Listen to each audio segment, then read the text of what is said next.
news. Today is Election Day in America, and it all starts with your vote. Here's a live look now at George Memorial Library in Richmond, where voters are turning out. You know, more than 1 million Harris County voters have already submitted their ballots during early voting, and today millions will cast their ballot nationwide. And of course, the big question on everyone's minds: who will be the next president of the United States? Republican former President Donald Trump is in Palm Beach, Florida for his watch party, while Democrat and current Vice President Kamala Harris will have hers at her alma mater, Howard University in D.C. It is great to be with you on this Election Day. I'm Jason Bristol. And I'm Rekha Mutteraj. Now, aside from the next president of the United States, we are voting on major statewide positions and local issues as well. And we have team coverage from local to state races and an HISD bond worth billions of dollars. We're going to start with our Maria Aguilera, who is live at election headquarters. Maria, how is everything running there? Yeah, Rekha, well, this is where many of the votes in Harris County will be counted today from hundreds of the vote centers just today, plus those of early voting. And at last check, we're told that more than 200,000 people have already voted in person today. And we're told that they're expecting a rush from 5 to 7 p.m. at the polls. Now, here at election headquarters for Harris County, they have a big operation. It is the largest county in the state of Texas, and with hundreds of individuals here servicing people in the field at the 700 vote centers across the county. Now, at those locations, there is a total of 12,000 election workers. And with the 1.2 million early votes to all the ones cast today, that's going to be a long evening before all the ballots make it here and to be tallied. We will make sure that we're getting real-time information to know about how many are online, if there's additional support needed, additional, workers or anything of that nature to kind of help those lines. Earlier this morning, we're told there were power outages at some centers, and because of the battery backup systems, it did not stop voters from casting their ballot. And now power was quickly restored, and we're told if there were a more serious outage, they have generators that are ready to go. Now, today, polls close at 7 p.m., and as long as you're in line by them, you can still cast your vote. Of course, again, they close at 7 p.m., and then they'll begin bringing those ballots here and begin counting those. But we're going to stay here and bring you any updates later today. Live from election headquarters, Maria Aguilera, KHOU 11 News. All right, Maria, thank you so much.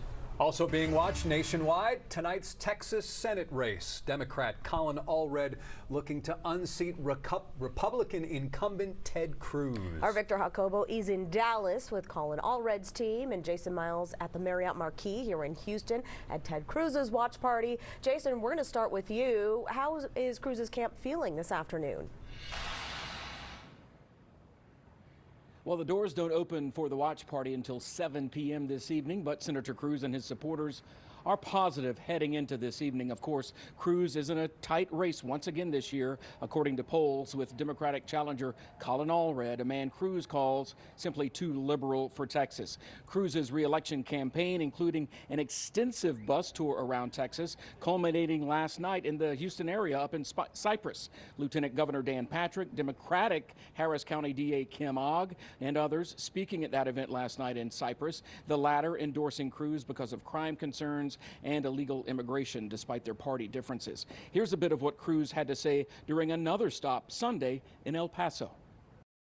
Well, listen, I think every election should be a contest between the records of both of the candidates.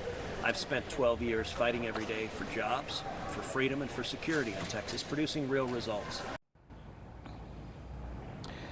There did not appear to be any public appearances on Cruz's schedule today. Obviously, we expect him to show up at his watch party at the Marriott Marquis some point later this evening to give what he and others hope will be a victory speech. And we will be going inside a short time from now, and we'll bring you updates throughout the evening from the Cruz camp. Meanwhile, my colleague Victor Jacobo up in Dallas covering the Colin Allred campaign. Victor? Yeah, Jason, the Colin Allred campaign not wasting any time in the final hours of this crucial campaign against Ted Cruz, making a last-minute effort on this election day. Now, just a few hours ago, Allred visited the headquarters for the Dallas County Democrats, where he thanked supporters. Volunteers and campaign workers were there for a phone bank and block walk launch as they make last-minute efforts to get voters to turn out for Allred and other Democrats. The congressman made a remark trucks and took photos with supporters and volunteers. Allred spoke with reporters and shared what he says is his closing message to voters. We deserve to have a senator who cares about all of us, about all 30 million Texans. I'm a fourth-generation Texan. I was raised here by a single mother. I was captain of the football team at Baylor. I played in the NFL. I've done all of that because of this great state, and I want to serve this state. We don't have to have a senator who goes to Cancun when we need him most. We can have one who stays here and rolls up his sleeves and gets to work for you. That's what I'll do. I spoke with campaign staff and asked them how they are feeling about what they've seen so far, and they say they are excited and looking forward towards tonight. Now, Allred will be hosting his election night watch party here at the historic Longhorn Ballroom in Dallas. I'll be watching the results coming in when the event gets started at around 7 o'clock. Now, reporting live in Dallas, Victor Jacobo, KHOU 11 News. Yeah, race being watched nationwide. Victor, thank you. We'll continue to check in with you throughout the evening. Meanwhile, as you can see, Marcelino Benito is back at the election board where he'll be tracking this race. So, Marcelino, show us what it's going to take for each candidate to win. Well, guys, history is on Senator Cruz's side here. No Democrat has won statewide a Senate seat in the state of Texas in about 30 years. A few hours from now, this map will start to fill in county by county, red and blue, as those votes are tallied up. Let's go to the election board here to 2018 results data. This was the last time Ted Cruz was actually on the ballot, and you can see he won, but it was a tight race. O'Rourke kept it close, just losing 51% to 48%. We've talked a lot about what O'Rourke did 6 years ago to keep it this close. He performed very well in the metropolitan centers of Houston, Dallas, Austin, San Antonio, and a very strong showing in these border counties. We've also talked a lot about Tarrant County, just in the Dallas-Fort Worth area, the suburbs there. This county typically red. 6 years ago, O'Rourke actually narrowly won it 50% to 49%. Colin Allred will want to increase his numbers in a place like Tarrant County. Collin County, just to the north of Dallas, Cruz won that by about 6 percentage points. O'Rourke kept it tight, though. That helped his margins in the state. Cruz will want to boost those numbers this time around. Allred, of course, will want to cut into that lead, improve upon O'Rourke's 47%. Same goes for just west of there in Denton County, 54% to 46%. Colin Allred will want to improve on O'Rourke's 46% performance. Now, if we go back out statewide, one thing we really haven't talked about much is how rural counties vote in Texas. You can see all that red. All this red here in the state of Texas, that is Cruz country. These are all counties that Ted Cruz won. The darker the red, that is the tighter or the more widespread his victory margin was back in 2018. But you can see what O'Rourke did 6 years ago was little pockets of red that are lighter red. That means O'Rourke actually won some Republican votes in these counties. That is exactly what Colin Allred is going to want to do. Of course, Cruz will want to run up the numbers in these counties to offset whatever damage Allred might do to his campaign in these large metropolitan centers. Of course, this is a race the entire country is watching, guys. We'll be keeping a close eye on it tonight. One of the reasons, because the state, this race here in Texas could ultimately determine the balance of power in the U.S. Senate. We'll be watching these results tally up throughout the night and keep you posted as those results start to come in. Guys? Marcelino, thank you so much. And to make sure your voting experience goes smoothly, KHOU 11 has partnered with Univision 45 and the Naleo Educational Fund for an election protection hotline. Call this number on your screen if you have any problems at a polling location. Volunteers speaking English and Spanish are ready to provide assistance. Still ahead, more election news. Your vote could bring big money to HISD. Our election coverage continues. What supporters and opponents are saying about that $4 billion bond on the ballot meant to improve Houston schools. A live report coming up. And parts of Southeast Texas now included in the forecast.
News now. A major item on the ballot is the HISD bond for more than $4 billion.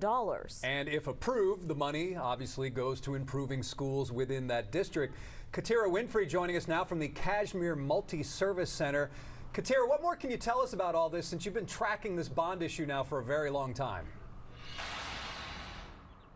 Well, Jason and Rake, I first want to tell you right now, there is no line here at the Kashmir Multi-Service Center. We've seen a constant flow of cars coming and going, but there are some volunteers in the parking lot right now making that last-minute push to help people make a decision on their candidate or their issue. Now, there is at least one piece of common ground people on this HISD bond can stand on, and that is HISD schools need a lot of work. But the argument is whether this bond is or isn't the way to get it done. Bond advocates say the conditions in a lot of the schools are subpar, from non-working air conditioners to outdated and deteriorated schools. Some schools who haven't seen upgrades in 40 years. However, some opponents argue the bond was rushed and they fear the money won't be allocated properly, and because of their lack of faith in district leadership, starting with the board all the way up to Superintendent Mike Miles.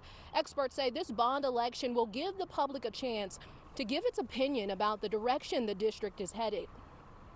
View bond elections as a gauge of support within the community. If you fail a bond, you don't have the support you need. If you pass a bond, you have the support you need. So it's going to be our first opportunity where the district as a whole, the community as a whole, gets to give that feedback. And I think as we watch the election results come in, we're gonna see whether or not the community is supporting the district in the direction it's in, or if it's not supporting it.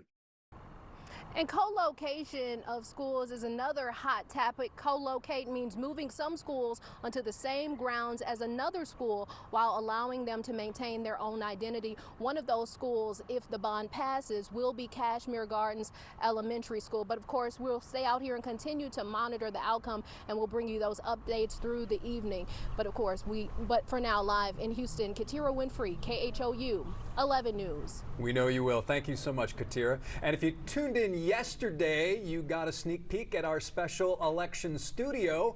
Here's a friendly reminder. Our election coverage continues on TV until 6 o'clock and then continues on KHOU 11 Plus all evening long. Now, people are still heading to the 700 voting centers across Harris County to cast their ballots today. KHOU 11's Orko Mana is live from one of the most popular polling locations on West Gray Street in River Oaks. Orko, how are lines looking out there? Well, if you're familiar with this location, you know that it's typically extremely busy on Election Day. And while we have seen a steady stream of voters go in and out of this building all day, you can see that there is no line stretching beyond those doors. Now, this is one of 700 voting locations that are open in Harris County until 7 p.m. The Harris County Elections Department says that as of 3:55 this afternoon, more than 221,000 people voted in person today on Election Day. It was raining this morning, but that did not stop people from coming to cast their ballots. And now that the weather has cleared up, even more people are showing up. Voters we spoke with say they were in and out in a matter of minutes. Yeah, very, very smoothly organized, tell you where to go, no real wait. I mean, a couple people in front of me, and very smooth. But I think, again, the more people vote early, it frees up the Election Day craziness. And come out here. They're so nice, so fast, like literally took me 10 minutes. I'm gonna go get ice cream now. It's my reward. Yeah, casting your ballot and getting a sweet treat, not a bad way to spend Election Day. Now, even though it hasn't been too busy here at this location, we are expecting more people to show up as people start getting off of work. And this location, as well as all the other Harris County voting locations, will be open until 7 o'clock tonight. And if you are in line by 7, you will be able to vote. Reporting live in Houston, Orko Mana, KHOU 11 News. All right, Orko, thank you so much for that update. We'll check in with you later. And after a rocky start to the day weather-wise, it's looking pretty good out there right now. A look at the Houston skyline. Feels like it's been days, though, since we've seen the sun. Yeah, it's nice to see, but we are still in hurricane season. And Pat, you were talking about activity in the tropics. Yeah, so we do have that new system in the Caribbean, new as of a few days ago, but the track now is bringing it towards our area. The good news, though, by the time it gets here, it'll be raining with a name, if it even holds together. Here to look at the latest on what is Tropical Storm Rafael. As of the 3 p.m. update, winds at 70 miles per hour, so just below hurricane strength, moving northwest now at 15 miles per hour. Here's the latest track from the National Hurricane Center. Becomes a hurricane sometime this evening into the overnight. I mean, we're pretty much on the doorstep of hurricane status. Makes landfall across western Cuba, then emerges into the Gulf of Mexico, still as a Category 1 hurricane, but watch what happens. Takes more of a westward track, still maintains hurricane status until we get to Saturday. And that's when our envelope of possibilities really starts to go to open up. We go from a narrow cone here to a much wider range of options. The good news, though, is that even though we aren't fully certain on where the storm ends up, the forecast for the system weakening has remained very consistent. By the time we get to a potential landfall sometime maybe Sunday or maybe even into Monday, we're talking about a pretty weak tropical storm with winds at 45 miles per hour. What is weakening this system? It has to do with the jet stream, which in the fall and the winter months is typically very far south. The reason for that, we start to get more cold fronts across the area. We start to get more intrusions of cooler air. And so that wind energy in the upper atmosphere, the jet stream, is a lot farther south. And that wind energy is going to help to shred this thing and weaken it substantially on approach to the northern Gulf Coast. So here's how future track looks. Again, the storm tracking towards the west. This is the European computer model.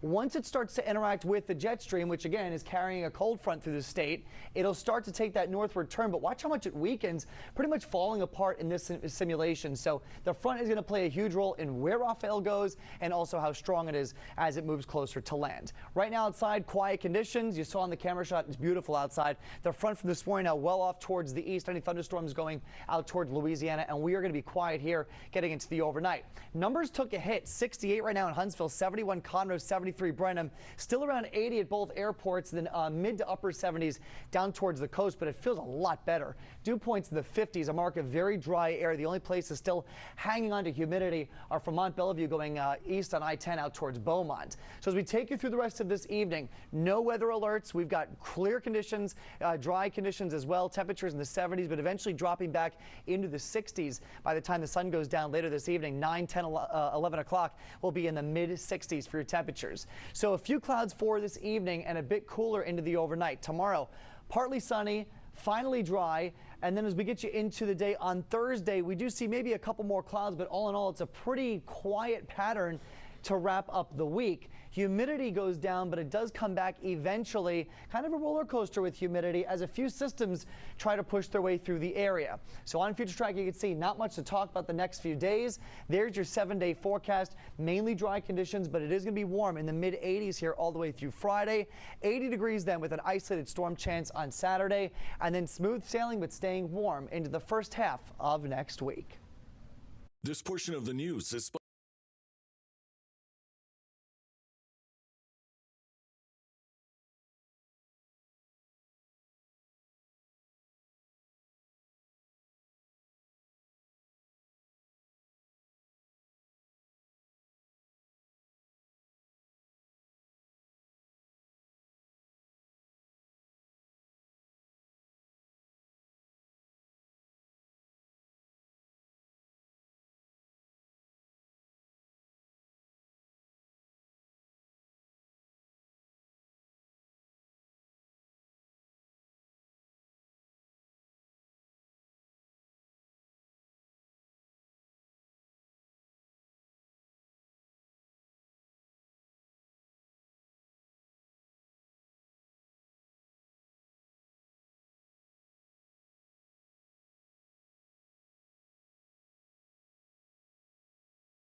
crash that happened last night on the Sam Houston Tollway feeder road at Bel Air. The driver was pronounced dead at the hospital while a passenger is expected to survive.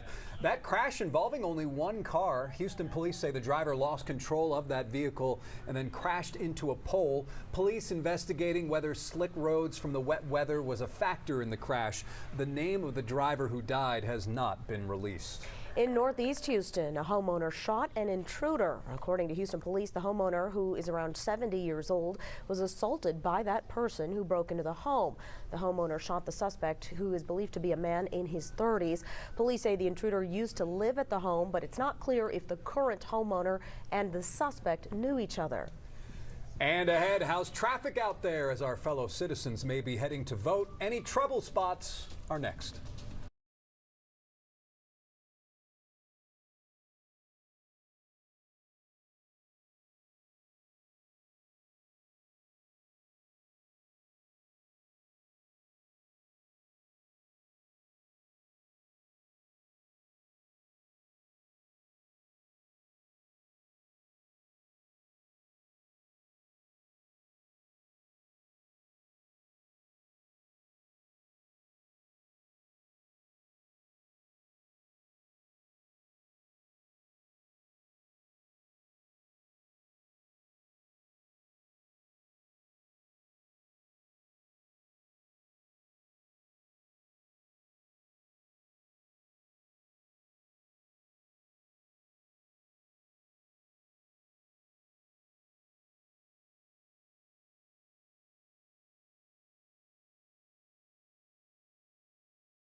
Now with Junior Caruso. Junior.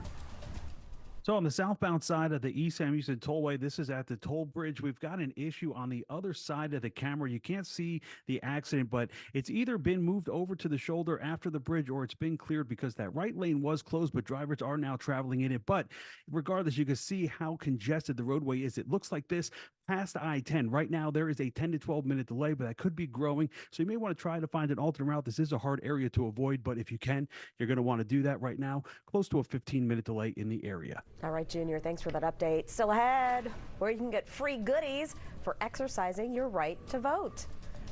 It's a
Welcome back. Our election coverage continues, and the race for president is coming down to a handful of battleground states. And of course, one of those states being Georgia. Christian Benavides is live in Atlanta with the latest there.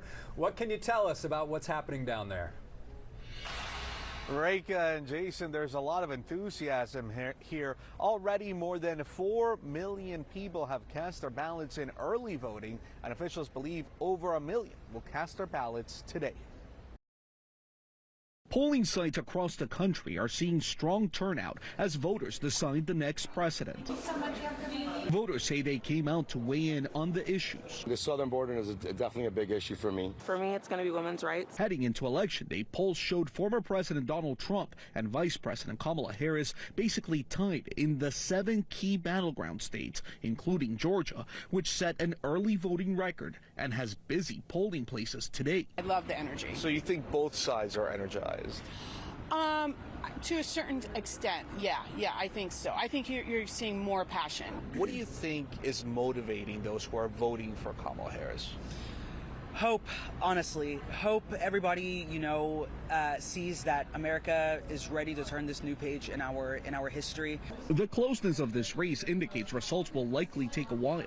On his way to the Harris campaign watch party in D.C., running mate Tim Walz made a stop in Make or Break, Pennsylvania. It's going to take some time to get results. We're going to go up, down, but at the end of the day, as we always do, we will get the results that we know are accurate. Casting his ballot in Palm Beach, Florida, Trump sowed doubt about the process. I'm hearing in Pennsylvania they won't have an answer till 2 or 3 days from now. I think it's an absolute outrage if that's the case. Both candidates will be watching closely with one of the most contentious and unpredictable campaigns in history now in the hands of the people. The race here is razor thin, but officials believe that they'll be able to count most ballots here in the state of Georgia tonight. Georgia Secretary of State Brad Raffensperger said about 70% of votes should be counted by 8 p.m. tonight. That's just an hour after the polls close. Jason? That is some good news. Christian, thank you. Be safe out there. Our Marcelino Benito joining us again. Marcelino, Georgia is one of the states that is a toss-up.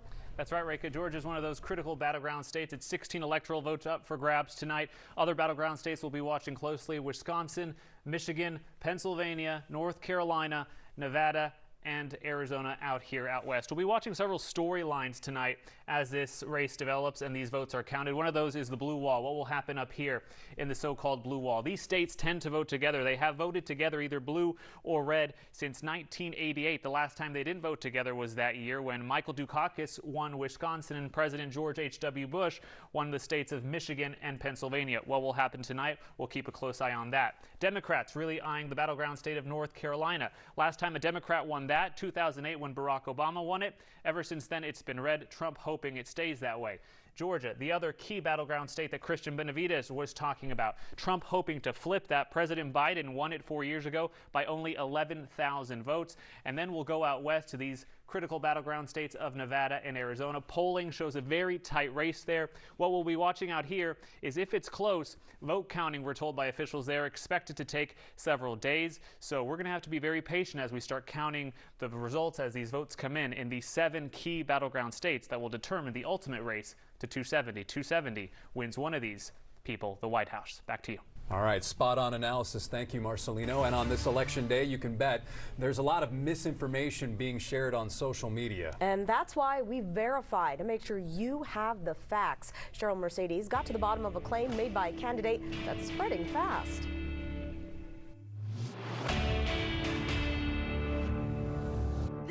Post shared by Caroline Kane, a Republican who is running for the 7th congressional seat against incumbent Democrat Lizzie Fletcher.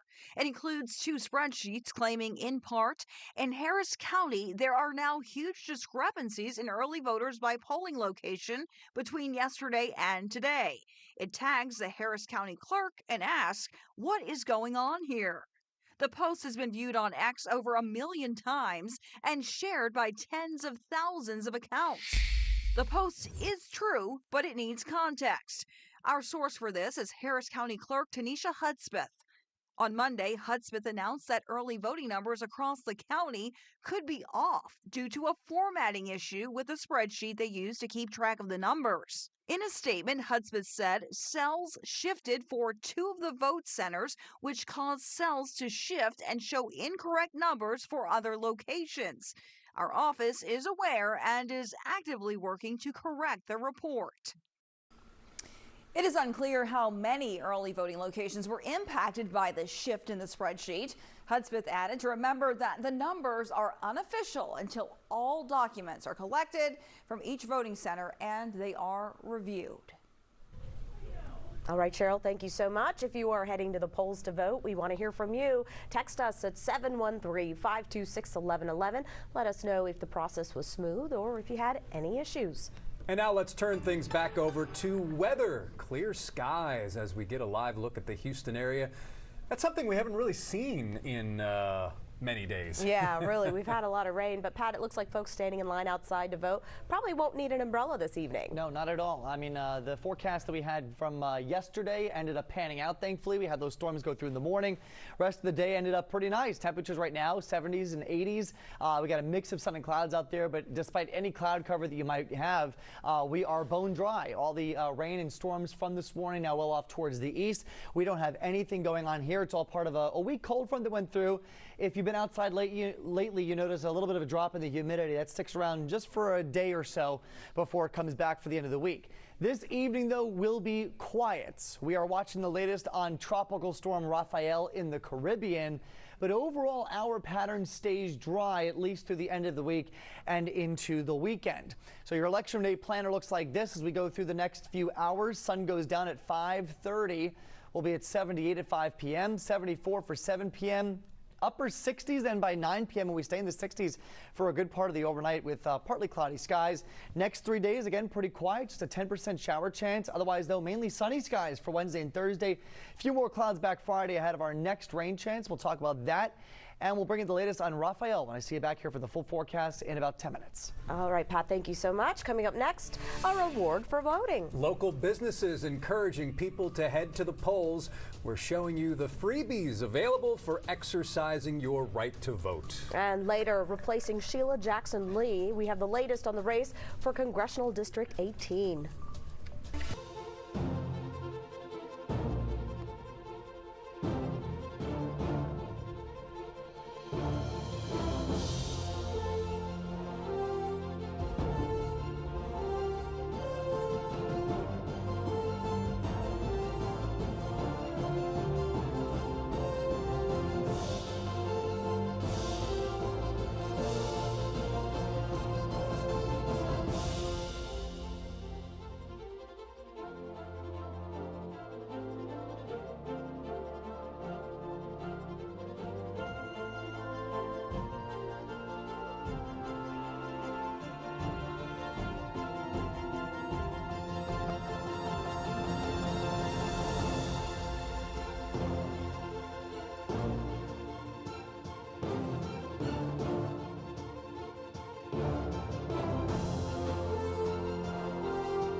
Today, many Houston businesses are rewarding people who show their I voted sticker. And following some of the offers out there is our Troy Kless. Some people starting their day with a cup of gratitude. Oh my gosh, the coffee is amazing. Lisa Jobert getting a free cup of drip coffee at Maven Coffee and Cocktails after making her voice heard. The elections can be very serious, so it's really fun to see businesses come together and, support them while we're supporting democracy. The shop owners trying to create a sense of community. No matter what side you sit on, at the end of the day, everyone's welcome here, and we offer that and extend that offer to anyone. There are offers at other Houston hotspots. And here at Home Slice Pizza, you can see that many people have taken advantage of getting a free slice by using their freedom to vote, a freedom that some people say they don't take lightly. Being a black man, understanding the privilege that we have to vote now, because this is something that we weren't able to do, at this country's inception. So for me, it means a little bit more. Everyone with different reasons to vote can get the same slice of rewards. I think it would make people who probably wouldn't vote maybe just want to vote a little bit more if they're unsure that day of the election. At Axelrad Beer Garden, one drink is on the house for turning in this sticker.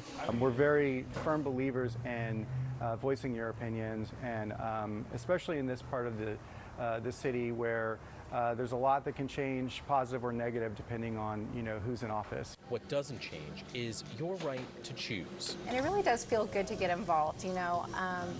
Things aren't perfect, but I think if you don't, cast your vote, you can't complain. Some people happy to be part of a city that encourages using your voice.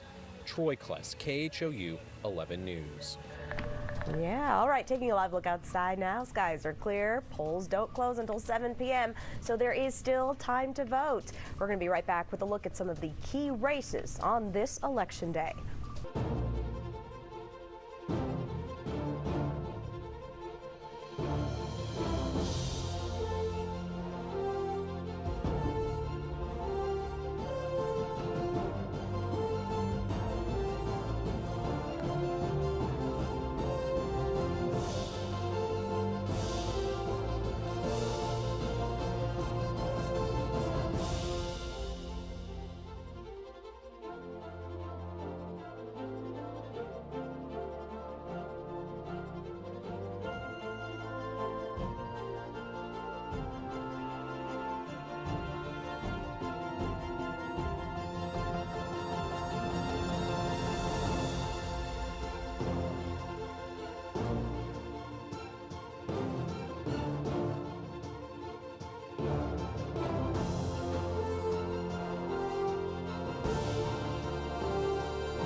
has been several months now since the passing of Sheila Jackson Lee, one of Houston's longest tenured public servants. Since her death, her congressional seat has been vacant, but this election will change that. Our Stephen Goen is live from Lone Star College, North Victory campus, where people are coming out to vote. And Stephen, filling Jackson Lee's seat actually requires 2 separate races, so break it down for us. Yes, Reiko, we're watching 2 different races for the same seat. One of them is a special election that will determine who fills the rest of Jackson Lee's term. The other race is going to decide who gets the full 2-year term that follows that. Now, in that first race, that's going to be the special election. There are actually 3 candidates, including Sheila Jackson Lee's own daughter, Erica Lee Carter. She's running as a Democrat to finish her mother's term. There are also 2 Republican candidates who filed for this race, Maria Dunn and Kevin Durrell. In the race for the 2-year term, Democrat and former Houston Mayor Sylvester Turner is running against Republican Lana Santonzi, who is a former federal officer. Now, back out here live, I have spoken to some people who have cast their ballots at this polling location, and they say it took them some time to kind of understand the difference between these 2 races in the 18th district. Again, one of them is a special election. The winner of that race will only be in office for a little more than a month, but they could still vote on some very important things in Congress. The winner of the other race is going to serve that full 2-year term that starts in January. We're live in Northwest Houston. Stephen Goen, KHOU 11 News. Good points for voters to remember as they head to the polls. Stephen, thank you. And now let's focus on weather a bit. Clear skies this afternoon, which I'm guessing have been enjoyed by all. Yeah, especially those voters who are maybe getting in line after work. Of course, polls close at 7 p.m., but it sounds like things will be clear, at least until then. Yeah, I know. I mean, it's really nice out there now. We had that line of downpours and storms go through this morning. Blinding downpours. Yeah. If you had caught that, You're that was raining, really you're something driving in else. that, yeah. Yeah, but now things are good. We're going to stay good for the rest of the evening. Live look out towards downtown. You can see a couple high clouds out there. That's pretty much it. We don't have the numbers yet for today. I bet we stayed pretty close to normal, though, at least for our high temperature of 76. You know, once that front went through, we only made it to about 80 at Bush today. Sunset at 5:31. Live look, again, out towards the River Oaks area. Sunset time so early tonight, so just keep that in mind if you're headed to the polls. The sun is going down. You're going to be waiting in the dark if you get there anytime after 5:30. I mean, we're used to it by this point, but still, it's still an adjustment for the clocks going back that 1 hour. 68 right now in Huntsville, 71 for Conroe, 80 at both airports, 74 Sugar Land, 76 Galveston. The only 2 warm spots on the map really are both airports. Everybody else in the 60s and 70s. The humidity's come down a remarkable amount. Dew points now widespread in the 50s to around 60. That's much more comfortable than the oppressive 70-degree dew points we've been seeing the last few days. All that humidity now pushed off towards the east across Louisiana. With the drop in humidity, with the front to our east, we are dry. A couple high clouds left over. There's the cold front that knocked the humidity down. It's going to be short-lived, but we'll take what we can get. Rest of the evening looks like this with the lower humidity, with the clearing skies. Temperatures will actually drop fast. We'll go from the 70s to the 60s by 9 p.m. and then we will stay in the 60s as we go through the rest of the overnight. So a few clouds, definitely a bit cooler than it's been as we get you into tomorrow. It's a pretty nice day.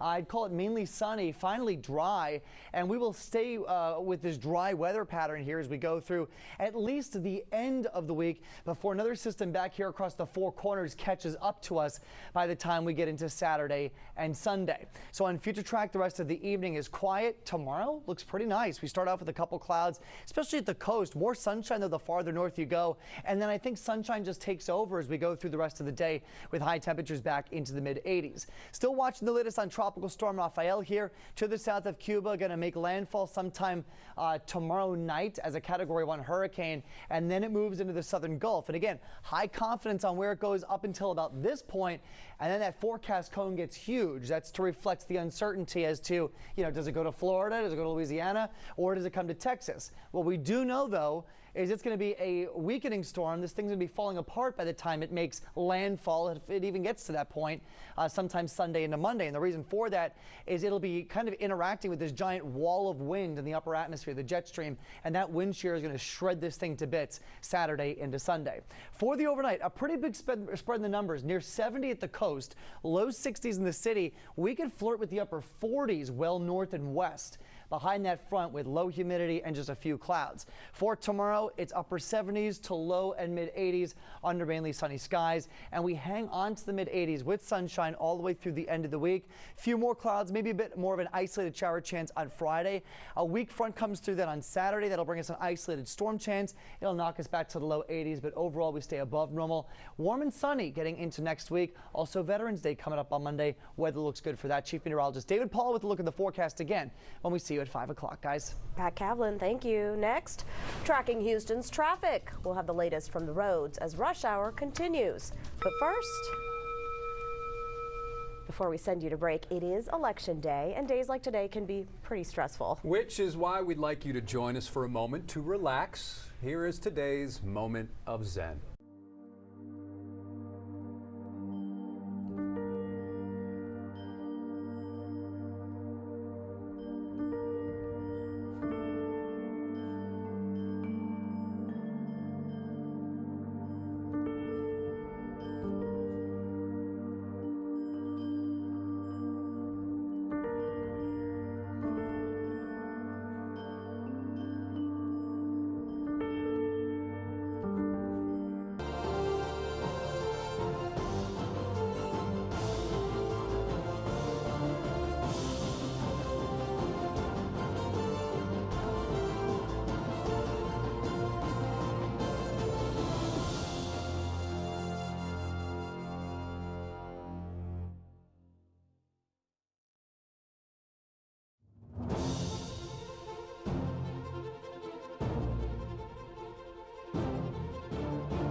KHOU 11 has partnered with Univision 45 and the Naleo Educational Fund for an election protection hotline.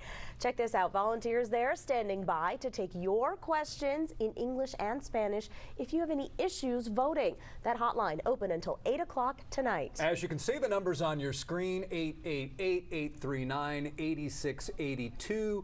And remember, we've been saying this, if you're in line by 7 when the polls close, you are allowed to vote. All right, 4:55 on this Tuesday. Let's get a check on the roads now with Junior Caruso. Hey, Junior. Hey, good afternoon. So outbound on 290, we've got a pretty bad wreck here at West Road. It's blocking 2 right lanes, and this has caused a pretty large backup that's also affecting the Beltway. Right now, though, 290 is stop and go from Hollister, taking drivers almost 30 minutes to get through the area. The Beltway is seeing a 10-minute delay on both sides near 290. Now, if you do need to head outbound, you could use Hempstead, depending on where you need to go, or Clay to Eldridge, and then that'll get you back to 290, help you avoid this. Thank you, Junior. That's going to do it for the 411. Our election coverage continues on KHOU 11 Plus all evening long. Make sure you stream us on Fire, Roku, or Apple TV. For now, here's what we're working on for KHOU 11 News at 5. As our election coverage continues, can the 270 electoral votes end in a tie? Our National Verify team looks into this viral question.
Starts now.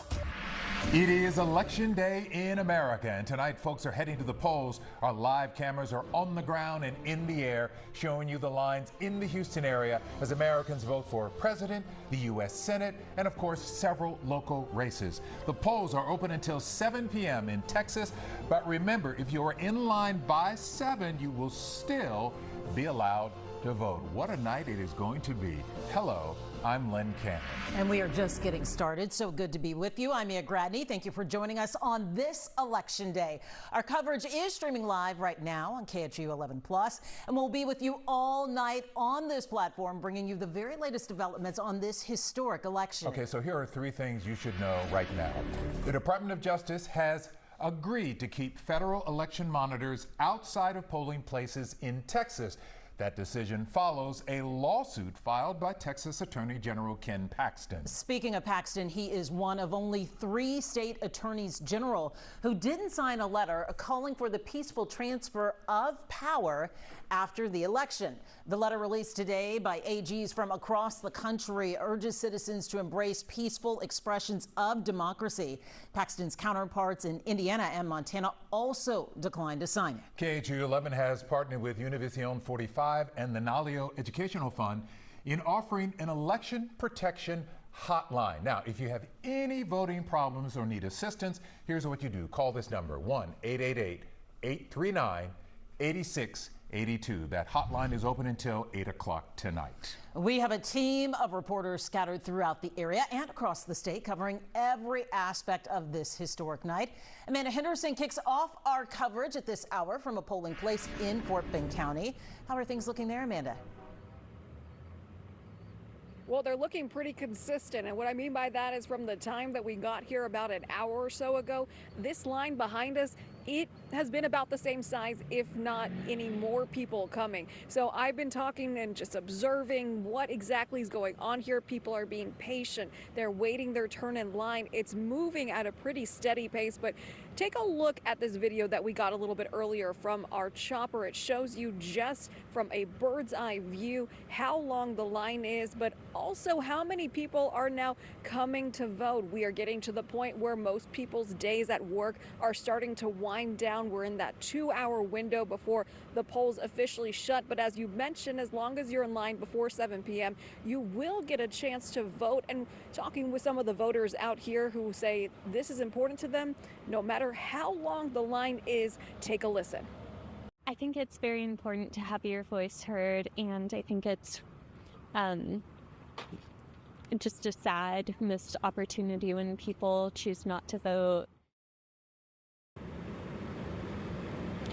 And that's something that we have heard from several people out here, is that they want to make sure people are going to have their voices heard through their votes. And there are a lot of polling centers, not only here in Richmond, but also in Harris County. And that is where we find KHOU 11's Orko Mana. He's at a West Gray multi-service center with an update on how things are going over there. Orko. Well, Amanda, we've seen a pretty consistent flow of people come here to this voting center on West Gray Street, and this is typically a pretty busy location. I do want to mention, since the last time we were on air about 45 minutes ago, things have definitely picked up, but it's still not as crowded as it typically is on an election day. Now, earlier today, it was raining, so that definitely impacted some of the folks who came out here, but still that didn't stop several voters from coming to cast their ballots at the 700 polling locations across Harris County. And now that the weather has cleared up, even more people are showing up. Officials with the Harris County Elections Department tell me that as of 4:13 this afternoon, more than 230,000 people have voted in person on Election Day. Those who came to the West Gray Voting Center tell me things went off without a hitch. It's a very smooth process. How long would you say it took you? Less than 5 minutes. That's pretty good. Yeah, it's pretty smooth. Today it didn't look too bad, so I figured I'd pop in, and there's really no wait. And the volunteers are doing a great job moving everyone through. So. Yeah, I was about to ask what it was like. But now that it is past 5 o'clock, we are expecting polling locations like this one to get a little busier as more people get off work and head to the polls. Again, as I mentioned, in the past 30-40 minutes, we have seen more cars drive in, more people walk into the building. Polling locations across Harris County, all of them will be open until 7 o'clock. And again, as a reminder, if you are in line by 7, you will be allowed to vote. Reporting live in Houston tonight, Orko Mana, KHOU 11 News. A busy night, Orko, thank you. Today there are some first-time voters, many of them on college campuses. Tracy Bragg joins us from the campus of Texas Southern University, where they're gearing up for a watch party tonight, Tracy. That's right, that watch party actually opens its doors in about 10 minutes. We're gonna head there in just a few minutes, but speaking about TSU's campus, it has been nothing but excitement here since we arrived. Take a look behind me. This bus just pulled up, and as it says, they are bringing people to the polls. Take a look behind me. Look at all these folks that they just brought to the polls, and they're gonna be heading into that building, the Recreation Center. That is because that is where the polls are located here on campus. And let me tell you, we arrived here about several hours ago, and since we got here, we've seen a steady flow of students making their way into that building, making sure that they get their vote heard and get their vote counted. I spoke to one woman who's worked in this area, working to inform young voters and get them to the polls for several years, and she says in terms of student engagement, this year stands out. I've seen a lot more excitement. We were texting young folks, folks that we've registered on this campus and across Houston. And usually we do text and you get some responses. And this year, people were like, yeah, where's my polling location? Like they were responding back, like asking questions, really wanting to get the information so they can get out and vote. Yeah, important information there. That woman, Shelly Baker, tells us that she actually voted here on campus. Again, a lot of excitement around here. The polls, of course, close at 7 p.m. And again, that watch party, oh yeah, it opens its doors in about 10 minutes. So we will be heading there next. I'll send it back to you all. All right, Trayson, thank you. Let's switch gears to weather, shall we? All clear this afternoon as the day started with heavy downpours. Lots of voters this morning getting soaked. The rain, however, long gone. And hopefully the remainder of the evening will be just as quiet for those people who still need to vote, David Paul. If you are about to head out and get in line and go vote, it's great weather-wise. All the rain is gone. We have some high clouds, but it's beautiful. Temperatures are comfortable. Galveston is 76, Tomball 71, Pearland at 78 right now. Front and the rain from this morning that was heavy at times has now pushed well offshore, so we're in the clear for this evening. We dip into the 60s as we head through the evening. 10 o'clock, midnight, 67 degrees. Temperatures drop to the low 60s for overnight lows. We'll go over that. And then there is Tropical Storm Rafael, and winds now up to 70, so it's knocking on the door of becoming a Cat 1 hurricane. Forecast track takes us into the Gulf. Perhaps it takes it toward the Louisiana coast as we head into Sunday, Monday, but we're on the edge of the cone. We'll talk about what this forecast means for us when I see you guys again in a few minutes. The Gulf. Thank you, David. The most closely watched statewide race is for the U.S. Senate seat, long held by Senator Ted Cruz. Congressman Colin Allred is looking to pull off a historic upset. It has been the most expensive Senate race of this election season. Victor Jacobo is with the Allred campaign that's in Dallas, but we begin with Jason Miles covering Ted Cruz for us tonight here in Houston. Jason. I'm outside the Marriott Marquis Hotel in downtown Houston, where Senator Ted Cruz hopes to declare victory tonight. Cruz is in another tight race for re-election, last time in 2018 against Beto O'Rourke. 6 years later, it's Representative Colin Allred.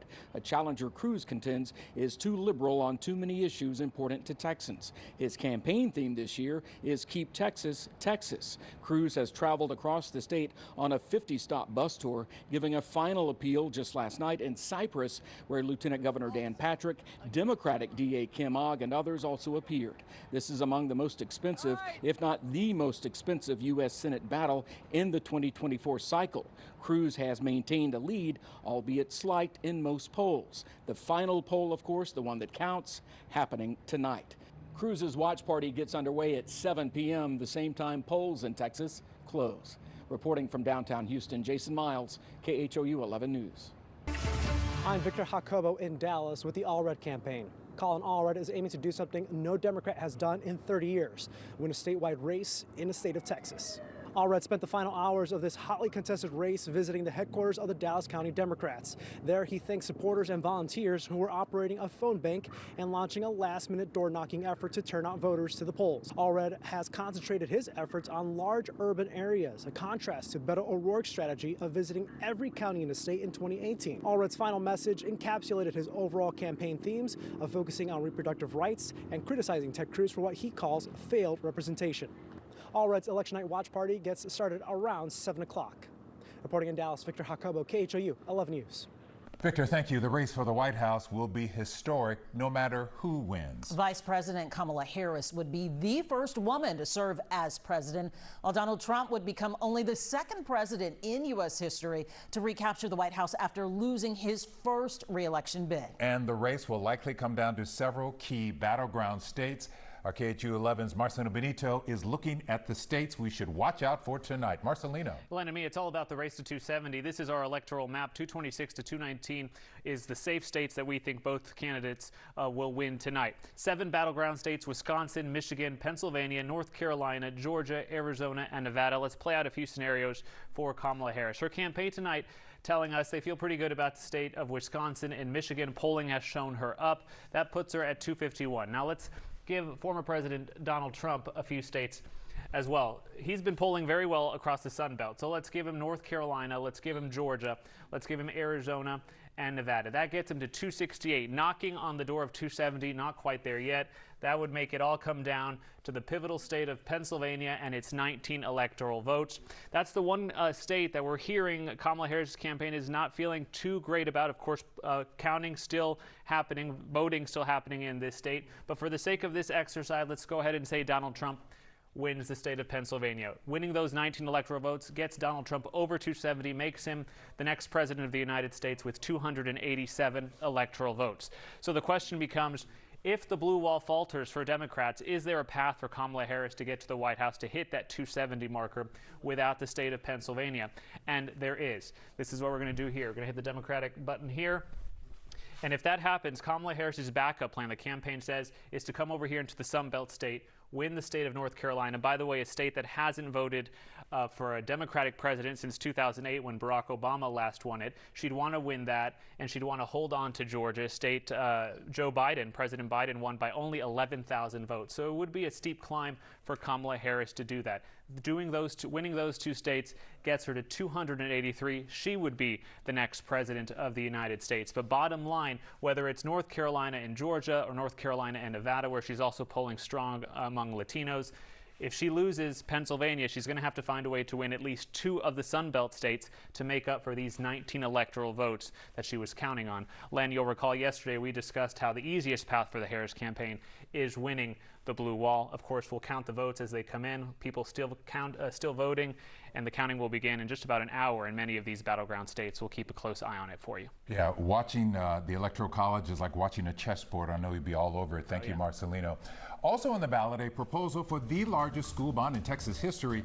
We're talking $4.4 billion for HISD. A live report when our special coverage of Election 2024 continues.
HISD is asking voters to approve its $4.4 billion bond, the largest proposed school bond in state history. Yeah, it is the first HISD bond, by the way, in a dozen years. Katira Winfrey is live at the Kashmir Multi-Service Center on the Northeast Side. Katira, this has been a divisive issue, to say the least. Yeah, Lynn and Mia, for many voters, it's a hard decision to make. Many agreeing HISD schools need a whole lot of work, but some are struggling to square that with the idea of the state's district takeover. Now, bond advocates say the conditions in a lot of the schools are subpar, from non-working air conditioners to outdated and deteriorated schools. Some schools who haven't seen any upgrades in 40 years. And there's no time to wait. However, some opponents argue the bond was rushed, and they fear the money won't be allocated properly because of their lack of faith in district leadership, starting with the board all the way up to Superintendent Mike Miles. Experts say if the bond wins or fails, it'll give a clear gauge of support. Experts tell me party politics don't typically bleed into issues like school bonds, but seeing this partisan coverage around the issue illustrates the bond interests and why it's going to be important to figure out which way this bond turns, if it wins or if it loses. For now, reporting live in Houston, Katira Winfrey, KHOU 11 News. Let's circle back around to the weather now. It is still hurricane season, we want to remind you. But first, we want to remind you about this. Our election protection hotline, here's the number, 1-888-839-8682. If you have any problems or need any assistance in casting your ballot today, that is the number to call. Okay, and now let's talk weather. It is still hurricane season, and Dave, you're tracking what's now Tropical Storm Rafael in the Caribbean. And Rafael is on the verge of becoming a Cat 1 hurricane. It's in the Caribbean right now. There's the center of the storm. There's Kingston, Jamaica. There's Havana, Cuba. The storm itself, 70-mile-an-hour sustained wind, so 74 miles an hour would make it a Cat 1 hurricane. So sometime later tonight, it's likely to become a hurricane. Forecast track from the Hurricane Center takes it right over Havana, Cuba, and then into the southeast Gulf of Mexico as a Cat 1 Thursday and Friday. Now, the storm does move into the north central Gulf of Mexico. By the time we get to Sunday, I know they've got the center of the storm and the center of the cone here near New Orleans, Louisiana, but understand it's just the same chance that it's on the left-hand side of that cone as it could be on the right-hand side of the cone. And Galveston is on the far western edge of that cone, so it's a storm that we do need to pay attention to. However, a couple of things are going to happen to this storm as it evolves across the Gulf of Mexico. And the most important thing is that it looks likely that the system is going to weaken rapidly as it approaches the north central Gulf of Mexico. And that is because it's going to be encountering all this upper level wind flow. This is wind shear. And how does that weaken a storm? Well, when you don't have wind shear, the storm stands vertically, and that's when they can really crank and become big, powerful hurricanes. But when you get wind shear, it tilts the storm, that disrupts the circulation, and that is what the Hurricane Center believes is going to happen to Rafael as it gets closer to the north central Gulf. So it doesn't ever become a big, powerful hurricane, and as it moves perhaps toward Louisiana or somewhere in here going into Saturday night, Sunday, that upper level wind shear is going to weaken the system. So even if it ends up getting closer to Houston, we would be on the weak side of a weak tropical storm, something we need to pay attention to. And it could bring a lot of swells to the beaches, but at the moment I'm not overly concerned about this giving us too much of an issue. Clearly, though, something we all need to pay attention to over the coming days. 76 in Galveston, Tomball 71, Pearland 78. Frontal boundary that came through with the storms this morning is now pushed east. There's the rain and thunder off in the Gulf. Temperatures overnight drop down to comfortably cool levels. We'll be in the 60s in the morning. Bush 63, Pearland 66, College Station 51 tomorrow morning. And it's a beautiful day tomorrow afternoon. Highs getting to the 80s. Rain chance, there's a 10% chance for a little sprinkle shower. But otherwise, I think we're pretty rain-free. So numbers tomorrow, 62, comfortably cool in the morning. High temp goes up to 86 on what will be a warm, nice Wednesday afternoon. The extended forecast. It's a 10% chance for an isolated shower Thursday, 86, Friday a 20% chance. We get another front coming in on Saturday, 30% chance for rain. And notice we're not as warm, highs near 80, then a couple of nice days Sunday and going into Monday and Tuesday. No big changes in our extended forecast, no real cold air, no real hot air, pretty nice weather over the next 7 days. But again, we'll continue to monitor Rafael as it's a storm that may end up getting close to the central North Texas Gulf Coast. Guys, back to you. My goodness, first the elections, then we're still talking about hurricane season. All right, thanks, Dave. Still ahead, a big what if. We are verifying what happens in the event of an Electoral College tie. This portion of the news.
With us, your favorite evening news team on KHOU 11 Plus. Reporting live. Stay connected with local news and your weather impact forecast. The weather impact alert. Search KHOU 11 on your smart TV, download KHOU 11 Plus, and stream now. Just about all the polls show the race for the White House is a toss-up. It takes 270 electoral votes to win the presidency, but what if there's a tie?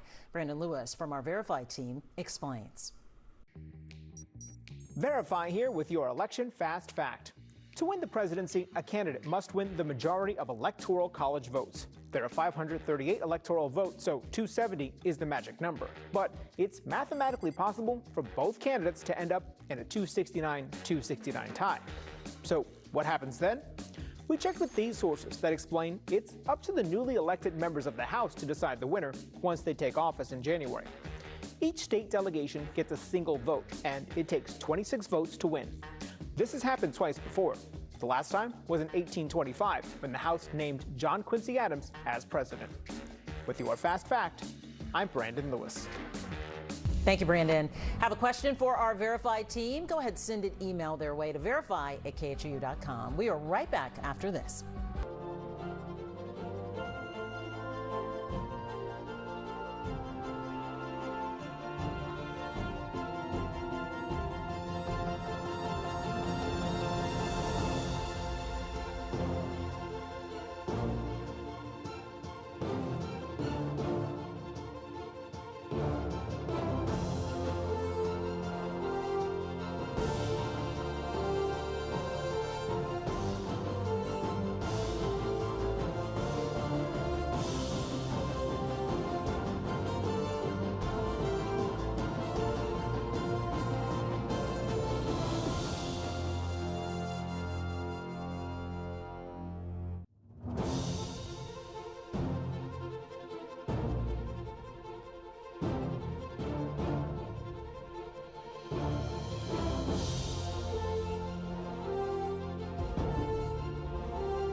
For this half hour. But don't go anywhere. Our election night coverage continues with a special 5:30 edition of KHOU 11 News.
KHOU 11 News at 5:30 starts now.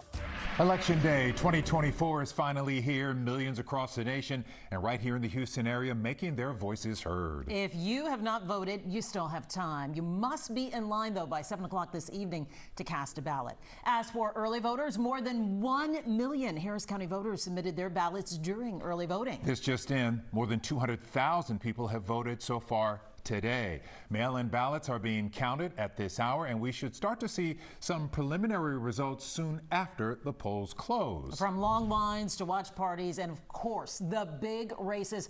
Our team is covering it all this evening. We start now where it all begins, at the polls. Amanda Henderson joining us live with a long line in Fort Bend County. Amanda. Yeah, and I'll tell you what, it has definitely grown in the last 10 to 15 minutes. More people are making their way right here in Richmond to this library so they can have their voices heard. And talking with voters, they tell us, you know, they feel it's important to come out here no matter how long they might wait, because, of course, as long as they're in line before 7 p.m., they're going to be able to have their vote counted and their voice heard. Take a look at what the line looked like a little bit earlier this afternoon. Like I mentioned, it's been pretty steady out here in Richmond over at this location. People have been coming from all over the county to be able to get in line, whether it's after work, whether it's they ran some errands and are now coming to make sure that their voice and their vote is going to be heard and counted. Many people telling us that, yes, this is a long line, and taking a look at it again, it goes right around this library. And I'll tell you what, that is really the first time we've seen that all afternoon and this evening. Right now, we are just about a little more than an hour away before the polls will be closing, and it is something that people say they are making sure they get in line for before it happens. We'll toss it back to you out here. We'll likely see even more people line up between now and then. Thank you, Amanda. Harris County Election Central is all systems go for tonight in the counting of ballots. They're striving for a secure and efficient process. Maria Aguilera is live with more on the process and expectations for the evening. Maria. Len and Mia, as of last check with officials, more than 200,000 people have voted in person just today in Harris County, plus a 1.2 million early voters. So as you can imagine, here they're preparing to receive and count many of those ballots tonight. And I'm told that here, all results that have anything to do with elections will come from this center. Now here at the election headquarters, they have a big operation for this largest county in the state of Texas. We're told there are hundreds of individuals inside servicing people in the field at 700 vote centers across Harris County, where they have about 12,000 election workers. Now, as people make their way during the last push to vote, remember, as long as you're in line by 7 p.m., you can still vote. And that's the reason election officials say it takes so long to get all the votes tallied. I can guarantee you that there is going to be plenty of voters in line by 7. We will take as much time at those vote centers as possible to vote all those voters. So buckle up, because it's going to be a long night. All counting begins here at 7 p.m. and shortly after, the in-person early vote results will be shared, as well as the mail-in ballots. Now here, as she mentioned, it's going to be a long evening with folks here counting overnight as well. Now we are expected to get another update around 7:30 from officials. Live from election headquarters, Maria Aguilera, KHOU 11 News. A long evening, and it's going to be a fascinating one. Thank you, Maria. And 2 races for 1 congressional seat tonight. Voters will decide who will finish the unexpired term, the final 2 months, for late Congresswoman Sheila Jackson Lee. And also who will represent the 18th Congressional District for the next 2 years. Candidates in this race making a final push for support today. Stephen Goyen joins us live with their efforts. Stephen. Hey, Maya, we want to walk through this unique situation one more time. So there are 2 different races, as you mentioned. The first one, that special election, will determine who fills the rest of Sheila Jackson Lee's term in Congress. That other race will decide who gets the full 2-year term that follows. Now, in the special election, there are actually 3 candidates, one of them being Sheila Jackson Lee's own daughter, Erica Lee Carter. She's running as a Democrat against 2 Republicans who also filed, Maria Dunn and Kevin Durrell.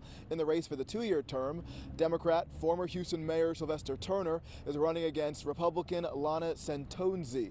We have reached out to her campaign today for an interview, but we have not yet heard back, though we did get a chance to catch up with the former mayor. Take a listen. Hopefully, people will give me the opportunity to use my experience, what I've learned, the relationships that I've established to continue the legacy of some outstanding individuals. You can't replace them, but the work continues. Now back out here live, we know that the person who wins this special election, they will be in office for just over a month, but that doesn't mean they won't be voting on some very important things in Congress potentially. And then we know the winner of the other election, that regularly scheduled race, they will be in office for 2 years starting in January. We're live in Northwest Houston. Stephen Gowen, KHOU 11 News. A very unique situation. Thank you for walking us through it. Well, come January 1st, 2025, Harris County will have a new district attorney. Yeah, the incumbent DA Kim Ogg lost the primary to former prosecutor Sean Tier in March. Anieli Ruiz is live from the Ripley House Voting Center with more on this race. Anieli. Well, that's right, guys. We actually caught up with both candidates running for this spot earlier today, one of them right here in the East. And now we caught up with Dan Simons and Sean Tier. Both used to actually work for the district attorney's office. Simons, the Republican running, said he was at the DA's office for about 3 years, left in 2017, and opened up his own private practice. He's a veteran and went to law school here. He says he's ready to go back to work for the people of Harris County. Tier is a Democrat. He was at the DA's office and left in 2023 to work for a private firm. Once we start holding people accountable for their actions, we can probably watch the crime rate go down. Right now, you shouldn't be living in fear in Harris County. You shouldn't be living in fear at night. You shouldn't have to worry about your kids going to the mall or going to school and where if they're going to come home. We have got to create a positive environment, but it also takes the community. It has been mismanaged for years, and so we've got to start internally before we even look outwards. We've got to fix the way we accept charges from law enforcement. We've got to fix the way that we end cases. And Sean Tier defeated incumbent Kim Ogg during the primary earlier this year. Ogg was his former boss. Now, both candidates said that they plan to be out at various polling locations until 7 p.m. And again, you just heard from them and what some of their plans are if they were elected to office. And of course, both will also have various parties throughout the city, hoping to celebrate. As soon as we get any information and updates, we'll bring it to you guys. We'll send it back to you in the studio. We'll see how it resonates with the voters tonight. Thank you, Anielli.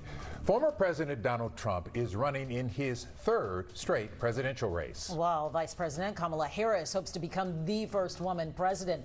But what can we expect to see after the polls close here in Texas? We're taking a deep dive into our state's historical data and how Texans have voted in past presidential elections. Also, Senator Ted Cruz and Congressman Colin Allred have spent millions on campaign ads in their race for the U.S. Senate. How the outcome could impact the balance of power in Congress next. And after a stormy, rainy morning, it's turned into a beautiful Election Day evening here in Houston. We'll look ahead to our weekend forecast and the tropics. Rafael, a hurricane in the Gulf this week. We'll talk about what that forecast means for we here in Houston when I see you again in a few minutes.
Keeping a close eye on a Texas race, the Senate race between Ted Cruz and Colin Allred. Yeah, CBS News congressional correspondent Scott McFarland explains why. The battle for control of Congress is so important to a future President Harris or Trump. It will handcuff or very much help the next president, depending on which party prevails. And there is such outsized importance to our local Senate race in Texas. Obviously, Ted Cruz faced a close race in 2018. We've heard about that a lot in the past few months. Colin Allred, the Dallas congressman, is a formidable challenger, Democrats believe. His history in Congress, his history as a former NFL player, raises his name recognition, gives him, Democrats believe, a fighting chance in a particularly pivotal Senate race. Because if Democrats lose one of their current seats in, say, Ohio, they have to make up ground elsewhere. They need to pick off one of the Republican states if Sherrod Brown were to lose to Bernie Moreno. And really, the most attainable state that's held by a Republican right now, according to Democratic campaign operatives, might be ours in Texas. So much is in play in the U.S. Senate. But just a change of 1 or 2 seats from Democrats to Republicans would give Republicans the majority and outsized impact on the agendas of a future President Harris or Trump. Scott McFarland, CBS News, New York. America also deciding who will lead our nation, the role Texas voters will play, and how we've seen a shift in voting in recent years. Next. My late father-in-law.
We are here in the KHOU 11 election headquarters on Election Day 2024, and millions around the U.S. and around the world will be monitoring the race for the White House. The latest CBS News poll shows the candidates tied in 7 key battleground states. Now, Texas has historically been red, but there has been a shift in certain counties in recent years. Our Marcelo Benito explains. Len, if there's one thing we can pretty safely predict tonight is that Donald Trump will win the state of Texas. The question is by how much? How tight will this race be here in the Lone Star State? We know Democrats tend to perform well here in the major metropolitan centers. We're talking Houston, we're talking Dallas, the Austin area, San Antonio. But in recent years, Democrats have pushed their success, their electoral success, out into the suburbs in all of these communities. They pushed out their vote count. The question is, will they be able to do it this time around? Let's walk over and look at some historical data from 2016. You're looking at how the race ended up here in Texas 8 years ago. You could see Donald Trump won the state pretty safely, 9% victory here. He did that here by being pretty successful in the Dallas area, Fort Worth suburbs. He won Tarrant County by 9 percentage points in 2016. Let's flash forward and show you what happened just 4 years later in 2020 with Biden on the ballot. And you can see that same county, Tarrant County, now blue. He won it by about 0.2 percentage points, a little more than 2,000 votes in Biden's favor. Biden also did much better than in past years than Clinton did in Collin County. You can see he cut in the margin. He didn't win the county, but he kept it close. He did that also here in Denton County in the northern suburbs. I want to go back out to the statewide look, take you back to 2016 and show you one more county area in the state that we'll be focusing on tonight, and that is here in the Austin suburbs. Obviously, Democrats are going to win Travis County. That's Austin proper. Yesterday, we talked about Williamson. Let me show you Hays County here. This was 2016. Trump won it narrowly. Let's flash forward to 2020, and you can see all that blue. Biden flipped Williamson County and Hays County, boosting those margins in the suburbs. Now, will Kamala Harris be able to do this? That's what Democrats are hoping for. They'll keep a close eye on that. We will be counting the votes to see how tight Texas may be and if Republicans can win back those crucial suburbs. Yes, thank you, Marcelino. The spirit of the red, white, and blue taking over Texas Southern tonight. An election night watch party just getting started on campus right now. Trayson Bragg joins us live from TSU. Trayson, we know it's early, but how's the turnout so far for the party? Well, that excitement continues to grow here. The party just opened its doors about 15 minutes ago. Take a look behind me. It's just getting underway. We have a number of students and staff here excited about this watch party. And organizers tell me that they expect a number of staff and students to roll in here shortly. But I'm also told that this is more than just a watch party. We're going to have a number of speakers. You already see one taking the stage right now, speaking about the issues that matter most to voters here. And speaking about voters, we've seen them rolling into the polls here on campus all day long. All right, Trayson, thank you. We look forward to seeing that crowd continue to grow throughout the evening. Yes. All right. More and more people will file in as the polls close. As I mentioned earlier, it is still rather early for the watch party. A live look right now on this early election evening. The weather worked out for voters after that rainy start this morning, but now our attention turns back to the tropics. Dave, what are you watching? Had some thunder this morning. Beautiful evening out there now. And yes, the tropics. We're still in hurricane season through November. And this is Tropical Storm Rafael. There's Cuba. There's Jamaica. So we're in the Caribbean. Winds at 70. It's just knocking on the door of not only becoming a Category 1 hurricane, but also knocking on the door of moving into the Gulf of Mexico. And that will happen as we head into the end of the week, Thursday and Friday, as a Cat 1. Then it approaches the central northern Gulf Coast. Somewhere between Galveston and the western panhandle of Florida is where we think the storm will make landfall. However, as it gets closer to the central northern Gulf Coast, it is forecast to weaken back down to a 45-mile-an-hour, a minimal tropical storm somewhere in here. So that's key. So even if we were to get this storm on the west side of that forecast cone closer to Houston, Galveston,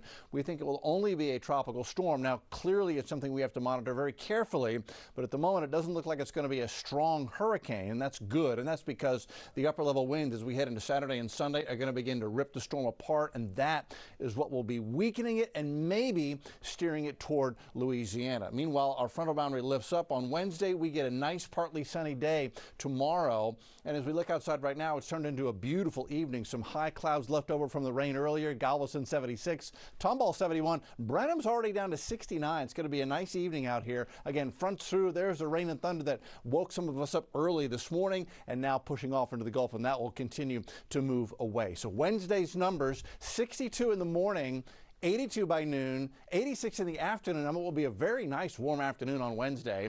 The extended forecast Thursday and Friday, mid-80s, slight chance for an isolated shower. A little better rain chance Saturday as our next front comes in. It's a little more comfortable, but we never really get cool this week. Just temperatures staying at or a little bit above normal as we head through into the coming weekend.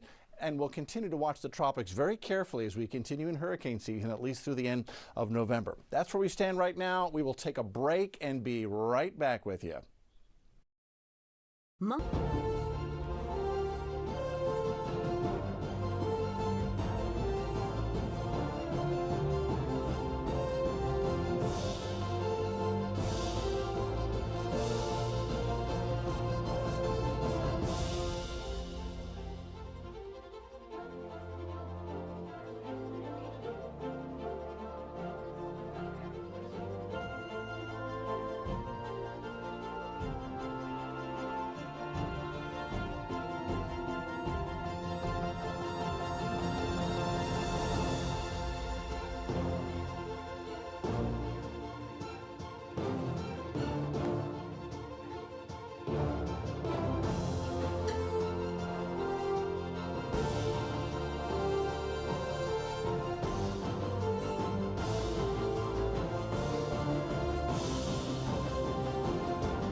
trusted election headquarters. Join us for expert insight, live Q&A, and real-time updates, because your voice matters.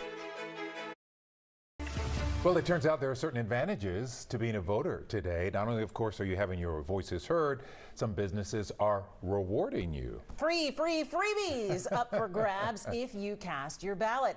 KHOU 11 News spoke to several restaurants such as Home Slice Pizza, which is offering a free slice of pizza if you show your I voted sticker. Similar promotions were also taking place at Axelrad Beer Garden and Maven Coffee and Cocktails, offering a free drink. Voters see this as a fun way to get people engaged in democracy. Love seeing local businesses do really fun things and, of course, help them grow. And I think it's really fun when they do things to encourage community and have fun with democracy. I mean, you know, the elections can be very serious, so it's really fun to see businesses come together. A little reward, lighten Yes. things up. And these promotions, by the way, they last until the business is closed today. You can find where those offers are on KHOU.com. Yeah, imagine if the whole family shows up with stickers. Check out these patriotic pooches. We know Election Day can be stressful, so the Houston Humane Society offering some puppy therapy to the voting location at the West Pearland Library. How cute. Voters got a chance to unwind after waiting in line and hang on to those I voted stickers, by the way, for the rest of the month. The Houston Humane Society's Wellness Clinic is offering a free rabies vaccine for pet owners. And KHOU 11 News is partnered with Univision 45 and Naleo Educational Fund for an election protection hotline, both in English and Spanish. The number to call is 1-888-839-8682. So far, we have received 850 calls. Over half of them are about polling location information. The hotline will remain open until 8 o'clock this evening. And you still have time to head to the polls, but will you need a sweater? Back in a few minutes. A sweater? Yeah, now she's nervous. Check the forecast next.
It was a teacher who encouraged me to pursue a career in journalism. Each day, educators help to shape the future of our children, and that's why Great Day Houston and Randall's are celebrating teachers with the Red Apple Award. Go to KHOU.com/Red Apple Award to nominate your favorite teacher today. With it being election night, we know many of you may be heading out to watch parties or just out to dinner. All right, so get a check on the final forecast. David Paul. It's turned into a beautiful evening after the stormy morning. It's just gorgeous out there. I do want to update here, however, on Tropical Storm Rafael. This one is forecast to become a hurricane, and it is forecast to get into the Gulf of Mexico. And as it does so, it's going to become a Cat 1 hurricane. There it is. Forecast takes it up to maybe the Louisiana coast, but maybe the upper Texas coast. Now, it looks like it'll weaken. This is Saturday, Sunday. So, it's not knocking on our door just at this moment, but it's something everybody needs to watch this week with us as we go through the next several days. Just one more thing to pay attention to. Of course. All right. I'm like, do we have to? All right. In the meantime, a reminder on this election night, KHOU 11 News is your home for election coverage. Our live stream on KHOU 11 Plus already underway. You can download the KHOU 11 Plus app on your Apple, Fire, or Roku TVs for free. And CBS's news special election coverage begins here on KHOU 11 News next. Yes, Thanks so much for joining us. Our coverage continues on KHOU 11 Plus. We take you now to Willow Waterhole for this moment of Zen.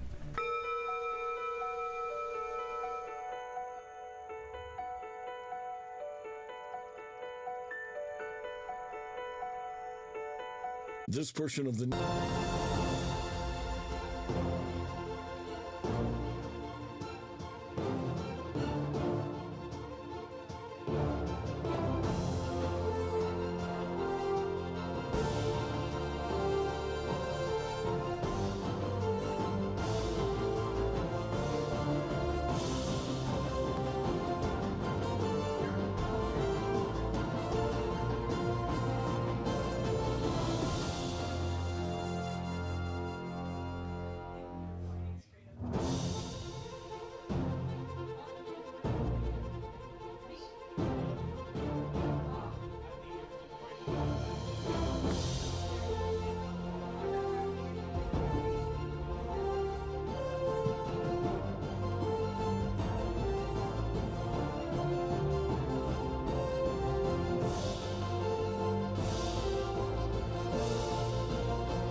It is the final hour to vote in the November election. Good evening. Thank you for joining us. I'm Rekha Mudaraj. And I'm Shorn Chow. Polls closing at 7 o'clock tonight. 1 hour left. Thank you for joining us on KHOU 11 Plus as we continue our election coverage. We've got a lot of it. Take a live look now at some of the lines that we're seeing across town. This is at various voting locations. Some folks out there on the right. And as long as you are in line by 7 o'clock tonight, you will get to vote. We are starting our team coverage with Orko Manna, who is live at a voting location on West Gray in Montrose. Orko, usually we do see long lines at this location, especially after work, but how is it looking there right now? Yeah, well, we have usually seen this place be typically very busy during elections. That hasn't been the case today, but in the past 30 minutes to an hour, things have definitely picked up. You can see all of these folks here milling about, getting into that building there. We're also seeing a lot of cars come into this parking lot, folks walking inside. You can see one of those cars leaving right now.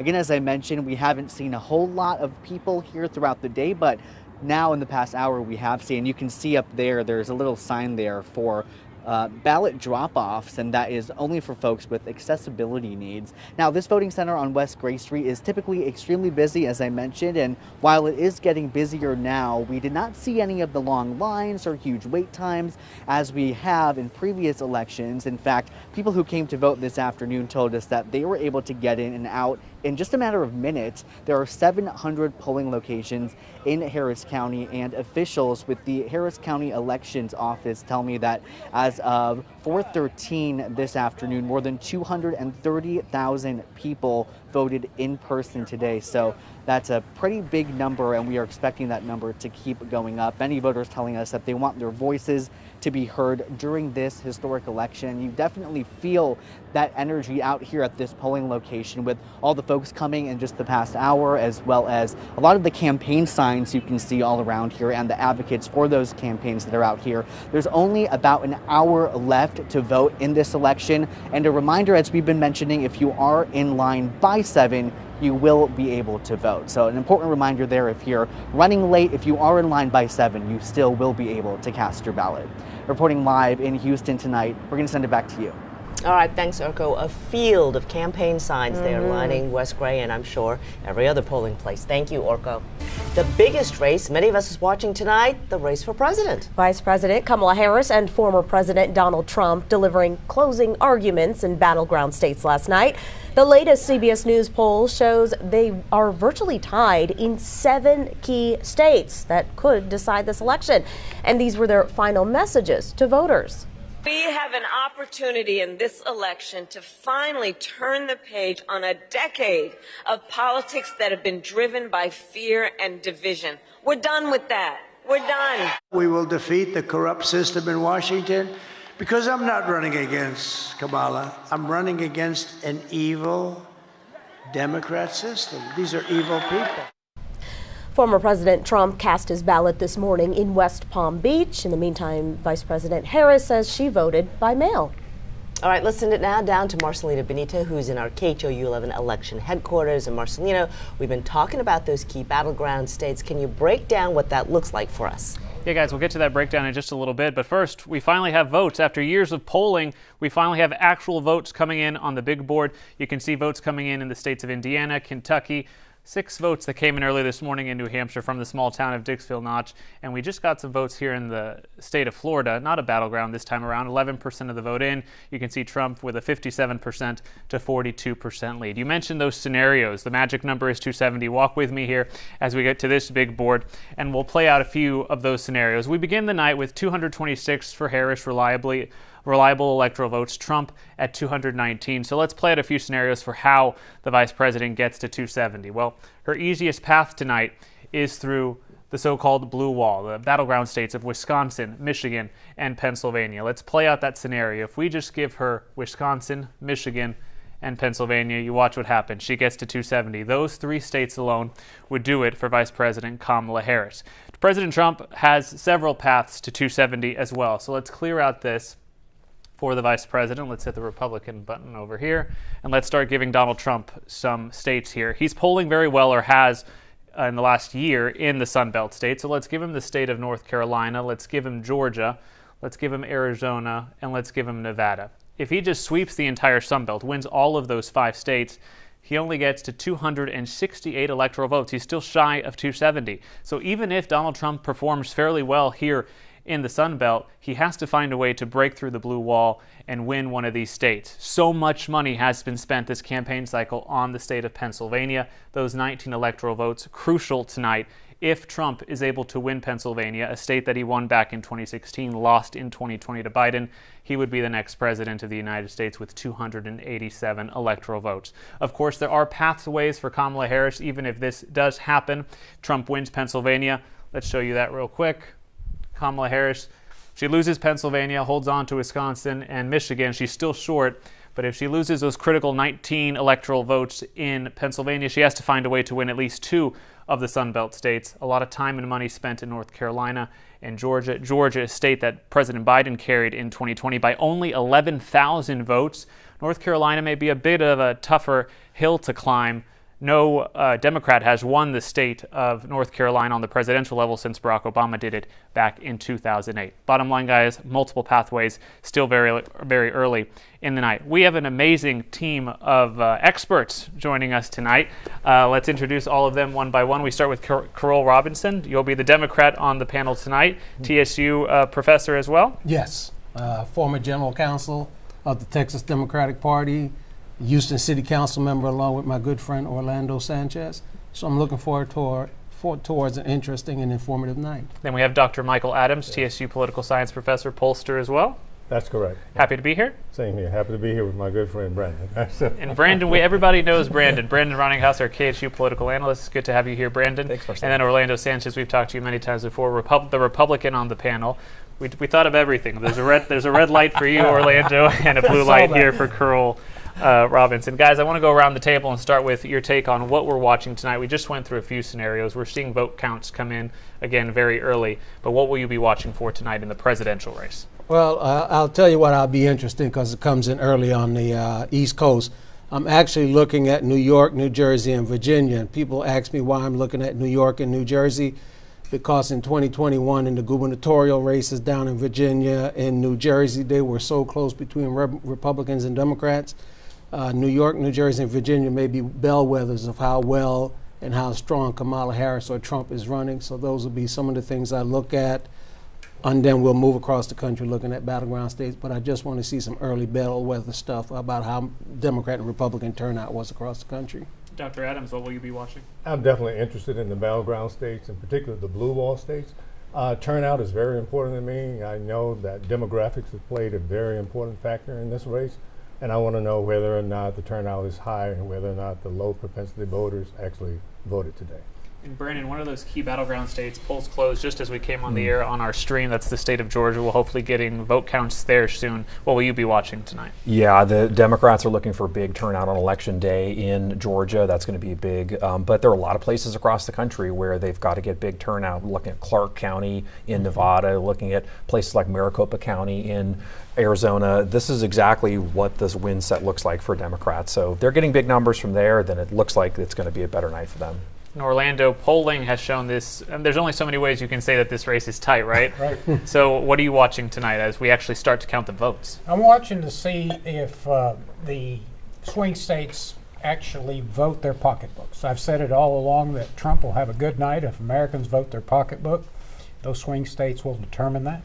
I'm also looking to see the realignment that's been going on with the Latino, and now we're starting to see some of the African Americans starting to move towards the Republican Party. So I want to see tonight if in Texas the realignment of Hispanics, which is the largest growing population of the state of Texas, continues that shift to the right. All right, guys, look forward to talking to all of you throughout the night. The night just getting started. Sherman and Reka will send it back up to you in the studio. Thanks very much. That is quite the panel there, helping to give us some signposts of what to look forward to as the evening begins and those returns start coming in. Race between Congressman Colin Allred and Senator Ted Cruz, of course, could decide control of the U.S. Senate. Right now, Democrats having a razor-thin 51-49 majority. Yeah, Allred is looking to score a major upset, while Cruz is aiming for that third term that could dispel talks of Texas going blue, a conversation that's been had over the years. We do have Cruz at the official watch party for both of those candidates. We're going to start in Houston, though, with Ted Cruz's campaign. That's where our Jason Miles is. Jason, how is Cruz's camp feeling tonight? Well, so far the music's pumping inside a ballroom at the Marriott Marquis, but the crowd is not here yet. Actually, doors don't open until 7 p.m. around the same time that polls close here in the state of Texas. And if you see the camera shaking a little bit, that's because there's a lot of activity still with other crews setting up on these risers and such. And you're taking a look now at the stage, the podium where Ted Cruz hopes to announce victory later tonight and hopes to win a third term as U.S. Senator from Texas. Obviously, he's close to tight races. 6 years ago against Beto O'Rourke, I think it was a 2.6% margin of difference. His battle against Colin Allred remains to be seen as far as results go. But as you know, Cruz has recently gone on a 50-stop bus tour ending last night up just north of us in Cyprus, where several other politicians appeared, including Lieutenant Governor Dan Patrick, even Democratic Harris County District Attorney Kim Ogg, who has thrown her support to Cruz based on crime issues, illegal immigrant issues, those kinds of things. In fact, it appears as if Ms. Ogg may already be in the building. There is a VIP section not far from where we're standing, where politicians and others will be here tonight, along with what we anticipate will be hundreds of people, supporters here to, again, hopefully watch Ted Cruz win another term in the U.S. Senate. That's the latest from the Marriott Marquis downtown. My colleague Victor Jacobo is up in Dallas covering the Colin Allred camp. Victor, how are things looking there? Yeah, Jason, I'm here at the historic Longhorn Ballroom here in Dallas, where things would get really going here in a few hours. Around 7 o'clock, that's when the election night watch party will get going for the Allred campaign. But really, they didn't waste any time today on Election Day. They campaign making sure to get as many voters as they can out and to the polls, even up to the last minute. Earlier today, Allred himself visited the headquarters for the Dallas County Democrats there. He thanked supporters. There was a phone bank as well as a block walk launch for knocking on doors and getting those last minute voters to get to the polls. Really highlights how this campaign for the U.S. Senate has differed from the last time Ted Cruz was up for election, going up against Beto O'Rourke. You may remember Beto O'Rourke visited every county in the state of Texas. However, Allred really visiting fewer than 40. And that really highlights his strategy of focusing on the urban centers. He really focused on Harris County. He really focused on Dallas County, focusing on the cities like Austin and San Antonio. He is hoping that his strategy will get him the victory to really boost turnout in those urban centers and launch him into that Senate seat against Ted Cruz. The campaign has really focused on reproductive rights as well as kind of this constant drumbeat that Allred has criticized Cruz for leaving and going to Cancun back in the winter storm freeze that happened a few years back. That was part of his closing message, and he really focused kind of wrapping it all up in kind of his message when speaking to reporters earlier today. And this is what he had to say when reporters asked him what that final message to voters was. We deserve to have a senator who cares about all of us, about all 30 million Texans. I'm a fourth-generation Texan. I was raised here by a single mother. I was captain of the football team at Baylor. I played in the NFL. I've done all of that because of this great state. And I want to serve this state. We don't have to have a senator who goes to Cancun when we need him most. We can have one who stays here and rolls up his sleeves and gets to work for you. That's what I'll do. So that was, really wrapping up his campaign message. That was happening at that phone bank at the headquarters for the Dallas Democrats here in this area. So again, we're at the Longhorn Ballroom in Dallas. He'll be joined here by supporters as well as close friends and family. That's set to get going around 7 o'clock, and then he'll start watching those results come in. And again, we'll keep a close eye on those urban centers to see if his strategy has paid off compared to that of 6 years ago, the last time Ted Cruz was up. But should be historic if Allred is trying to become the first Democrat to win a statewide race in the state of Texas for the first time in 30 years. So it's truly, if he's able to accomplish that, would be historic. So we'll keep an eye on that. It should be a long night, and we'll be here to track all of it. I'll send it back to you. Yeah, and also historic if he does win the first black senator in the state of Texas as well. But a lot of folks, Victor, are looking at this race nationally, of course, because the implications here is also, as we talked about, Texas possibly turning blue. People are really seeing this as a test of GOP dominance in the state of Texas. So this is getting a lot of eyeballs on this race. Our Len Cannon, though, had a chance to sit down with both candidates in the race for U.S. Senate. Yeah, they discussed it all, from LGBTQ plus policies to the job market to border security. And that includes this emotional ad against Allred. It features the grieving mother of Jocelyn Nungaray, that 12-year-old Houston girl allegedly murdered by 2 undocumented immigrants. Listen to what the congressman has to say about it.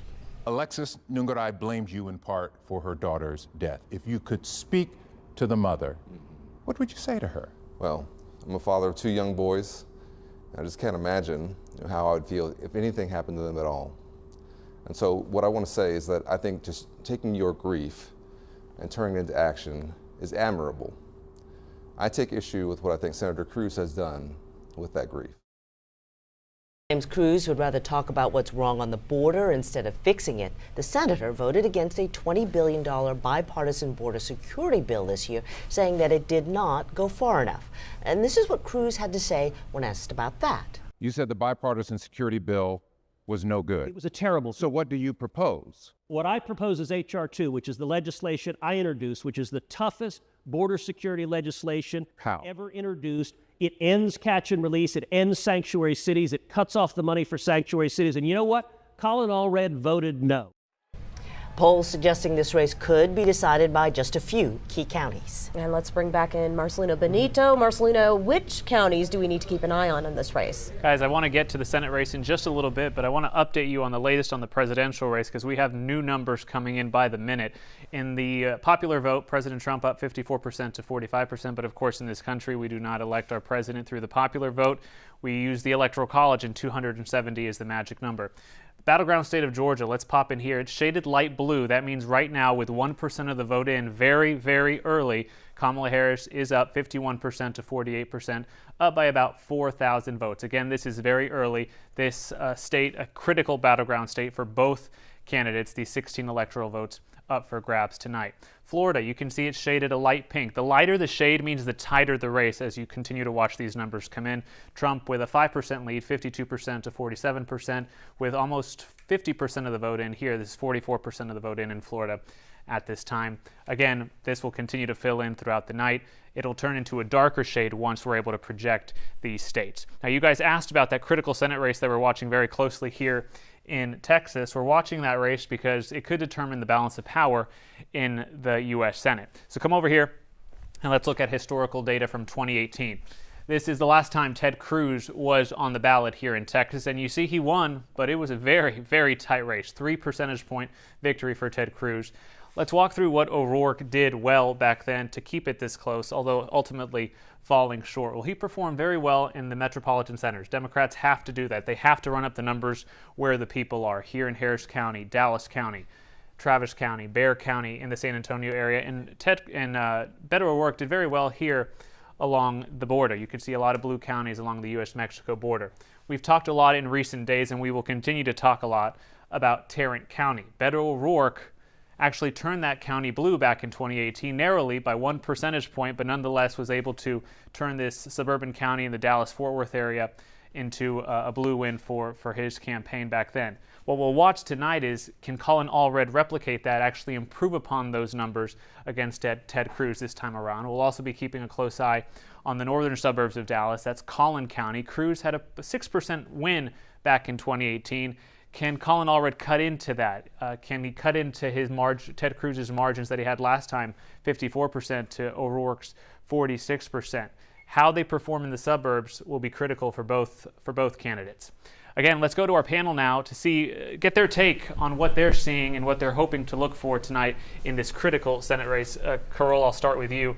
How do you think this Senate race will play out? What are you watching county by county?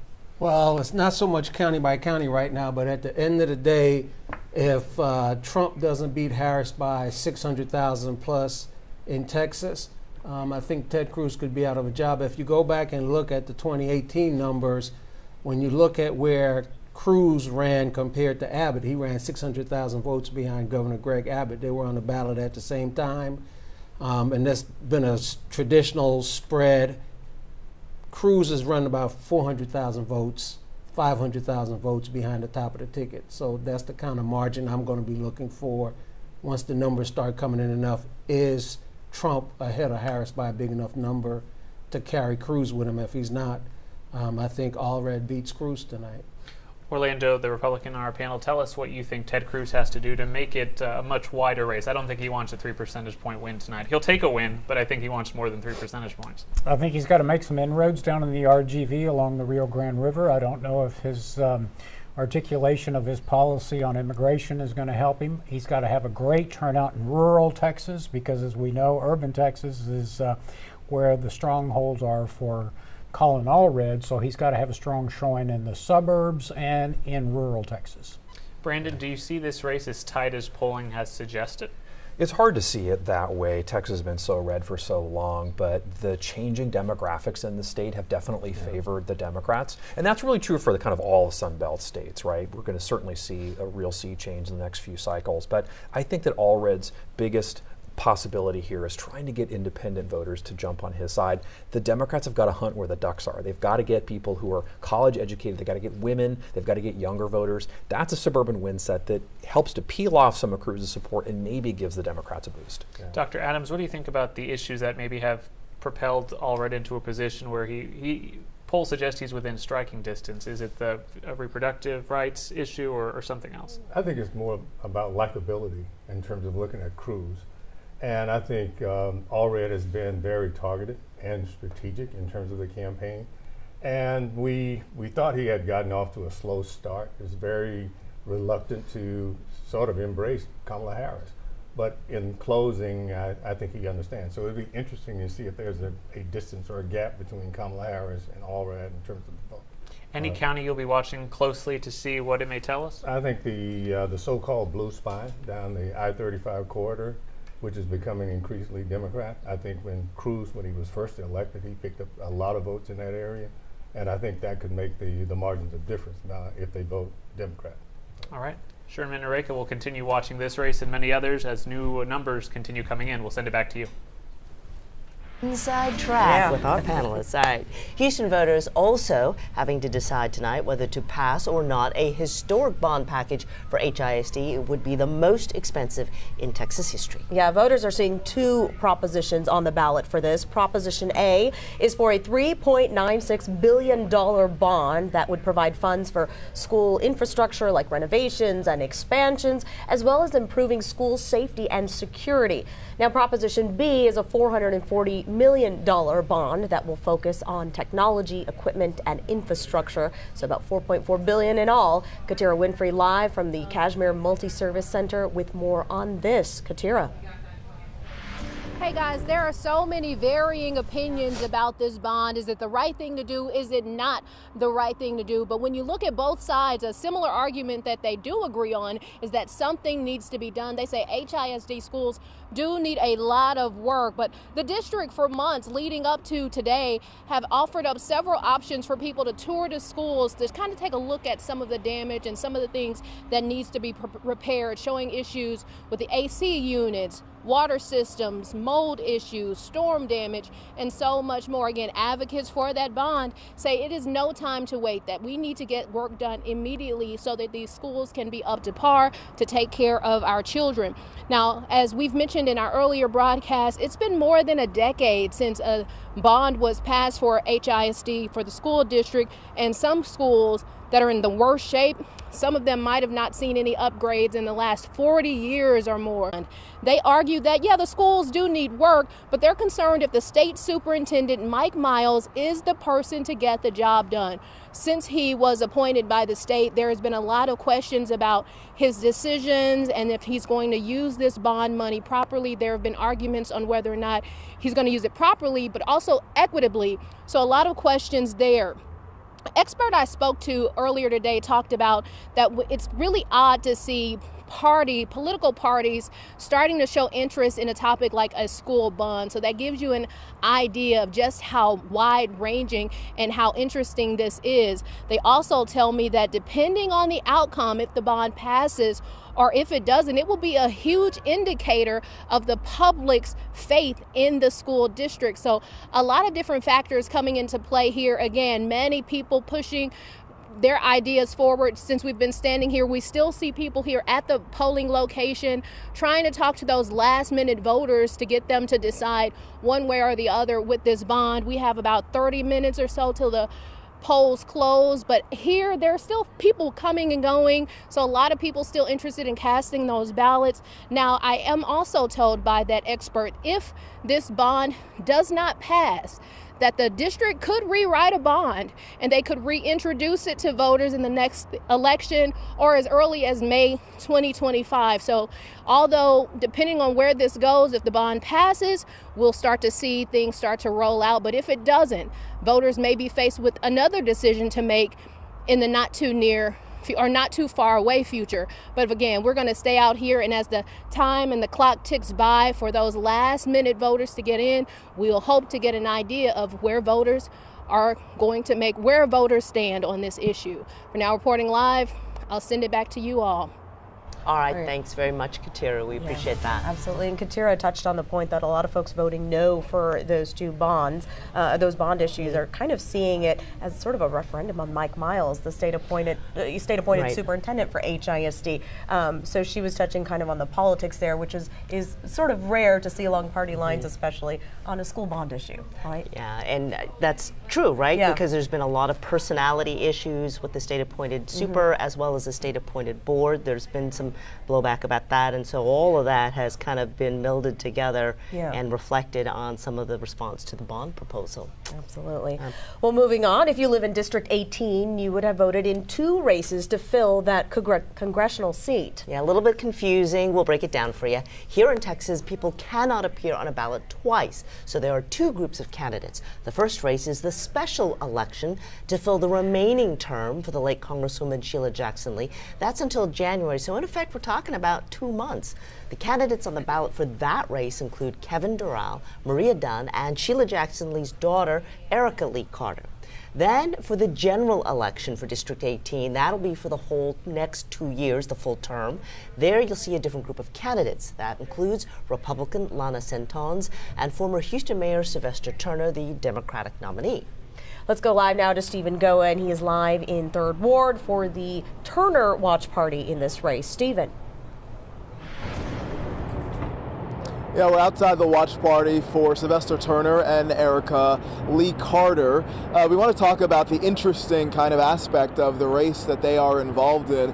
This is the 18th district, Sheila Jackson Lee's old seat, and we know there are 2 distinct races tonight.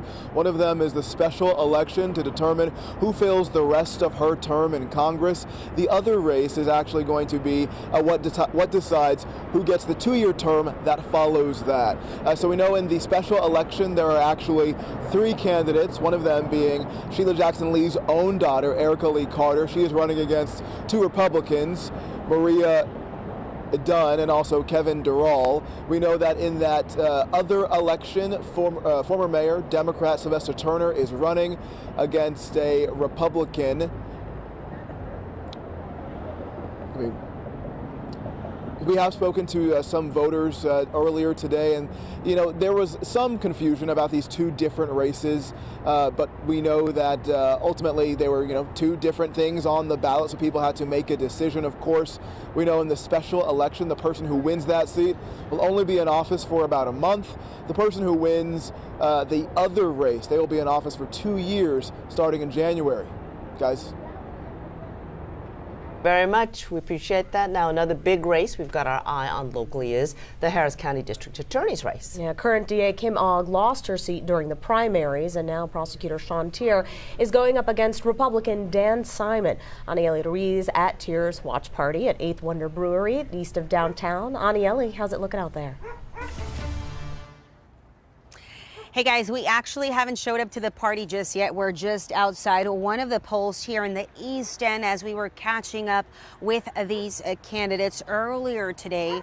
And again, we spoke with both of them. Both actually used to work for the Harris County District Attorney's Office. Now, Simons worked for 3 years, he said. He left to open up his private practice.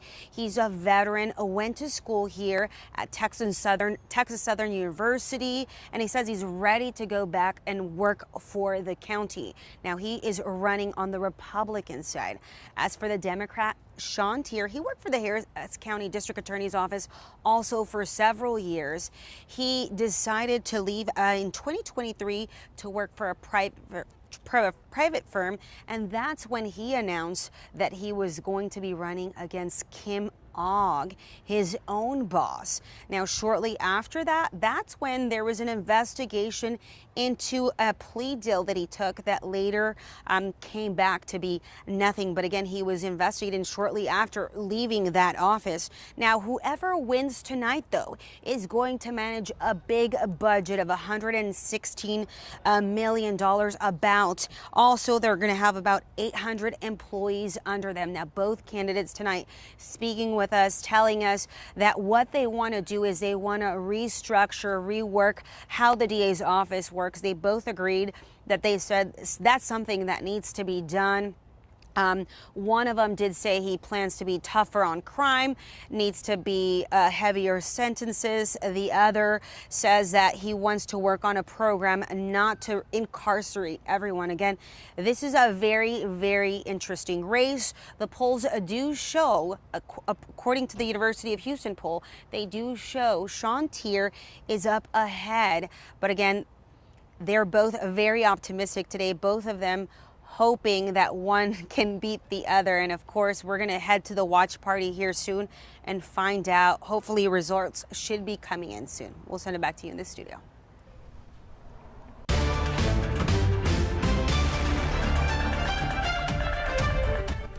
And the time now is 6:32. For those of you just joining us for our election night coverage on KHOU 11+, thanks for joining us.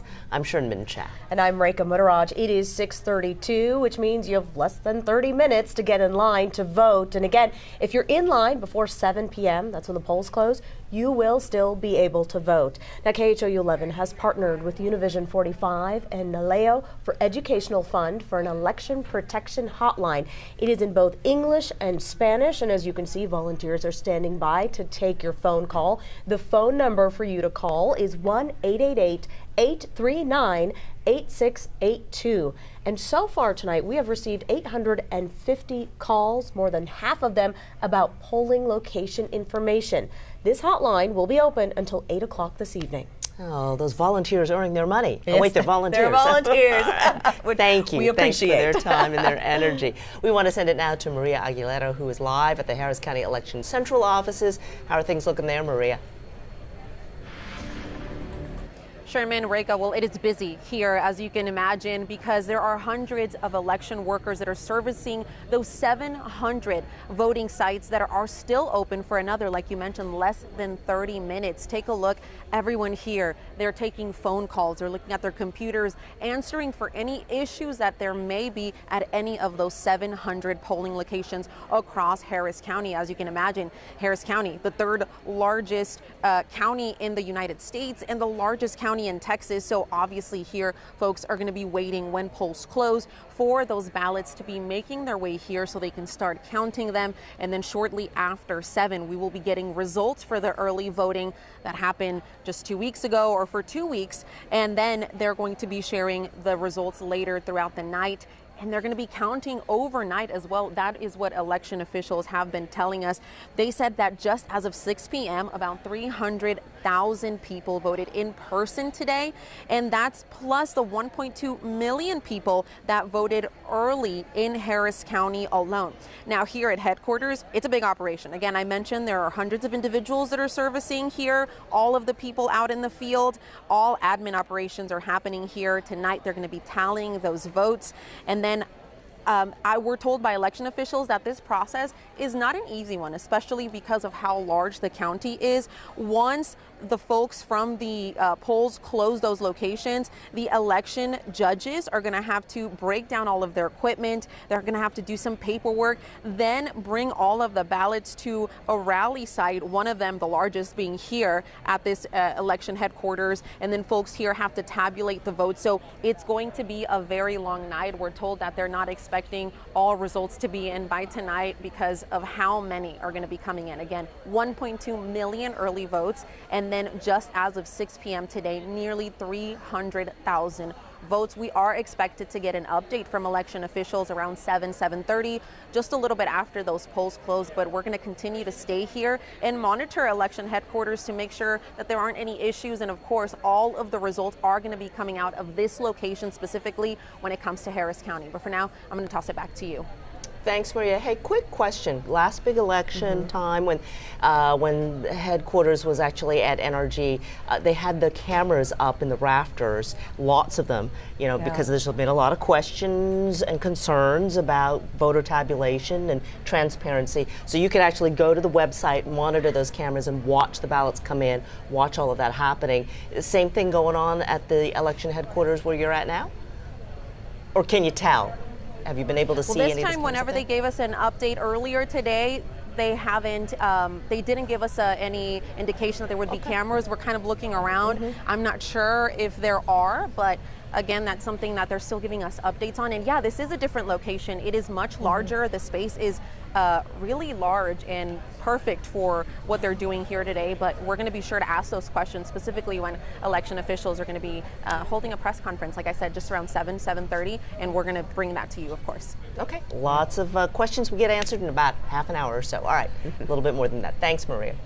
Lots of energy surrounding this election. Man, you can just feel it's like electricity, and you could you know? Oh, yeah. Just feel it sizzle in the air. Especially when it comes to young voters. Oh, yeah. Yeah, we got 2 young sons in our house. They're in their 20s. Yeah. Oh my gosh, do they have a lot to say? And they're not alone. Right now, we want to go ahead and send it on over to Trayson Bragg. He's at Texas Southern University's Election Night Watch Party. I bet there's a lot of chatting going on there. Oh, yeah. And Trayson, you know, the energy, I'm sure, in the room is great because so many of these voters are voting for the first time. Absolutely. I mean, this is obviously such an important election, and it's an important election to so many students here at TSU. In fact, we spoke to a lot of students today, and that's what they had to say. Take a look behind me. This watch party is already underway. We've seen a number of students roll in the last 30 minutes. But talking about being informed, that's what this first hour of this watch party is all about, is what I'm told. We're actually hearing from student speakers from the public affairs, the School of Public Affairs here at TSU, and they're going to be speaking about a number of topics that they say have proven to be very important to voters leading up to this election and, of course, today on Election Day. Those 3 major topics are reproductive rights, Project 2025, and the debt to education. Now, after that speech, we're actually going to hear more of see more of a traditional watch party. We're going to start watching the results after that in about an hour. But speaking about voters, again, you all mentioned it. We've seen a lot of excitement here on TSU's campus today. A lot of folks rolling into the polls, a lot of students making sure that their vote is heard. And in fact, we spoke to some voters. Take a listen to what they had to say.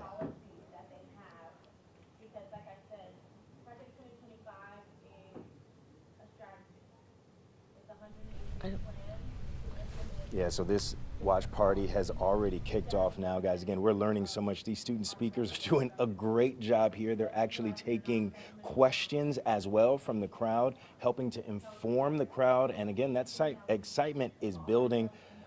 A lot of folks here want to start seeing those results. We're going to be here all night long. We're going to continue to let you know what's going on here. Again, it's underway, and we're going to be here for a while. For now, I'll send it back to you all. Yeah, absolutely, Trayson. As soon as those polls close at 7, hopefully we'll get those initial numbers, and the excitement will continue to build. Trayson, thank you so much, live from TSU. You know, throughout this election cycle, we have seen polls showing how important young voters are, and especially because they've been mobilized on social media campaigns, and a lot of influencers have been involved in this election. The way candidates have been getting to voters has been very different, and speaking on a level to people in college age or in their 20s. So it's been very interesting to see. Yeah, and I have to say, I'm kind of embarrassed actually, but when I watch my boy, to me they're boys, right? Yes, but they're in their early always 20s, so they're young voters. Yeah.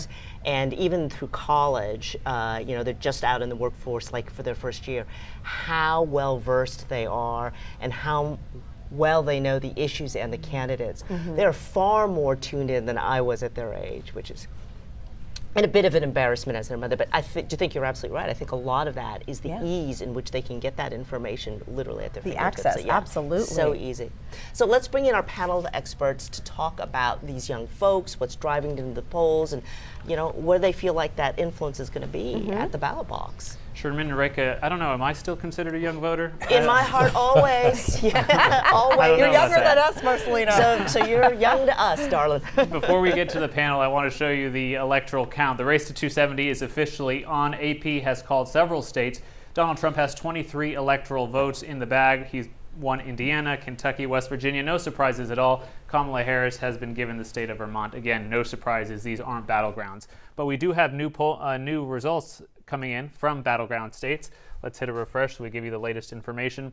And you can see the battleground state of North Carolina and its 16 electoral votes. We have results coming in. 68% of the vote in, or 68% of the vote Harris has at this moment, with that's 76,140 votes. Donald Trump has 31% of the vote with 34,295. Again, very early, less than 1% of the vote in at this time in North Carolina. But again, this is a state we'll be watching very closely, a state that Republicans have won in the last several presidential cycles. Last Democrat to win it was Barack Obama back in 2008.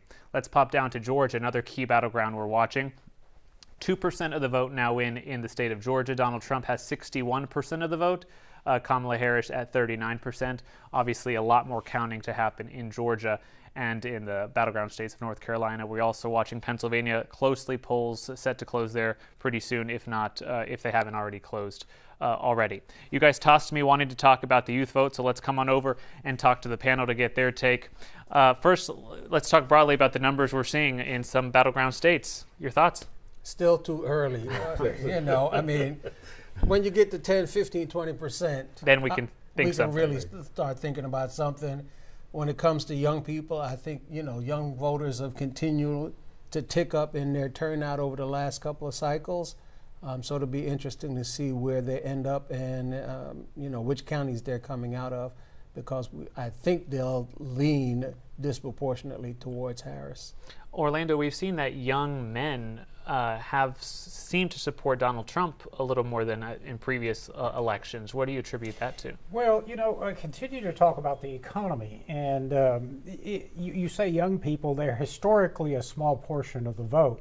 But to the extent that they may have started a family and they're looking to purchase a home and they're looking at the interest rate, you know, 1%, 2% interest rate increase in a home mortgage is a substantial amount of money for a young family. So they may be focusing on that, and the economy may be driving them out to the polls and voting certain ways.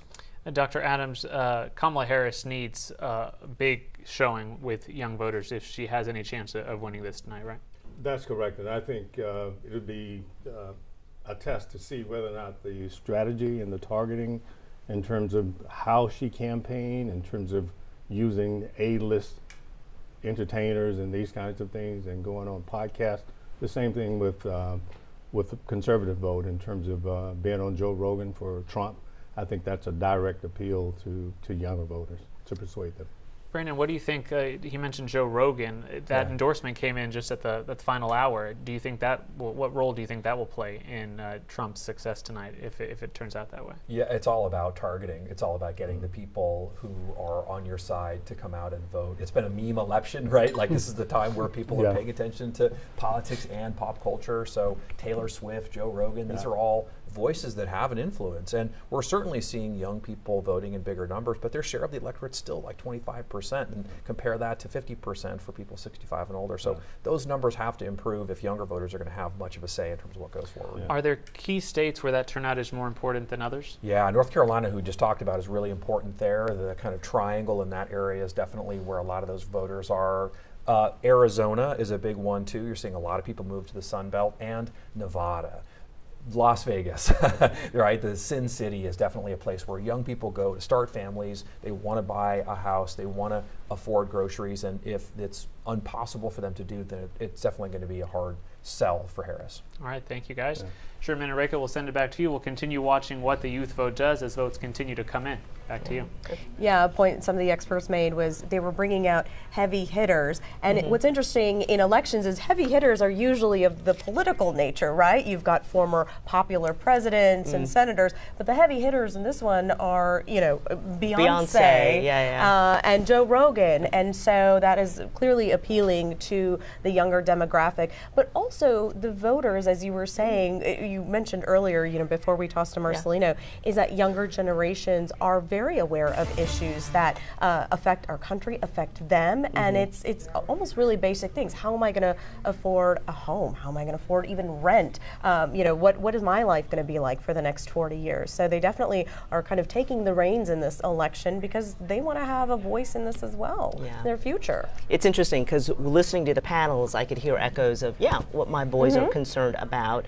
And, you know, at their age, no, I was not thinking about how am I going to buy a house or anything. They're already thinking about that stuff. Like, what's the interest rate? How is that, you know, how are we going to manage those things? And absolutely. They're growing up. I know. Right. And they realize that their vote counts in this and could make a difference. Yeah, absolutely. All right, we're going to go back to Katira Winfrey, who is live outside Kashmir Gardens. Is that right? Oh, there we are. Okay. So she's been following the HISD bond issue for the last several weeks. $4.4 billion, a little bit of chump change. Katira, how are things looking out there?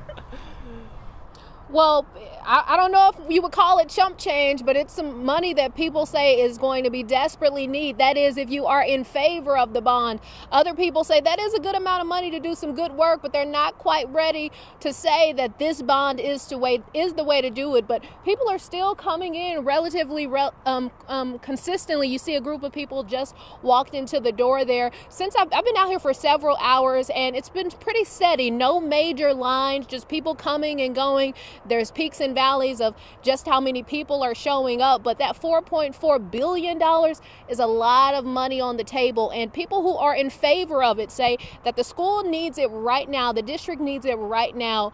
We've done several tours of some of the schools in some of the worst condition, and you see issues with the AC units, you see issues with mold, water. Some of these schools are almost 100 years old, and some of them haven't seen any upgrades in 40 years or more. So they say we need this money now to make sure these students are in safe environments and comfortable environments. And opponents, on the other hand, say, yeah, the district does need a lot of work, but they're not quite sure this bond is the way to do it.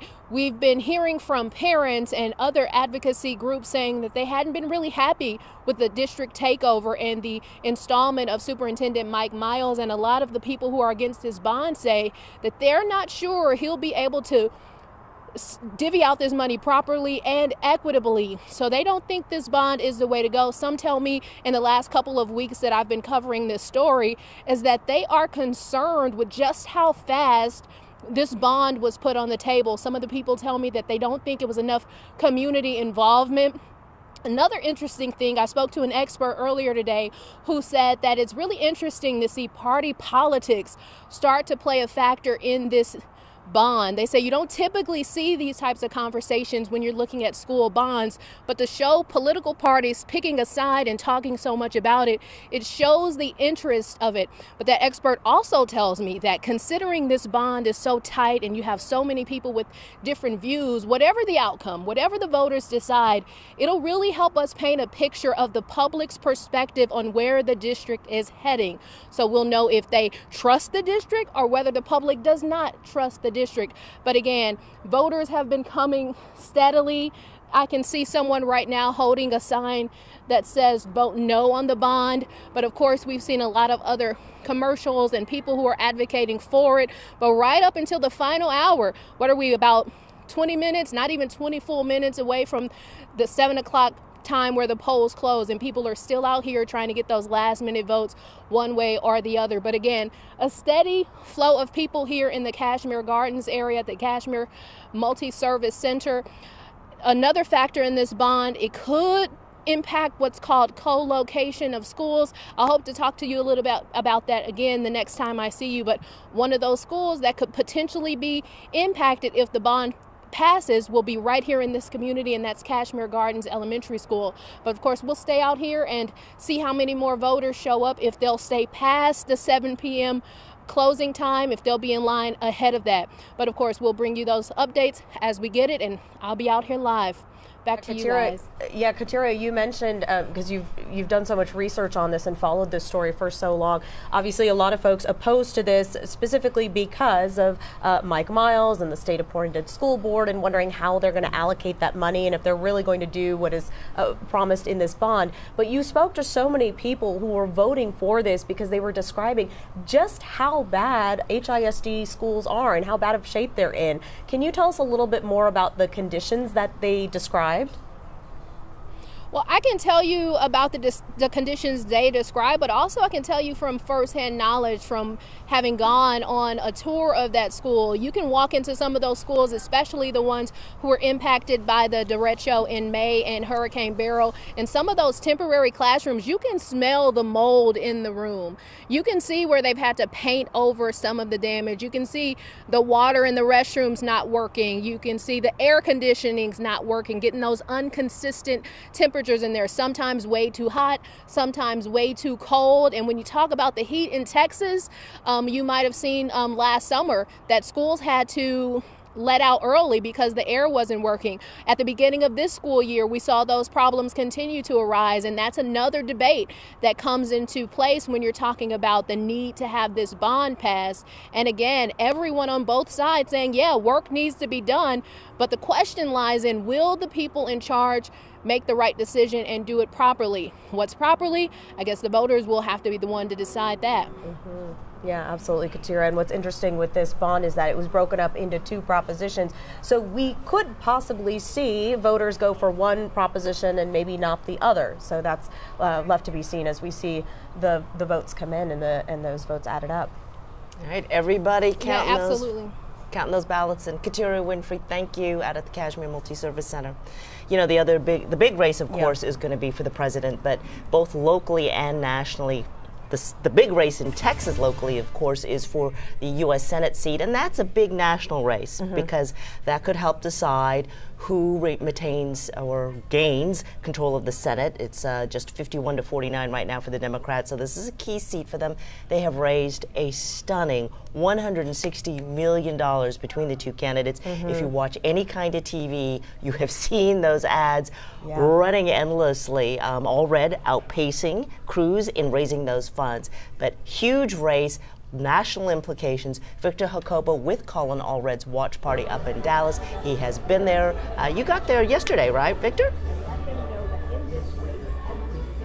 Yeah, that's right. We arrived here in Dallas yesterday. Had some storms, but things cleared out and sunshine came through for a pretty nice fall day today in Dallas. And Colin Allred really spending the day, not wasting any time on this election day. He went to the headquarters for Democrats of Dallas County and thanked supporters there. And there were supporters who were going to knock on doors, make phone calls. But here now we are at the historic Longhorn Ballroom in Dallas, and there are dozens, and I mean dozens, of cameras and media outlets here covering this. Kind of gives you an idea of just the stakes of this race and the national attention and national pressure on both of these candidates, on both Colin Allred and Ted Cruz, for this race. As you mentioned, the stakes are extremely high with control of the U.S. Senate at stake. When you look at the national picture, Democrats dealt a pretty tough hand in terms of having to play more defense than offense, but in that national landscape, Democrats have really looked towards Colin Allred as one of those few opportunities to maybe flip a seat from red to blue. Everybody, of course, remembers Beto O'Rourke trying to do that back in 2018, and he came up a little short, but Colin Allred has really taken a different route in trying to campaign against Ted Cruz. Beto O'Rourke visited every county in Texas, while Colin Allred really focused his efforts and his time in the urban centers. He spent a lot of time making many visits to the Houston area and Harris County, but also here in the Dallas area, focusing on the urban areas of Austin and San Antonio. His aim is to really drive the turnout there. That's where his campaign believes that their best shot at unseating Ted Cruz is going to be. And as you mentioned, this is the most expensive Senate race in the country tonight. They're shattering records, and again, that just drives home how much attention is not just and enthusiasm there is not just here in the state, but across the country. A lot of that money coming in from outside the state into this race, flowing in, and of course, even some time from the Kamala Harris campaign when she came to Shell Energy Stadium. Colin Allred sharing that stage with her. He got a big boost, and he's hoping that he can be buoyed up by that turnout from the presidential race.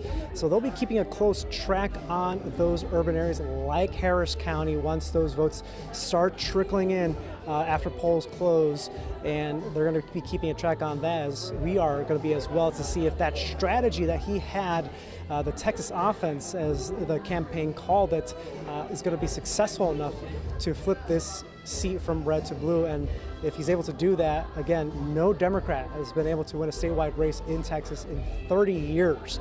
And so a lot of pressure, a lot of eyes on this race, a lot of money in this race, and certainly we'll be keeping track of it. And the reaction, either way the result is certainly going to have major implications for the U.S. Senate, as well as who eventually wins the White House. So a lot of eyes on this one. We'll be keeping track of it through the night. I'll send it back to you.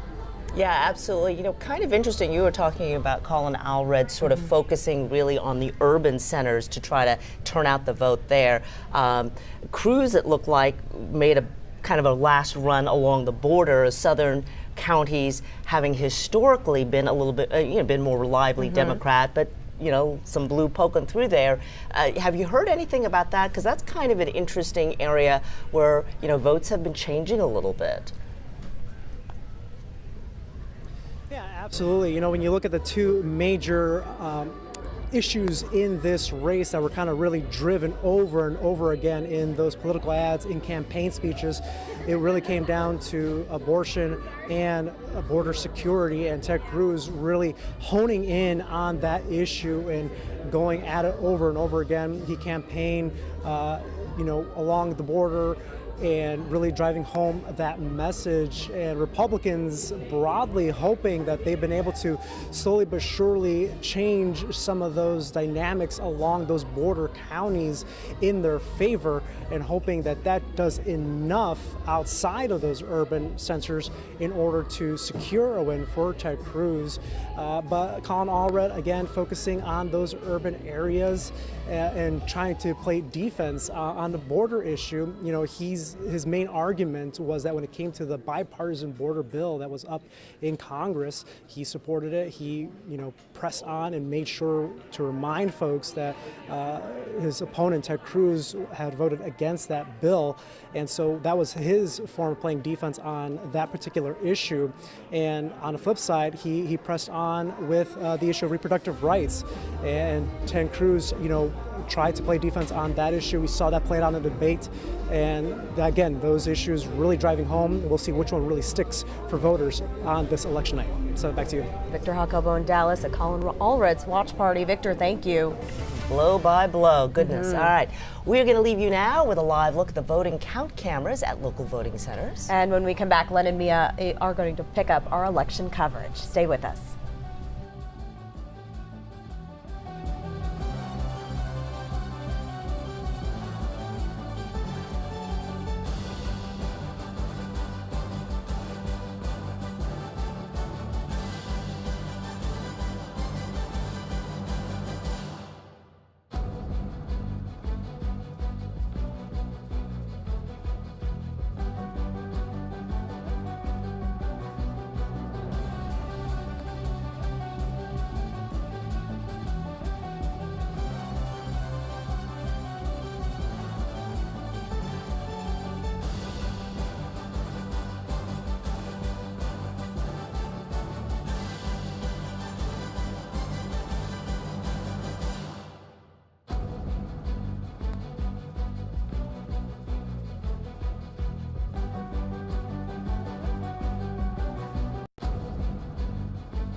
The polls just closing in Texas for this historic November election. And we are expecting the first round of early voting numbers within the next hour. Thank you so much for joining us on KHOU 11 Plus. I'm Mia Gradney along with Lynn Cannon for our special election night coverage. Yeah, and behind us you can see workers busy counting the ballots. We have team coverage for you tonight, bringing you up-to-the-minute results. We start with our Maria Aguilera live at Harris County Election Central. Hello, Maria.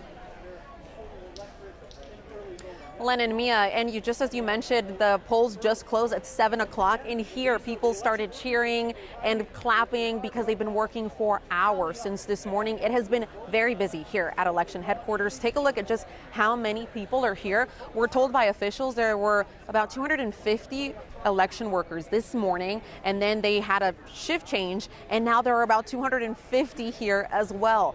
All of these people have been servicing calls and answering just questions and issues that there may have been at the 700 polling locations that are now closed. But as you can imagine, because of how large Harris County is, the largest in the state, it's going to take a while for all of the ballots to make it here, for the counting to begin and to continue throughout the night. We're told that it is a process. Of course, the election judges have to pack everything up. They have to input some information before they can actually bring all of their things here. This is also a rally site. Well, there will be bringing equipment here to this location, but here folks have been busy throughout the day, and they're going to be busy throughout the evening because although polls have closed at 7 o'clock, people, as long as they're in line by 7, they can still vote. And I was told here by election officials that in previous elections, there were people that casted a ballot up until 9 p.m. So that could very much happen as well today. Now, the latest numbers that we got from officials here,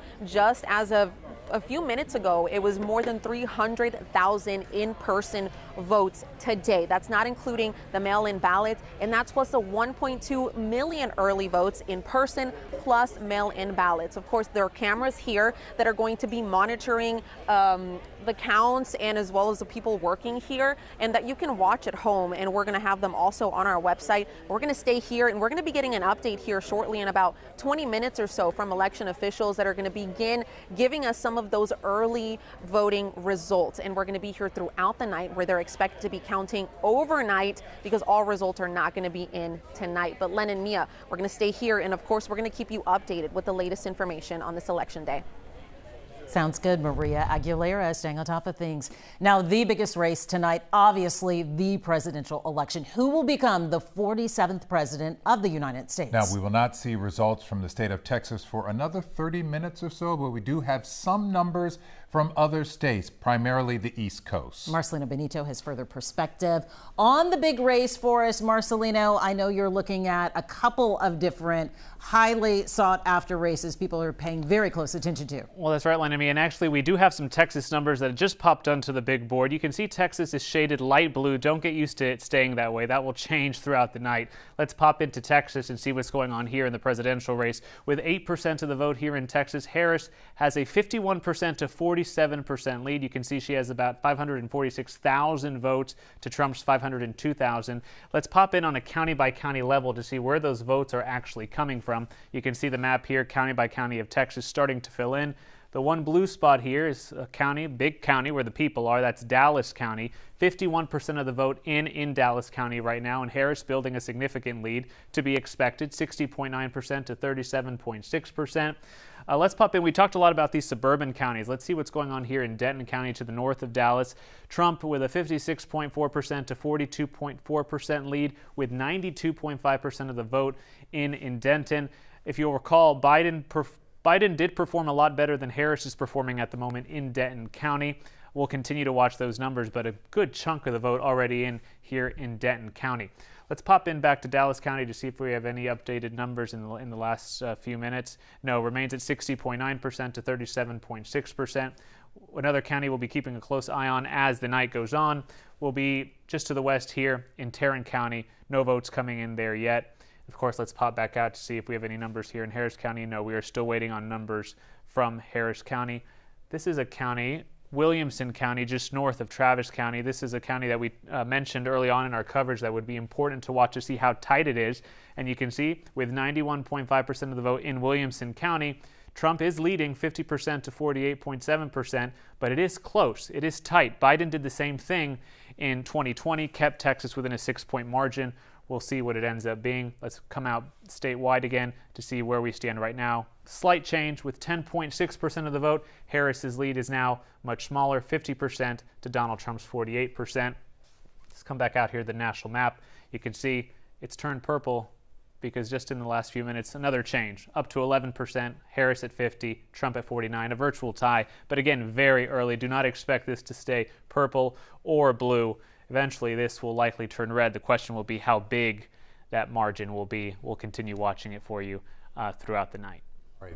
Marcelino, thank you very much. Just for context and perspective, a Democrat has not won the state of Texas in a presidential race since Jimmy Carter in 1976. So no, don't expect an upset for Texas flipping in the presidential race tonight. Another big race tonight we are following in Texas, the one for the U.S. Senate seat that we've been talking about. Yes, the question here, can incumbent Senator Ted Cruz hold on to a seat, or will there be an upset by Congressman Colin Allred? We have team coverage following this race for you. Victor Jacobo joins us from Dallas, where he's following Colin Allred. But we start right here in Houston with Jason Miles in downtown following Ted Cruz. Jason. Yeah, the polls in Texas closing at 7 o'clock. The doors opening at 7 o'clock here at the Ted Cruz watch party downtown, the Marriott Marquis. Sergio is going to pan over and show you some of the crowd as supporters and others start filing in. I'm told by Cruz campaign staff that more than 1,000 people RSVP'd for this event. So the crowd could be that big, even larger as the night goes on. We have some video also from the Cruz campaign over the last few weeks and months. Of course, the senator, I should say, has been in a tight race, according to polls, with Democratic challenger Colin Allred. Cruz's re-election campaign, including an extensive bus tour across the huge state of Texas, culminating just last night in the Houston area. In Cypress, Lieutenant Governor Dan Patrick, Democratic Harris County DA Kim Ogg speaking at that event. Of course, you know, Kim Ogg endorsing Cruz this year because of crime concerns, illegal immigration issues. We actually have some sound, a sound bite from Cruz during an appearance on Sunday out in El Paso. Well, listen, I think every election should be a contest between the records of both of the candidates. I've spent 12 years fighting every day for jobs, for freedom, and for security in Texas, producing real results. And back here live, you're looking at the riser with a podium on it. That's where Ted Cruz certainly hopes to declare victory tonight and hopes to secure a third term as U.S. Senator. Of course, he's served already for 12 years. Generally on election nights like this, the candidate will stay in a back room somewhere watching election results pour in, and at some point they feel it is time to come out and address the crowd. Obviously, candidates always hope that will be good news for the crowd, but certainly sometimes things go late. Election results slowly roll in, so they may just have to address the crowd without declaring victory or otherwise. But we will obviously continue to watch things here in downtown Houston. For now, though, we'll send it back to you. Thing with this race for certain, there has been a lot of money spent. One of the most expensive races that we've seen this election season. Yeah, they have spent a ton of money. We know because we watched all the ads. Let's send it over to Victor Jacobo, who is in Dallas tonight at the official watch party for Congressman Colin Allred. Victor. Yeah, up here live at the historic Longhorn Ballroom in Dallas. Doors have opened up at 7 o'clock, so supporters, other folks starting to file in here. They have some screens up where they're slowly watching the results from not just this race, but from other races across the country trickle in as they keep their eyes on not just this race, but other races as well. This is a culmination of a long campaign for Colin Allred, but today was not a day off by any stretch of the imagination. Earlier today, Colin Allred visited the headquarters for the Democrats of Dallas County. There he thanked supporters, thanked campaign staffers, and where they were holding a phone bank and launch of a block walk to knock on doors, getting voters to hit the polls really up to the last hours, up to the last minute, and making sure they were able to get every vote they could out there. and Allred sharing his messages. One of those central ones was on the issue of abortion and reproductive rights. Allred kept that issue at the top of the campaign against Cruz. He constantly labeled the law in Texas as Ted Cruz's abortion ban. He was joined throughout the campaign by doctors and women who experienced the issue firsthand. And you may recall when Kamala Harris visited Houston at Shell Energy Stadium, that was the central theme of her rally there. It's an issue Democrats have had success with in races around the country in the past few years, ever since the overturning of Roe v. Wade, and they hope that can buoy them to victory this year. Allred took time to talk about that today in his campaign's closing messages. I'm so proud of the Texas women and families who shared their stories about what they've been through in this state. And it's wrong. And every day when I'm tired or I feel a little down, I think about their stories.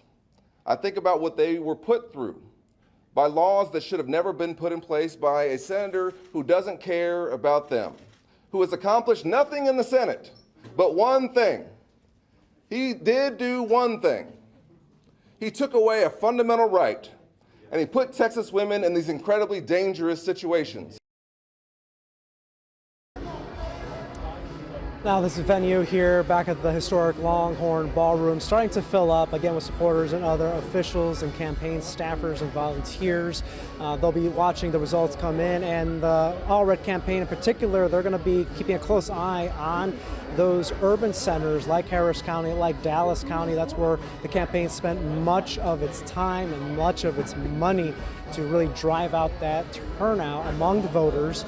Different strategy than Allred had compared to his predecessor, Beto O'Rourke, when O'Rourke challenged Cruz back in 2018. So they'll be keeping a close eye on that. We'll be doing the same, and we'll be sending it back to you for now. All right, Victor, thank you. And we know with those ads that we've been seeing, things have gotten a little spicy between those two candidates. Allred calling Cruz all hat, no bull. Cruz saying that Kamala Harris and Allred are in Joe Biden's basement, basically saying they support his candidacy and his policies. I sat down with both of the Senate candidates during the campaign. We talked about abortion, border protection, and those campaign ads. A series of ads attacking Allred's stance on LGBTQ+ rights. The Cruz campaign spending millions pointing out Allred supported the Equality Act in Congress, barring gender discrimination in public places. And Cruz saying that Allred supports boys playing against girls in sports. People opposed to the idea argue if you are identified as male at birth, but now transition and identify as female, competing against females is unfair. Right. I understand. Whether it's here or at the college level, I understand. They say it's unfair. I understand. And do you think it's unfair? Listen, I think that a senator's job is to deal with issues that are facing our entire state, that's facing our entire country, that are real issues, not to make things up, not to find one single example out of 1,000 or 1,000,000 and to spend all your time scaring people about that. Now, Allred points out it is already illegal in Texas for transgender girls to play on girls' teams. It was banned by the state legislature in 2021. As for Cruz, I talked to him in Fort Bend County several weeks ago. The one issue many Texans cannot forget for him is that trip to Cancun. You can't seem to shake the trip to Cancun. Does it bother you? Oh, listen, it bothers me that there are Texans that believed that it said that I didn't care. I'll tell you what, I did one trip with my daughters to the beach, and it seems that folks on the left love to scream about it. Okay. All right, so you have the Senate candidates there talking about what is important to them. Right now, let's go to Marcelino Benito. He's standing at his popular board. He'll be here all night doing this, the Electoral College in the presidential race, Marcelino. I know there are certain states that have to swing one way or the other for these candidates to get to the magic number of 270. Yeah, it's all about 270, Len, but the map is starting to fill out. The darker shades mean a state has been called. So let's look at the count as it stands right now. Trump at 95 electoral votes, Kamala Harris at 35. We just called the state of Florida moments ago, those 30 electoral votes going to Trump. You can see Texas has not been called yet, but we do have results coming in. I want to pop into some of the battlegrounds and show you what's going on in some of them. We're watching North Carolina closely. You can see it's shaded blue. Oh, let me turn this off right here. Okay.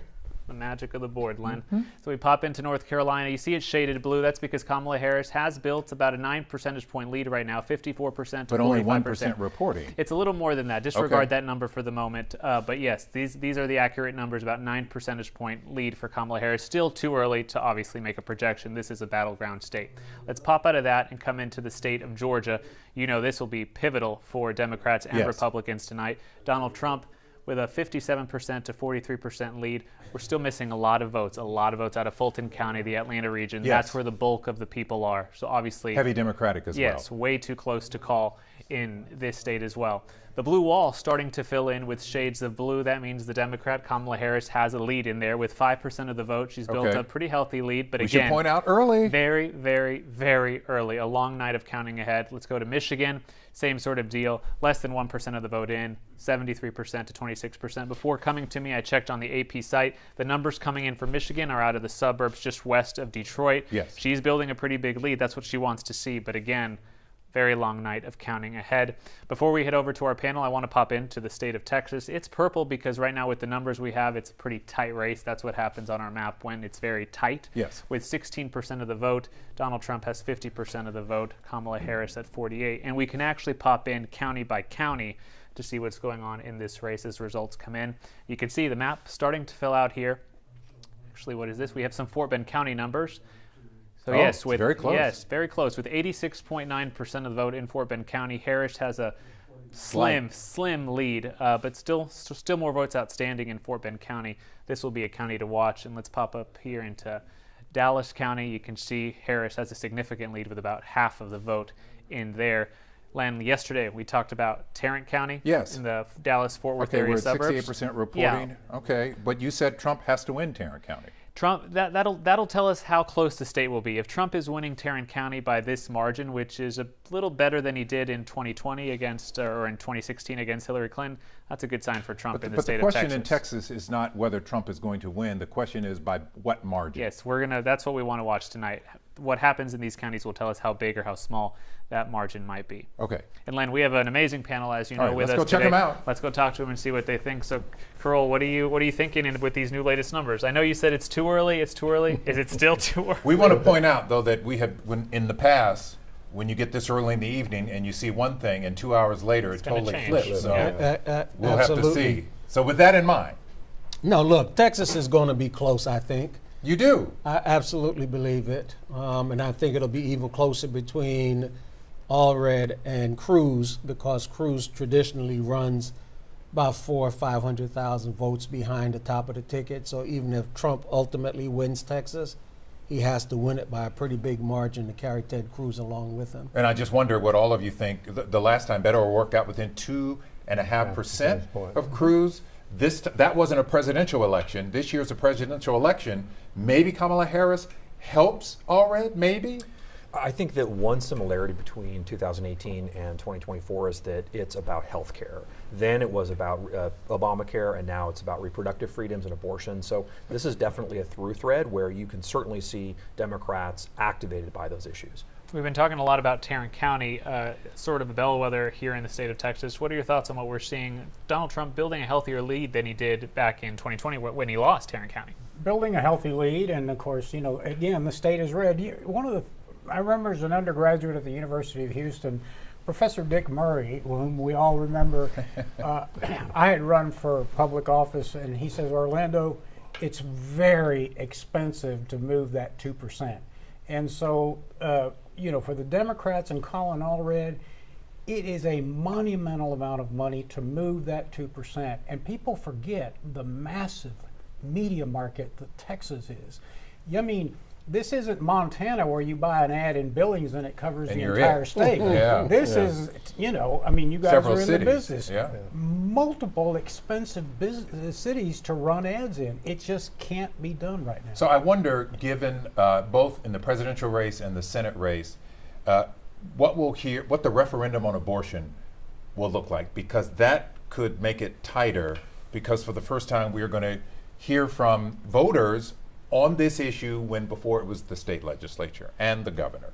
This is going to be one of those issues where definitely it's going to split people. It splits people with college educations versus those who don't. It splits men from women. This is going to be a motivator for young people too. So if you're Colin Allred, you're looking for those categories. You're looking for that win set. But that's hard to find because traditionally a lot of those groups have gone for the Republicans. In 2022, the exit polling had suburban voters voting for Greg Abbott by about 51%. So not a lot, but enough. That's really what the Democrats want to flip. Dr. Adams, what does it tell you that Tarrant County appears to be turning red this year when, 4 years ago, President Biden managed to flip it, albeit narrowly? Is Trump a stronger candidate this time around? I think he's a stronger candidate, but Tarrant County really doesn't tell us a whole lot when you look at it. But I want to get back to the gender question. I think African-American women clearly will resonate with the reproductive right questions. The question is whether or not white women will support Kamala Harris. And I think the Senate race, what it pretends, we have to look at the future in terms of the margin of victory for Trump. If it's less than 4%, 2028, a lot of money could come in, and we may see some dynamics in terms of Texas becoming a purple state. Okay, so I just want to point out that I've been here 18 years, and for all those 18 years, all I've heard is a blue wave that's coming to Texas. Have not seen it yet. Hasn't happened. Has not happened. You have to look at it. I think he won, by 9 percentage points in the last election? Yes. Trump. Yeah, Trump. And 4%, it seems it's going down, all right? And so that's where you would get, perhaps it will become like Georgia, for example, in terms of becoming a battleground. Well, and Marcelino, you could speak to this. A lot of people thought, okay, with a growing Hispanic population, there's the blue wall. But many Hispanics have voted red. Yeah, and Orlando, you could speak to this. You run a group of Latino conservatives. I mean, the Latino vote is not monolithic. No, it's not. We've been polling, actually, 600 registered Latino voters across the state of Texas for the last 3 years. The economy plays a big role in that there. And people are, they're shocked, I guess, when Stark County came in last time. Stark County, but people forget, that's the oil and gas industry. Those hard-working people and families are driving Ford F-350s that run $80,000, but they're hauling pipe, they're welding, they're on the platforms. And when the Democratic Party says we're going to end fossil fuels, that scares the bejesus out of them. Of course. Yeah. Before we send it back to Mia, can you give us a sense of what you think on those battleground states? We have more votes coming in. Is it still too early? Too early. Well, look, the picture is starting to take shape. When we came into this, a lot of folks, experts were talking about you could see something like Harris wins North Carolina, loses Georgia. If she could win both, that would be an extraordinary night. That may play out that way. Pennsylvania looks like it's going to be a tight race. Depends on where the votes are coming in. Once we start to see a clear pattern around that, I think she'll do all right in Michigan, Wisconsin, and then we'll get to Sunbelt states. I think she probably wins Nevada more likely than Arizona, even though Democrats will probably win the Senate race in Arizona. And just to touch back on the abortion issue, if you go back and look in the states that have had the referendum, what you end up seeing is what would be characterized as Republican voters will vote for pro-choice, but then go back down the ticket and start voting Republican. We don't have that referendum, so you may move a couple of points to Allred or Harris, but Republicans start with about a built-in 700,000 vote margin in Texas. That's a lot of money to move 700,000 people.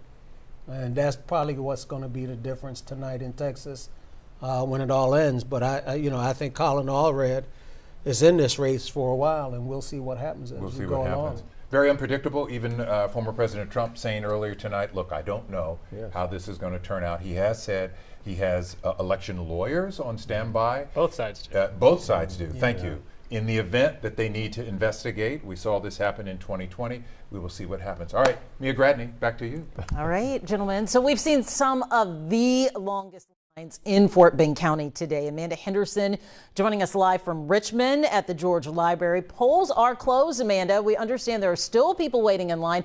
Also, Marcelino looked at some returns for us already in Fort Bend County. Harris has a slight lead. Just curious, have you been able to talk to anyone after they voted? A little exit polling on your end.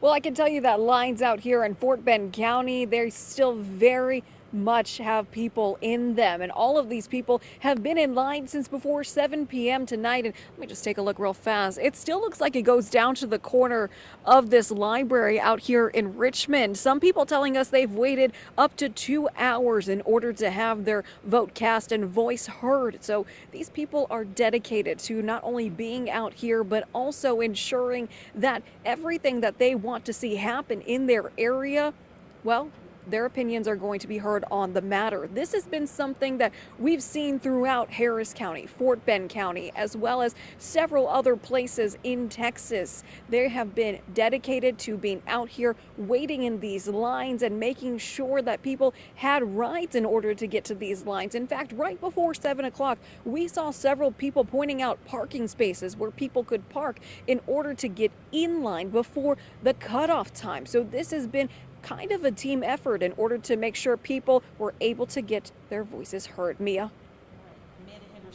From Fort Bend County, but let's focus on the biggest county in the state now, Harris County. The head of elections for Harris County, Tanisha Hudspeth, now giving us an update. Looks like she's getting ready to speak at any moment now, letting all the cameras get set and ready, because we all want to hear what information she's going to have to provide as we are anxiously awaiting the latest information in the vote count and that process and how it is going tonight. And so far, so good today. Not many problems reported, and we'll see if that continues at this hour at 7:28 tonight. Pretty smooth so far. But our producers have said, about 30 minutes in, we might have some early voting numbers in, and maybe this is what Tanisha will talk about. She'll probably also talk about exactly what you mentioned, Mia, in terms of how smoothly the process has gone. Maybe she'll even discuss what polling locations still have people in line and may be there for a while. Good evening, everyone. And here she is. Let's go ahead and listen. Hudspeth, your Harris County clerk.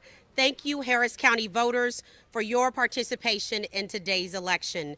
Voting is the foundation of our democracy, and each ballot cast strengthens our community. As of 7 p.m. today, more than 316,000 ballots have been cast in person, and thus far, we have still voters voting. Over 500 vote centers are still processing voters as we speak. All voters that were in line by 7 p.m. will still be able to cast their ballot. We will continue assisting every voter until all ballots are cast. First, I want to begin by thanking our Harris County voters, workers, and partners. We appreciate everyone in making this election possible, including the voters who cast their ballots in person by mail, ensuring their votes are heard, and over 12,000 trained election workers, election judges, clerks, and student workers who keeps the process safe, accessible, and transparent. Election Security Task Force, comprised of the Harris County Clerk's Office and local, state, and federal law enforcement partners who ensure the safety of voters, workers, and election processes, and over 400 dedicated County Clerk's Office Elections Department staff, and working to make every secure and efficient measure happen on today. Results are now on Harris Votes. The first set of results that you see at this moment are all voters who have voted in person early during the early voting period, and those who cast their ballots by mail. Second, as we close polls today, we want to clarify what to expect regarding results. Unofficial results will be posted on harrisvotes.com as they become available. Early voting and mail ballots, as we have discussed, excuse me, unofficial in-person results from Election Day voting will gradually be added throughout the evening as we tabulate reports from each voting center. To my very right, excuse me, to my very right and to your left is our call center that are assisting voters still as we speak and election workers in the field. I want to clarify the importance of early voting and the impact of tonight's results. Historically, a significant portion of votes are cast during early voting. Over 76.9% of voters in 2020 and 66% in 2016. For example, So those early voting results reflect a large share of total votes. The first results released tonight will include more than 1.23 million voters cast a ballot during the early voting period. Our commitment to accurate, secure results means we follow a thorough process to count each ballot correctly. Harris County's size and voter population, we are the third largest county in the nation and the largest county in the state of Texas. 700 vote centers. That means 700 vote centers that will need to make sure every voter has cast their ballot, completes paperwork, breaks down their equipment, and then reports that equipment to rally sites on tonight. This is our new election headquarters here near Bush Intercontinental Hotel. This new facility houses all of our employees and temps. What you will witness here tonight is one of the sites where judges will bring in their boxes and information on this evening. So when you ask me when we'll have the total amount of results, I'm going to say once again, buckle up, because this will be a late night. Those 700 Election Day polls will need to follow all procedures guided by the Texas Election Code. Bring those items in. We intend to do that in a secure and efficient manner. We will not rush. We will be accurate. Accuracy and efficiency is what's most important. And as we go about that on tonight, you all will be updated every hour on the hour, as much as we can provide as those results come in for the day. So again, Harris County, we've had a successful, smooth election. I want to say that again. Today, we have had a successful, smooth election, and it took thousands of individuals to be able to make sure that today turned out the way that it did. So kudos to the voters, kudos to those election workers who are still working until the evening, and to all of our staff and support. And kudos to all of you for making sure that the information that is shared with our voters and your listeners and viewers was accurate and timely in terms of sharing this vital information.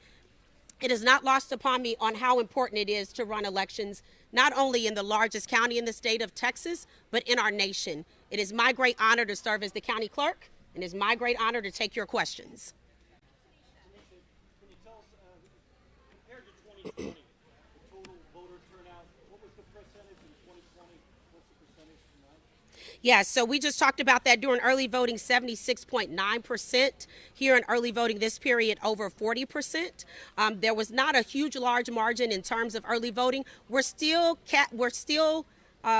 following Election Day numbers. So even though we're over 316,000 for Election Day, we're not able to compare just yet. But we know the ballpark in 2020 was right around 300,000 on Election Day.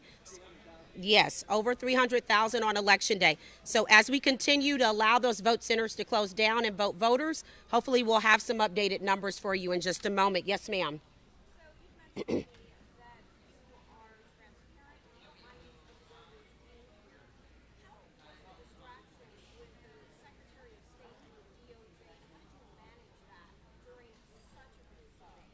The comment in question was about observers and distractions. Let me first say there were no distractions, right?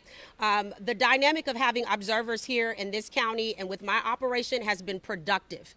It has been a partnership with the state of Texas and has been since September 1st, since I took over elections operations. So as a matter of fact, it's been helpful and it's been supportive. So I want to set context to that there's been no distractions. As a matter of fact, it's helped us to be more efficient along the way. So we've welcomed in all certified observers that should be here by state law. And today has been a really good day. I do not, because they're not just here at election headquarters. They could be at polling locations as we speak. And again, those observers just didn't come today. Those individuals are chief election officials who are here to support our operations. And I appreciate them being here as well. And there are some that are in the field as we speak.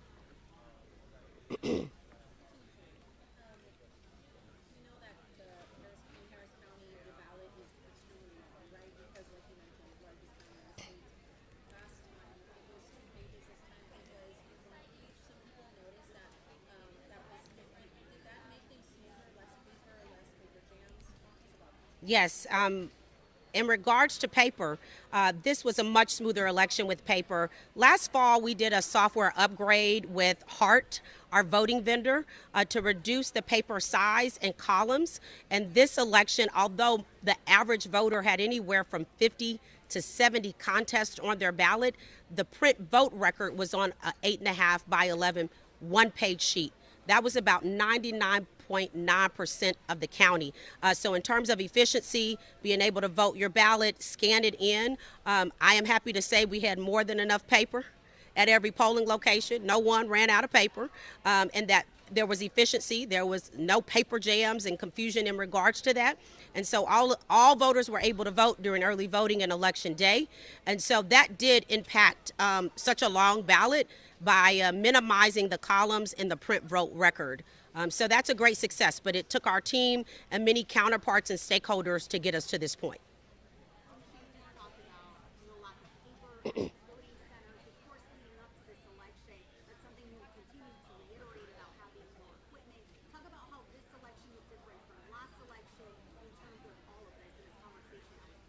Yeah, so ongoing in terms of preparation, what voters and what the county should know is it takes on average about a year for our county to prepare for a presidential. So while we were running last November, we were preparing for this November. And in terms of allocations and making sure that we had enough equipment and supplies, well, one of the first things we did was we went to Commissioner's Court to get the support to order additional equipment before this November election. And we were able to bring in more equipment to make sure that we had what we need and a surplus, and for future elections, including supplies. So we started allocating what we believed the need would be based on statistical data, previous presidential elections, and then we allocated an amount over that just to be prepared, because you never know what the turnout's going to be. We can have an idea, we can compare it to previous elections.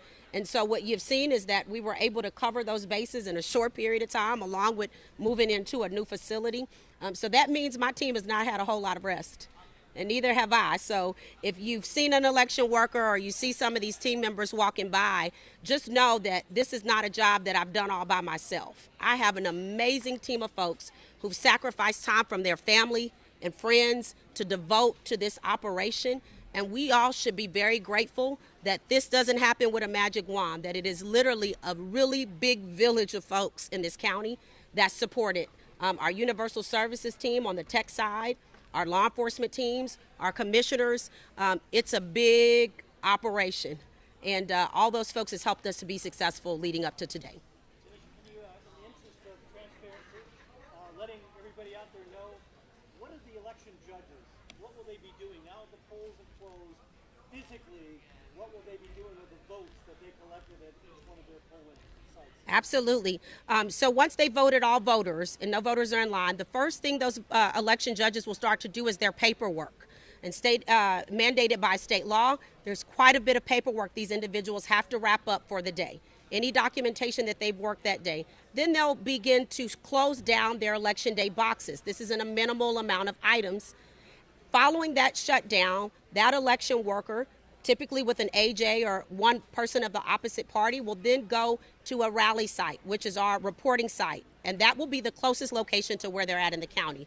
So 700 locations, 6 rally sites, and all those items take time to do. Now, one thing I imagine they're doing is they're thanking goodness that it's past 7 o'clock and the day has come to an end, and they're able to start closing out their records, but that takes time.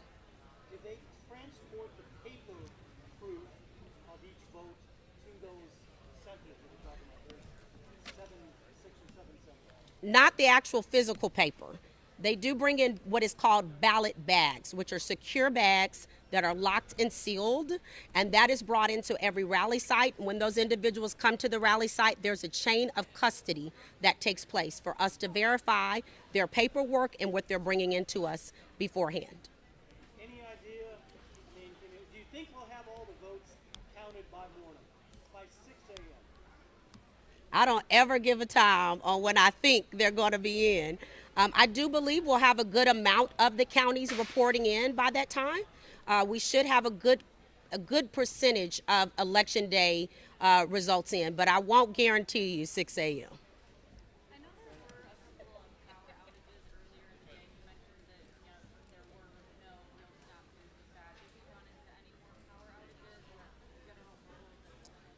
Thankfully, no, we didn't experience any further power outages. The rain and the weather kind of cleared up mid-morning. We had a handful of locations that lost power. Our machines are battery backed up, so all voters were able to continue to vote, and the power clicked on pretty quickly. I also have had a counterpart that I've been speaking with regularly at Centerpoint, and they're part of our emergency management. So I'm happy to say that there were no long litany of power outages on today, and it did not continue throughout the day. We actually got pretty lucky.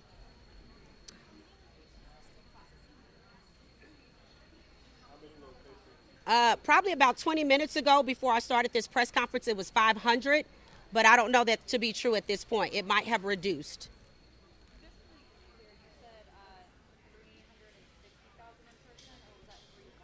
316,000, but I can assure you there's been more since that time. That was as of 7 p.m. 316,000 had cast their election day ballots as of 7 p.m., but that number has definitely changed since then. And we'll also give you an update on how many vote centers are still voting voters. Are there any other questions? Okay, if you give us a little bit of time, we'll give you some updated numbers on what looks like they're coming now. That's how many vote centers are open, closed, and then up here you have the numbers for today. Here. Okay, we're going to get back to them hopefully soon because They're going to have an update. She was going to have an update with the latest numbers. But so far, so good. Head of Harris County Elections, Tanisha Hudspeth, giving us a brief overview of voter turnout and explaining early return numbers so far. She says the first results we're seeing from Harris County, all early voting ballots and ballots cast by mail. A little insight from Hudspeth. I think she offered a lot of information here. Traditionally, a significant number of votes are cast early, reflecting a large share of the total vote, she says. She also wants people to know that Harris County Elections is committed to accurate, thorough results, and they've experienced no distractions, she reports today. There are 700 polling locations, a lot of locations throughout Harris County, and tonight that will ultimately, all of those voting centers will ultimately report to the new Election Central Center that's near the big airport.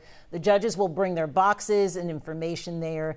And over 316,000 votes this election day as of 7 p.m. And right as we were leaving, she was getting updated numbers there because here's the thing, 316,000 and counting. Yes. I think the big takeaway here from her is she said, buckle up. This will be a late night. Yes, as we expected, and we know there are going to be a lot more numbers. Speaking of numbers, let's take a look at the presidential race right now as it stands in Texas. So, President Trump up 5 percentage points over Kamala Harris. That is to be expected. Trump doing well in some parts outside of Dallas. Dallas County itself, where the city of Dallas is, Kamala Harris is doing quite well. So this is to be expected. It is early. 52% to 47% for Donald Trump. And I think Harris was also leading in Fort Bend County, closer to home, just slightly. All right, we were looking at the Senate race. We'll get back to that in just a little bit. But right now, early results for you from Congressional District 18. Sylvester Turner with 70% of the vote. And this actually is with 68% reporting. There's a check mark there. I'm going to confirm with our producer that perhaps we already have a declared winner in this race. Of course, the opponent, Republican Lana Santonzi. Yes, and so that's not surprising. That is a Democratic-held seat for decades, so that is not surprising at all. Here we are with the Senate race. Now, early voting seems to portend what polling has said, that Colin Allred was within striking distance of Senator Ted Cruz. He is that right now, 50% to 48%. Let's look at what the percentage is. So we've got 30, they got the actual numbers at the bottom, and 52% reporting. So this is a dogfight. Now remember, Ted Cruz won in 2018 over Beto O'Rourke by only 2.5%. Right now he's 2% up on Congressman Allred. This is a fight. They have been spending a lot of money, and we will see can Allred make history and become the first Democrat to win a statewide race in Texas in 30 years. Most political experts would say not likely, but we shall see. A Texas-sized showdown it is, and I believe our producer tells us that the Associated Press has confirmed, am I correct?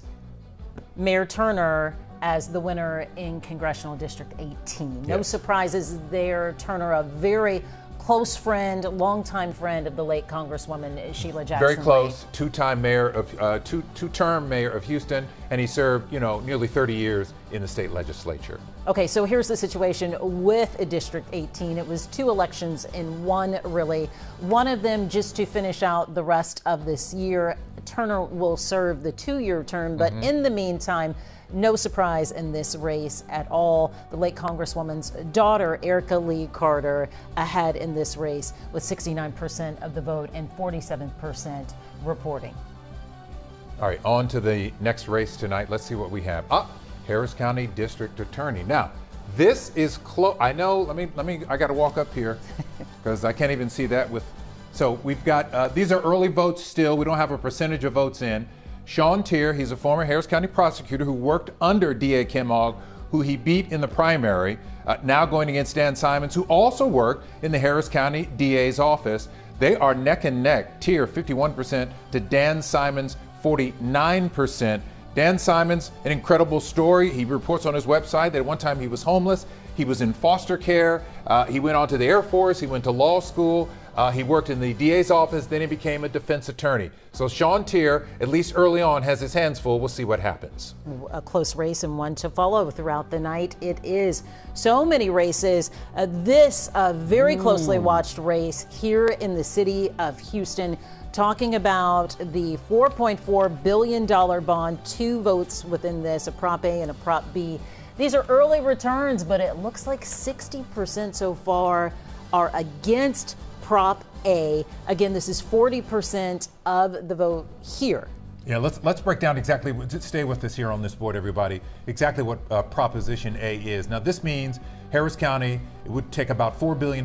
They would rebuild 22 schools, elementary and middle schools, renovate or expand another 16 schools, fix old air conditioning, heating systems, improve campus security, and build 3 new career and technical education centers. And they would add 4,000 pre-kindergarten seats for 3- and 4-year-olds. But they're not getting the support right now. They're not getting the support, and a lot of people, opponents of this proposition, really aren't so much against the proposition itself, but the people who would be in control of carrying it out. Of course, talking about the current superintendent Mike Miles of Houston ISD and the state-run takeover. People very upset about that and not sure if they want those people in leadership, in control of HISD right now to make the decisions with that kind of money, $4.4 billion. Yeah, and there's been a section of the population that has made noise about the appointed superintendent and the board of trustees for the past year plus that they have been in charge. They have not liked what he's done.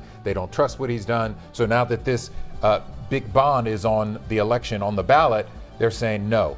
They obviously have garnered enough votes so far, even though it's early, to take Prop A down, but we'll have to follow it overnight.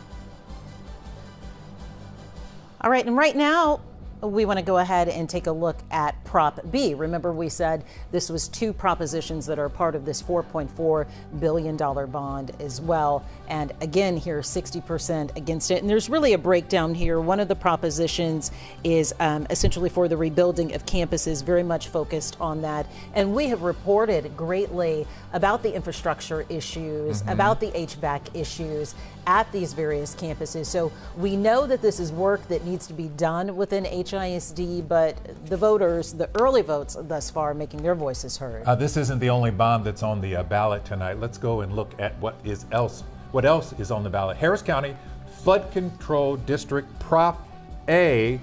Now, this obviously is to mitigate flooding in Houston, which we know is a major problem. This is close, 51%.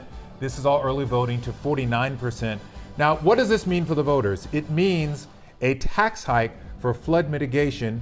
It comes to about, according to the articles I've seen, extra $50 in taxes on a home valued at $350,000. Flood mitigation is huge here. It's not going away. It's a constant concern. So Prop A hopes to address some of those issues, but it's close. So we've already had one race called tonight by the Associated Press talking about Congressional District 18. We find our Stephen going tonight at Former Mayor Sylvester Turner's watch party perhaps turned victory party now. Stephen Going. Exactly. It is going to be a victory party here tonight. Former Mayor Sylvester Turner has been declared the winner by the Associated Press in this 18th congressional district race. We are still waiting to officially find out if Sheila Jackson Lee's daughter, Erica Lee Carter, wins her race, but there's a lot of excitement in this room right now. Former mayor, he is here right now. He's talking to some of his constituents. I got a chance to speak to him earlier off camera. He says he was excited to get to work, and he's already gotten a call from former Democratic Speaker of the House, Nancy Pelosi, congratulating him on what he was able to accomplish here. We know that this win was anticipated. This was a seat that was held by Sheila Jackson Lee, a Democrat, for close to 30 years. So this was not at all unexpected, but there's still a lot of excitement here. People were really hoping for this result. And this wasn't always what was going to be, happening. Sheila Jackson Lee, before she passed, she had been, running for another term.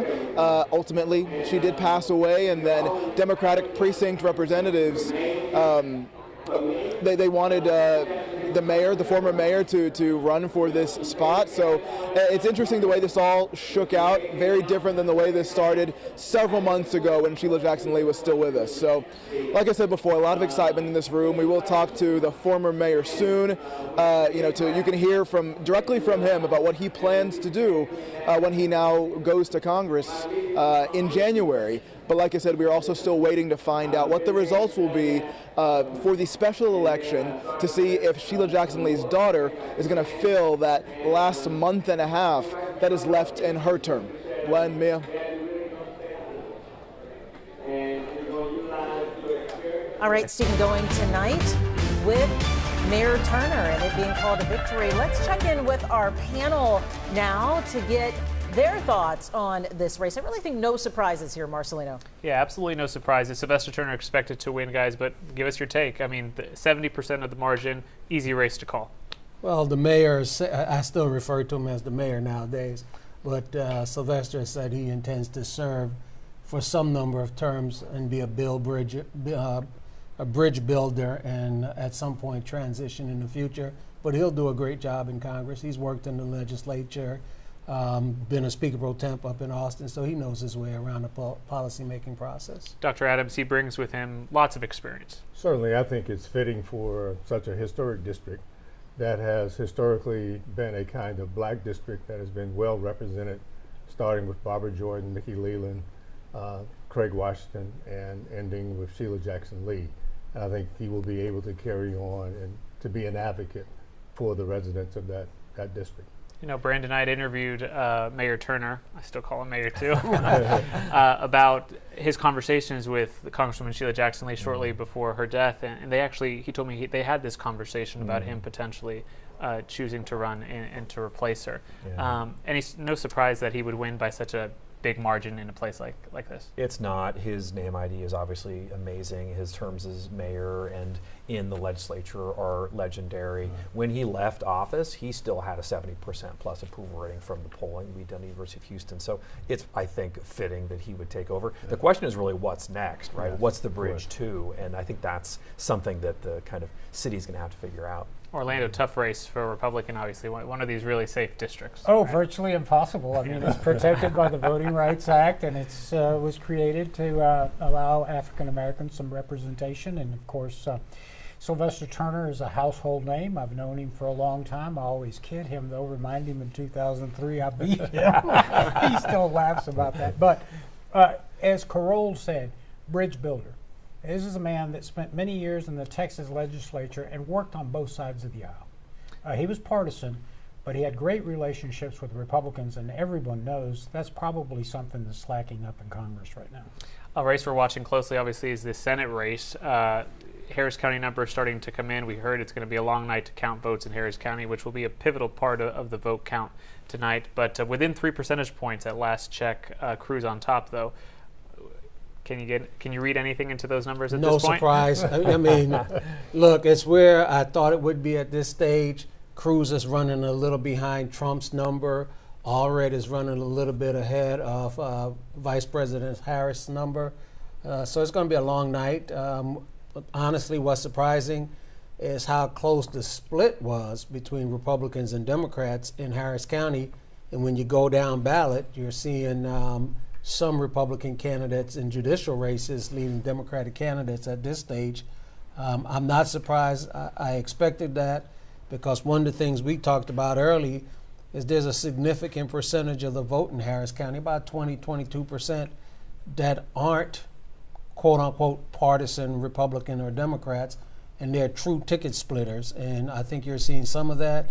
And then there was a really effective commercial that was run against Democratic judges with no response, and I think that's driving some of the votes. And politicians are learning tonight, name ID matters. You see the county attorney in a close race. You see the district attorney, Democratic candidate, in a close race. You see Ramirez, the Democrat, in a close race for tax assessor. So it's going to be a long night tonight in Harris County for Democrats. Orlando, if you're in the Cruz campaign headquarters right now, are you concerned at all, or do you think you're going to be able to pull this off? No, as we started this off saying Texas continues to be a red state, how expensive it is to move that last 2%. And although it seemed that Congressman Allred had all the money in the world, it's a massive market. If they turn out rural Texas and parts of the suburbs that are good, solid Republican, I don't think Ted will have a problem. But Cruz is running below where he should be. And so that's a concern for me. And probably given the demographics of the state of Texas, it should be a long-term concern for the Republican Party. Dr. Adams, is that a likability issue that Ted Cruz struggles from? I think it's a likability issue. It is indeed. However, I think turnout is so important in terms of the urban areas and also the major cities. That would be the difference if Allred can make that up with a robust turnout, and who knows. Yeah, Brandon, I was looking at the 2020 numbers. There was a different race, different candidate, Senator Cornyn's race, but I mean, he won his race pretty handily, 10 percentage point win. Obviously, MJ Hager, maybe not the type of caliber candidate that Colin Allred is, and the financial support that race has had. But if you're Ted Cruz, you got to wonder why I'm barely winning my races, and other Texas senators maybe have that big margin. That's a great question, and the likability certainly has to do with it. I think the fact that he was fighting very visibly with Donald Trump makes Republicans mad. The fact that he fought with Big Bird for Democrats make them unhappy, and just the Cancun thing rolled into his problem too. I think for Allred, the real problem here is that he's not getting the numbers out of Harris County, and this is definitely the biggest issue. He's 5% below where Beto was in 2018. But even looking at a place like Fort Bend County, these sort of fast-growing suburban counties, Allred is still running behind by 5 to 6 percentage points. That is not a good position for him to be in right now. You mentioned those numbers. Thanks you to our panel. We're going to do this a little different. Come over here, Mark, our great camera operator, Mark, working long hours tonight. So props to him. Shout out to him. I do want to show you guys what they were just talking about, how Colin Allred is running below what Beto O'Rourke did, 6 years ago. So you're looking at current numbers, 72% of the vote here in Harris County, Allred with 53% of the vote. We're going to go back to 2018, so keep track of that margin. That's about 9 percentage point lead here in Harris County. Beto O'Rourke won Harris County by 17 points. You can tell it's a much different race. Colin Allred working with a much more narrow margin. He's going to have to do a lot better if he has any shot of turning Texas blue and making history, being that first senator, Democratic senator, to win a race here in Texas in about 30 years. Guys. All right, Marcelino, thank you. Also tonight, the Harris County District Attorney's race. Democrat and former prosecutor in the DA's office, Sean Tier, versus Republican criminal defense attorney and former assistant district attorney, Dan Simons. Let's turn now to Aniela Ruiz, who's covering the race for Harris County DA for us.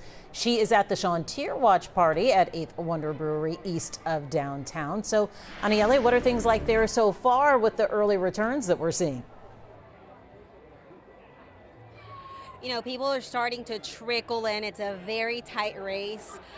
People are actually glued to their phones, refreshing every second to try and see the updated results. Now, we caught up with both candidates earlier today as they were at various polling locations meeting with those voters, shaking hands, trying to convince them for their vote. Again, we caught up with Sean Tier and Dan Simons. Now, Simons is the Republican, and he said he was at the DA's office for about 3 years, left in 2017, decided to open up his own firm, and then he also told us that he was a veteran, went to school here at Texas Southern University, said he was ready to get back and start working for the people of Harris County again. Now, Tier is the Democrat. He was at the DA's office, left in 2023 to work at a private firm. Then he announced he was running for district attorney. Now, Sean Tier also attended school here at the University of Houston. Here's what both candidates had to say today. Once we start holding people accountable for their actions, we can probably watch the crime rate go down. Right now, you shouldn't be living in fear in Harris County. You shouldn't be living in fear at night. You shouldn't have to worry about your kids going to the mall or going to school and where if they're going to come home.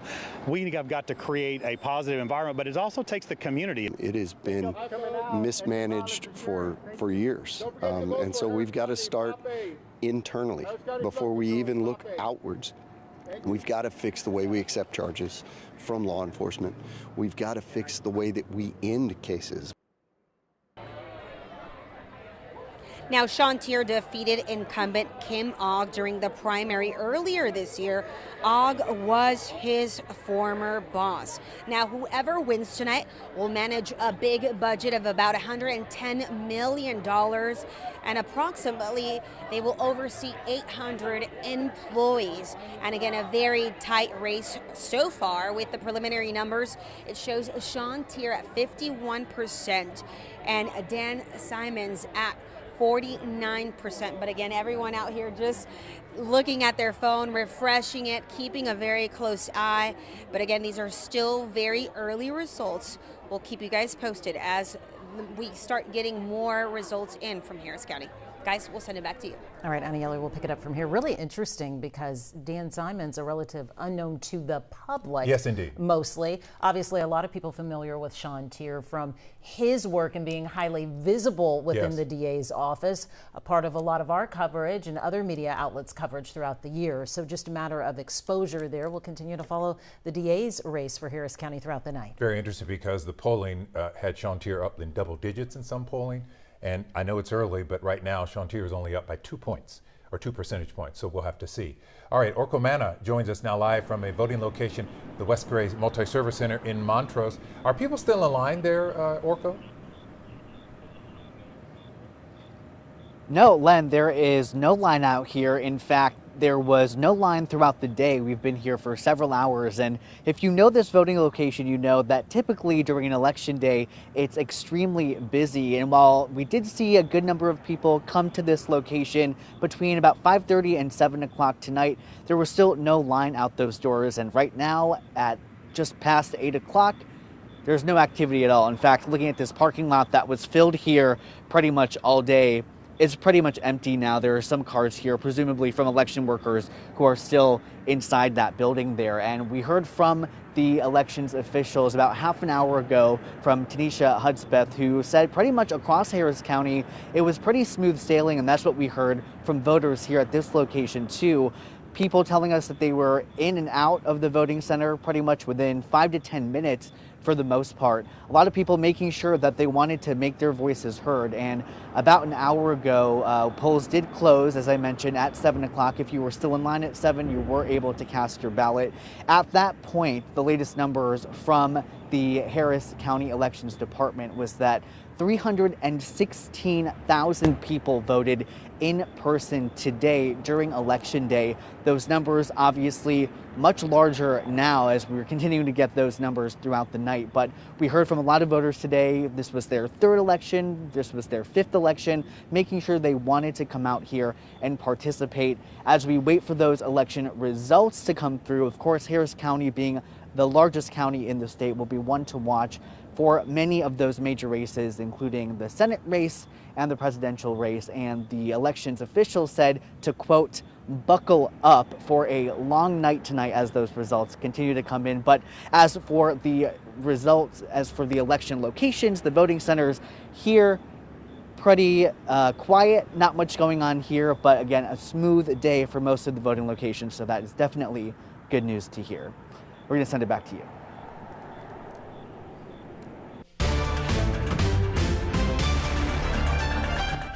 Good evening on this election night 2024. Polls are now closed across Texas and in Harris County, and the work of counting votes is well underway. Yes, it is. We have early voting returns coming in. One race has already been called in Harris County. Marcelino Benito takes a look at the presidential numbers. Marcelino. Yeah, Len and Mia, let's reset what's happening now in the Electoral College. 118 to 99, that's based on AP calls that have already been made. You can see the map is starting to fill out. Let's take a look at what the Electoral College, the popular vote looks like. Of course, we don't elect presidents in this country through the popular vote, but Trump ahead 53% to 46%. Let's pop into some of these states to see what the actual numbers are. Let's start with Texas.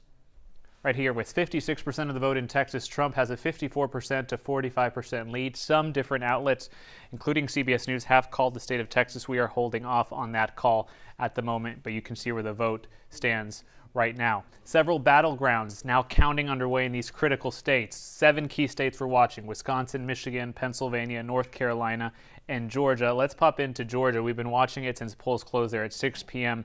Central Time. 17% of the vote in. Donald Trump has 53% of the vote to Kamala Harris's 47%. It's all about where that vote's coming from. There's a lot of outstanding vote. This state will likely take a long time to call as we wait for counties from the major metropolitan centers, Fulton County in particular, near the city of Atlanta. But right now, Trump with a lead in that county. That really is a must-win for him. He has to do well along the Sun Belt states. Let's pop into North Carolina. It's a lighter shade of pink. That means the race is tighter. And you can see Harris was leading for some points in the night. Now she's down 52% to 47%. That's with 29% of the vote in. Again, we have to watch and see where that vote, the outstanding vote, is coming from. Plenty of votes still to count. No call here yet either. Let's go to the blue wall. When we were talking about paths for Kamala Harris to hit the magic number of 270, the blue wall was her easiest path.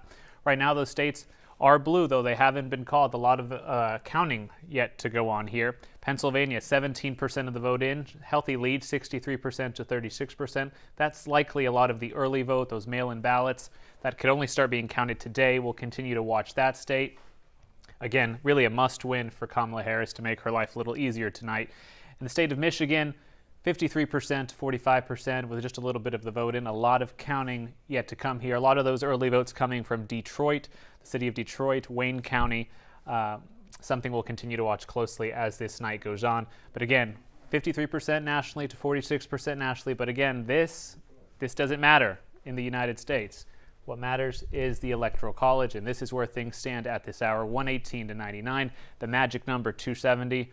A long way to go still. Guys, back to you. Watching it, I know you're keeping an eye on it.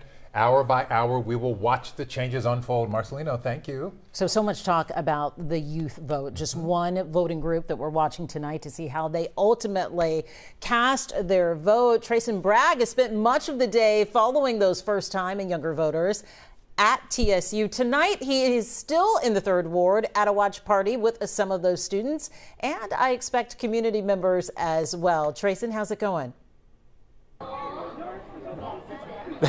Well, I'll tell you what, it's been a fun event. We've been here for about 10 minutes here at bar 5015, and take a look at this watch party. I mean, this is a very fun event here. A lot of folks having a lot of fun today at this event as they watch the results roll in, and I got to bring in 2 of the organizers of this event.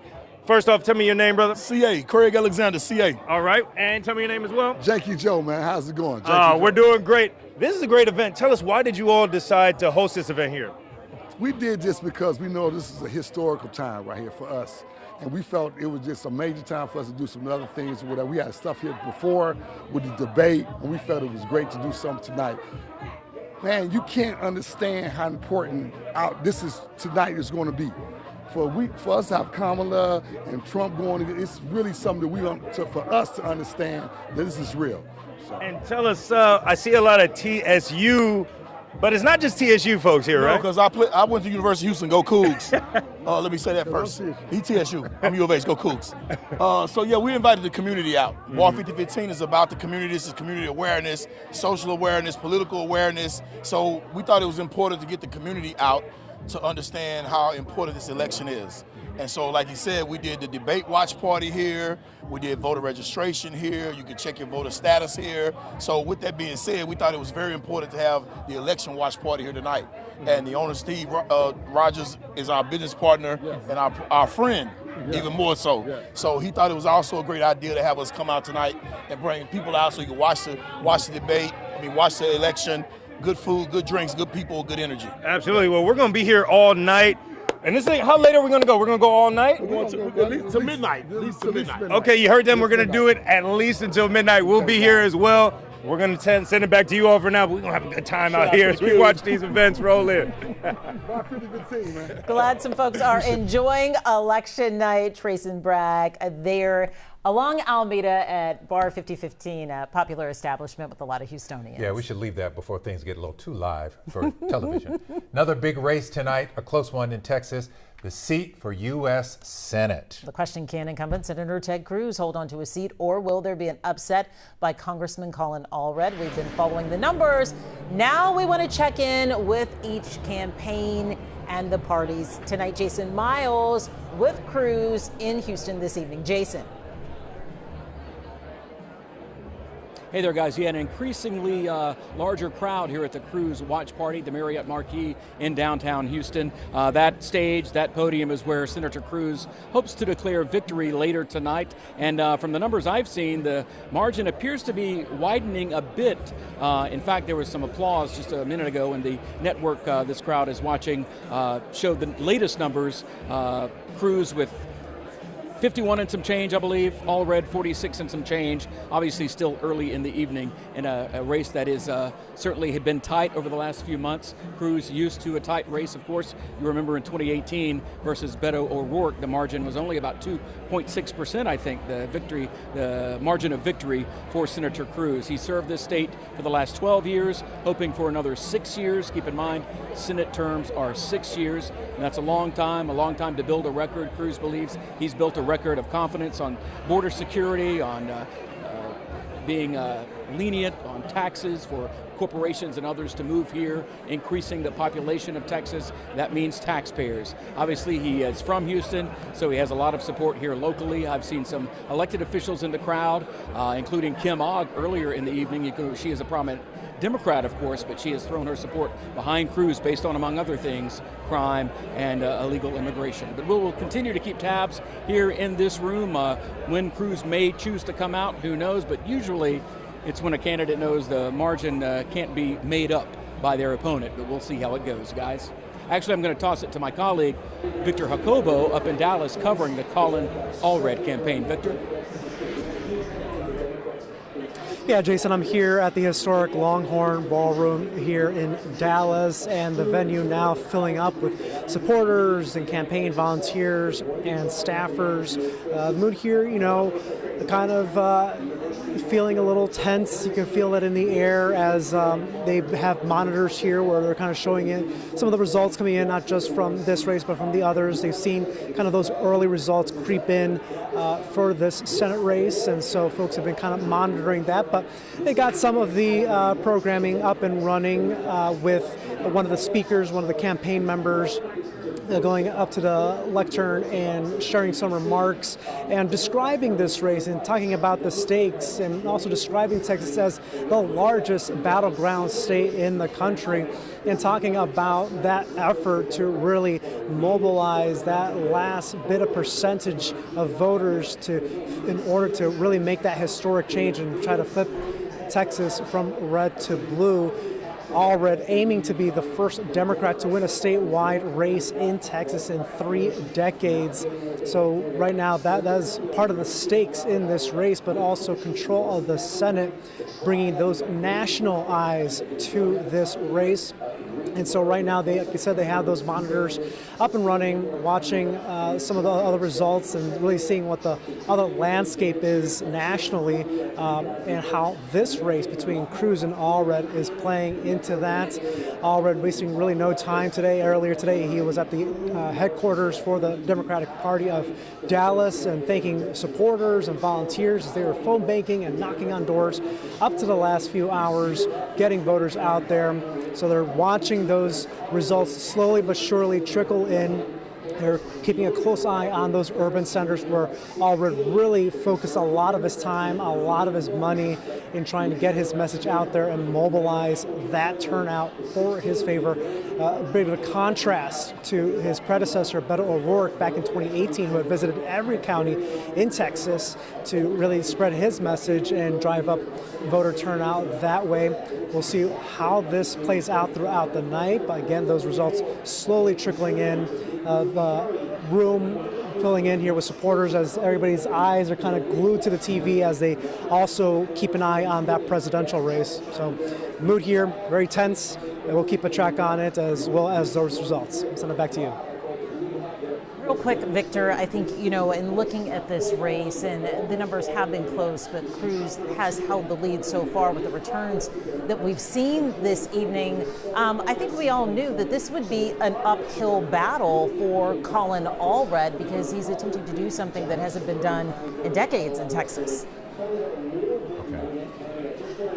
Yeah, that's right. It's always been described as an uphill battle, and really what Allred has really tried to do has been capitalize on those hot issues like reproductive rights in order to really mobilize that and take advantage of the presidential turnout, and hoping that turns out, he's hoping that that turns out for him. So we'll see how that really results at the end of the night. Too, I think with this race, we've seen so much money that has been spent by both candidates, really, and across the airwaves, almost every single commercial break, we have seen the Senate race as some advertising there. I mean, this has been a costly and expensive election for these candidates.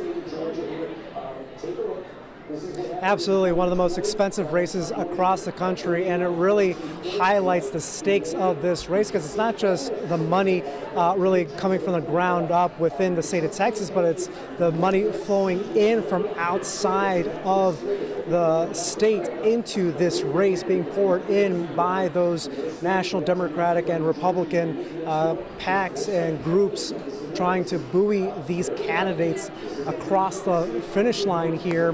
Really, once we had that big change up at the presidential race, that drove in a lot of money, especially for the Kamala Harris campaign. And she even made an announcement that part of her campaign was going to go to down ballot races, some of that trickling down to this Allred race and his efforts here. Cruz also tapping in, really sounding the alarm with his party in trying to raise the flag and highlight how important it was for the Republicans to keep this seat and really make note that this is oftentimes seen as a safe red seat, but Cruz making sure that he gets the message across to his party that it is in fact a battleground state when it comes to these really tight races. And when you think about, as our analysts have mentioned across our platform here, and talking about how expensive it is to run a statewide race here and how you have to focus on each of the markets and spending a lot of that money. It just takes a lot of not just the digital power, but the manpower to be able to drive that turnout in how those candidates wanted to. So, it's either way, takes a really Herculean effort on both sides to really make sure that they get the message across to their voters and get them to the polls to cast ballots for them. Send it back to you. It is certainly hard when you have a red state and you're a Democrat trying to win that race. Thank you so much, Victor Jacobo, live for us in Dallas from Colin Allred's camp tonight. Appreciate it. All right, Mia, thank you. Now we go back to our panel of political experts. Gentlemen, let's weigh in on Proposition A and B for Houston Independent School District. $4.4 billion, and right now this thing is going down in flames. So what's your take on why this is happening? We know there is a need. They haven't had a bond on the ballot in 12 years. and they've got aging infrastructure. What's your take? Well, look, I voted against the bond, so let me just put that on the table. Why did you vote against it? Well, when you have HISD telling me they can't afford staff to help children, they don't have enough money for programs for children, and then all of a sudden you tell me you can finance a $4.4 billion bond, those numbers just don't add up. And you didn't need $4.4 billion to address 20 schools, I think it was. Yes. You know, I served on city council. That 4.4 was like an extraordinary historic. It's the largest bond in Texas history for public schools. Yes, very true. And so you're saying it just doesn't add up? It doesn't add up, and they hadn't earned the trust to handle that kind of money down there with this interim administration. Oh, okay. And for you? I think it was a referendum on Mike Miles. All right, unfortunately. Nobody likes Mike Miles. Well, I will say that a lot of people don't like Mike Miles. And in this hyper-polarized culture that we're in right now, we see the local Republican Party and the Democratic Party coming together to vote against this bond. Wow. Interesting. So, Brendan, I wonder, supporters of this, they had a guy in an ad saying, look, what about the aging infrastructure? Yeah. What about, you have kids who are dealing with as hot inside as it is outside. Mm-hmm. Moving, very pointed, clearly not clicking here. Yeah, not clicking. And it was an argument that would sell, I think, in a world where you didn't have this polarization, in a world where there wasn't this distrust, but so many people were against it. And it doesn't take much in these bond elections for there to be just enough dissent that it tips the balance against it. Yeah, so Orlando, not only is it going down, it's going down big. I mean, the last time we saw it was down 20 points. It was so early voting. I don't know what the percentages are now. What's your take? Well, as you know, I'm pretty familiar with this issue because back in 2012, I got in the middle of it by asking the governor. The last time they had a bond proposal? No, I called on the governor to move on HISD because it was failing our community. And so, but here's the problem. This is like a small town in Omaha, and both the major, the American League and the National League commissioners are against you. Oh, you ain't getting a team. And so what's happened is that you have board members that are appointed by the governor, have no community nexus or connection. True. And as Carol knows, when we had a bond issue at City Hall, we would, if we were for it, we'd all get out and, if we were at large, we'd talk to everybody. If we were holding a community district meeting, we would promote it. There's nobody on the board that has any political savvy, and HISD's a mess. Yeah, well, political savvy, they're all politically appointed. Well, true. So but, it's a one voice kind of deal, along with the superintendent, who, by the way, is friends with Mike Morath, who runs TEA. So you got a whole lot of political dominoes happening there. So I guess I'm surprised at here we are in the second year of HISD takeover. They have seen improvements in test scores. You would think that would bring some people around. It doesn't seem to have done so. Why do you think? Well, when you have a personality like Sandpaper, listen, Orlando and I have been in this business, and when you serve the public, you've got to respect the public. You may not agree with what their concern is, but you have to listen to them and explain in a respectful manner why you can't give the answer they want in a particular instance. So I will tell you, when Mike Miles was hired, I had people calling me and saying, in their opinion, watch out, he's a person who is do what I say, how I say it, and perhaps that directness has turned people off. Yeah, and as Orlando pointed out, normally you would have the board as the political group and the superintendent reporting to the board. Yes. And they would not be the face of a HISD issue. In this instance, you have the superintendent as the face, and nobody knows who the support cast is, and they have been invisible. And I think the bond, honestly, was just too high. Mm-hmm. If they'd have come out with a $2 billion bond or something that folks were used to, and a more detailed explanation, they may have squeaked by on a night like this tonight. It's a cautionary tale, I think, for the governor, right, who put this all into place, and a black eye, really, where he needed to have this work. And this is the biggest takeover of a district in the state. It had to be in the way that it went, and it just hasn't. They haven't gotten the money, they haven't gotten the buy-in. It just has been a real mess. So I think that's a problem the governor's going to have to face. So we've been talking about the cost. You keep bringing that up.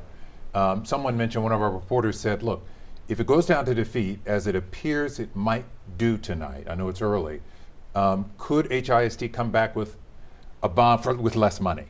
Yes. We've seen that before. $2 billion instead of $4. Yeah. $1 billion. No, I look, I think you have to come back with a more reasonable number, better explained. You certainly need a better bond oversight committee, not a bunch of political appointees, but some people with serious experience in running and implementing bond programs, architect, engineers that are not going to be bidding for contracts, former elected officials who have actually done those kind of things. I'm not interested. I used to serve on HISD bond committee under an elected board, but HISD, the old culture was, we'll tell you what we're going to do and there's nothing you can do.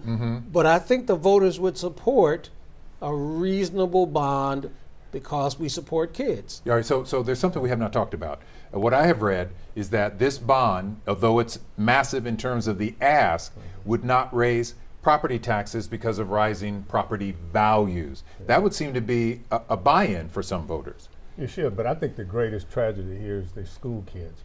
And we have what we call the politics of education, and I think it's failing, and they're the losers in terms of, you mentioned in terms of the decaying infrastructure, and I think it ties right into the voucher argument. I got in you. Terms of, which is what the governor's been pushing for. Yeah, and they fought against anybody in the state legislature who has voted against it. Right. They go target them in the next election. Yeah. So I want to switch some gears. We've been talking about the bond. I want to talk about Sylvester Turner, and I'll tell you why. Because I talked to him extensively before he even decided to get into the District 18 race. He told me, I'm a placeholder, a bridge. Len, I'll do no more than 2 terms. That's 4 years. Do you believe him? Believe a politician? Do you believe? You all know Sylvester Turner. Do you believe when he says, I'm only going to do 2 terms, then the next generation can step in? Let me tell you why I believe Sylvester. I think Sylvester is at a stage in his... He's 70. In his life and his political career where he understands that if he lives up to that commitment, it enhances his stature, and he doesn't have to be in Congress for 30 years to leave the kind of legacy that will put him on that Mount Rushmore with his 4 predecessors. Okay. And he has the experience. He may get lucky and be going to a Democratic Congress and can get a bunch of stuff done in 4 years and actually designate a successor.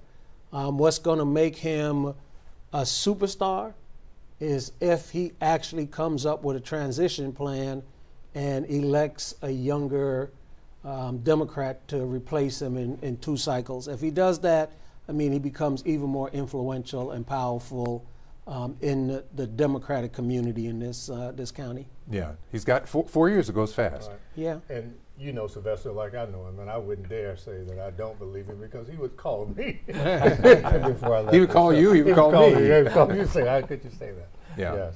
But I think it's important for him to at least mentor and train the next leadership cadre that we will see coming out. And we have some very bright people. We have the county clerk, just a phenomenal person, and there are people out there in the waiting.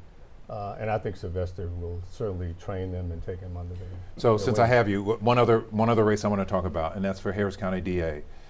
It was early, but it is closer than I think I expected, at least. What do you make of it? Very close. Harris County is just underperforming for Democrats this particular cycle. So far, we're seeing the numbers way down from where they are in the past. So it's going to wreak havoc with all kinds of races, including the DA's race. Sean Tier, the Democrat, Dan Simons, the Republican, with an impressive story. But Sean Tier was very visible before he even announced. You know, he was part of the crash unit, I think, at the DA's office. Right. He was showing up at every crash. And we suddenly in the newsroom were going, who is this guy and why is he everywhere? And then when he announced his election, I said, oh, okay. You know, Sean, Oh, I'm no, sorry, go ahead. Professor. I think Sean is suffering from the crime wave. I think what you see, and you're seeing it in this election results, I haven't looked at it, but with the early vote and mail-in ballots, the Republicans were beating some of the Democrat district judges, which tells me, and think of the spread. In 2012, when I got voted out as county treasurer, and Ed Emmett did, well, I lost by 125,000 votes. Tonight, the spread is just, tens of thousands. So it's telling me the county is going back to an equilibrium of Republican-Democrat, and I think the voters are saying, voting for all those Democrat judges that are giving no-cost bonds to violent repeat offender criminals. And as Carol mentioned, HoustonMurders.com spent millions and there was zero response from the Democratic Party, has hurt the down-ballot candidates, including the district attorney candidate. The crime issue has definitely been a major motivator, and it may be time to face facts that Harris County could be purple. If those issues continue to motivate Republicans, then it's going to be hard for Democrats to just got the lockstep win that they're used to. And I think people expected Tier to run a much better race given the shellacking and in the primary over Kim Ogg. Right, and so that's surprising. Yeah. All right, gentlemen, thank you very much. We have a lot still to talk about, the presidential race, a lot of other races that are local. As the clock ticks, we get more numbers in, we get more information. Mia? And the clock ticks. It does. Right now, though, I want to circle back around to the HISD bond. I know that our panel discussed it in great detail. And as we look at the numbers, I want to bring you a statement from Houstonians for Great Public Schools. We've heard from them in the past 30 minutes. And as we've seen per voting so far, the HISD bond appears to be failing, with 60% voting against it with Prop A, and I believe Prop B reflecting the same type of numbers. And this organization, who is a proponent of the proposition, says that a vote against Houston ISD's bond delays essential facility upgrades and student safety improvements. And today they say they face a setback in their efforts to meet the needs of thousands of students. This statement coming to us from Veronica Garcia, the executive director of Houstonians for Great Public Schools. She says this bond was a crucial investment in improving our schools' infrastructure and security. While this setback is disappointing, our commitment to supporting this bond and its goals remains unwavering. Now, again, this is with the votes so far, but as we could see, we would have to close the margin here by quite a bit. We'll continue to watch that race for you, but wanted to offer that information and that statement again from Houstonians for Great Public Schools. Now the votes, they are coming in fast and furious at this hour. We want to get you the latest voting numbers from Harris County. We heard from the head of Harris County elections about 1 hour ago. Maria Aguilera is now positioned at Harris County Election Central. She joins us with the very latest numbers from Harris County. Maria, update us. Yeah, just as of a few moments ago, we just checked, and here in Harris County, there have been more than 329,000 in-person voters today.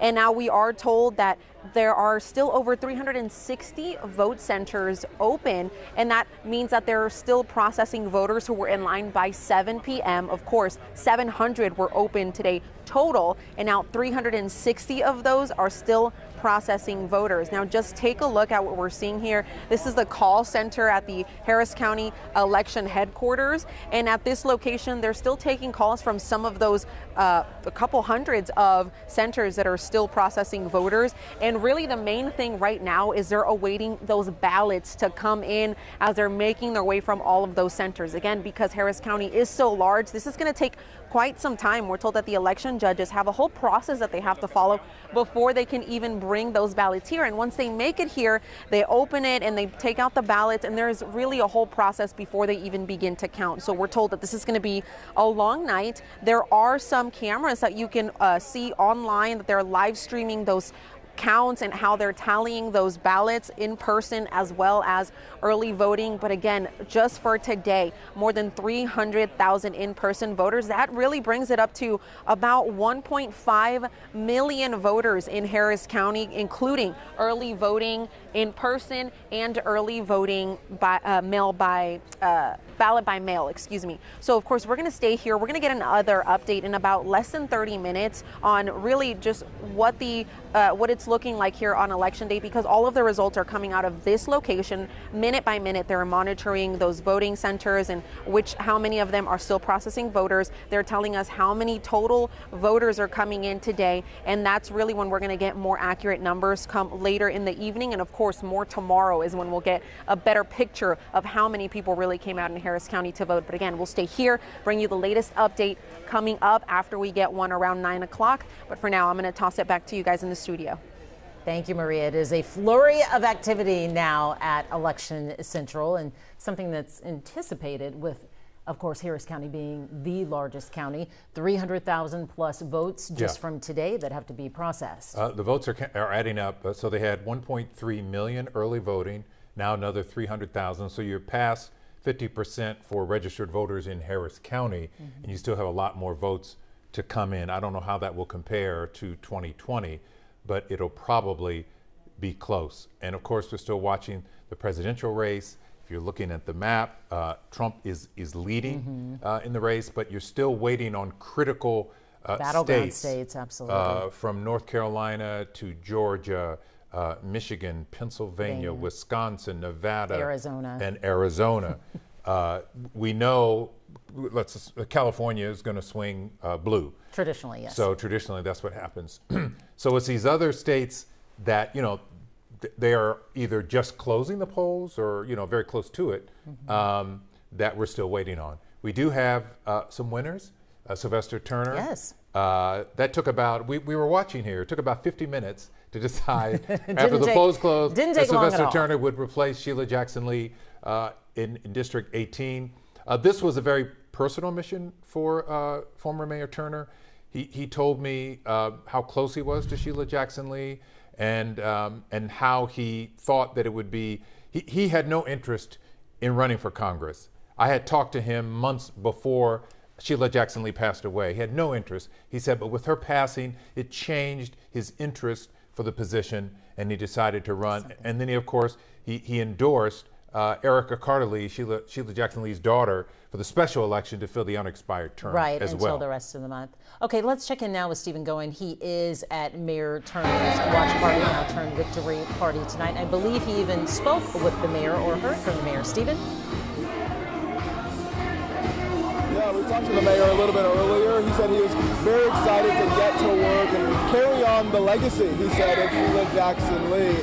A lot of excitement in this room right now with Mayor Turner now declared the winner. He's about to actually speak to his constituents along with Sheila Jackson Lee's daughter, Erica Lee Carter. But take a listen to my conversation earlier with the former mayor about what he says his priorities are when he is in office. I look forward to representing the people in the 18th over the next 2 years. What are you looking forward to in those next 2 years? Look, you can't replace Sheila Jackson Lee, but in her memory, you can continue to serve the people in the 18th. You can give them the sort of representation that they rightfully deserve. You can fight to bring back federal resources. You can fight for affordable health care, affordable housing, economic workforce, job opportunities, infrastructure dollars. Those are the things that they need. Now, when we spoke to Turner, he also told me that he's already gotten a call from former Democratic Speaker of the House, Nancy Pelosi, who congratulated him on what he was able to accomplish here. As you mentioned before, there is another race happening in the 18th Congressional District. Sheila Jackson Lee's daughter, Erica Lee Carter, we know is running to fill the rest of her term in Congress, just about a month and a half. She has a commanding lead right now, but we are still waiting to see if she is declared the winner. And right now behind me, she is addressing some of her constituents who have gathered here to at this watch party with her and former Mayor Turner, who is now going to be headed to Congress. So we will wait and see if they will be working together in some way, if she wins the remainder of her mother's term and then hands it over to the former mayor. So we will take a listen to what she has to say right now and bring you some of that later. For now, back to you. All right, we'll let you get back to it. Stephen going there with Mayor Turner winning the 18th Congressional District and waiting to see if the late Congresswoman Sheila Jackson Lee's daughter, if in fact wins the second race within that one election to fill her mother's seat in the interim until the first of the year. A move clearly that is symbolic but also very emotional for the family to have the daughter fill the unexpired term of her mother. Remember, Sheila Jackson Lee represented that district for 30 years. It was really quite a run.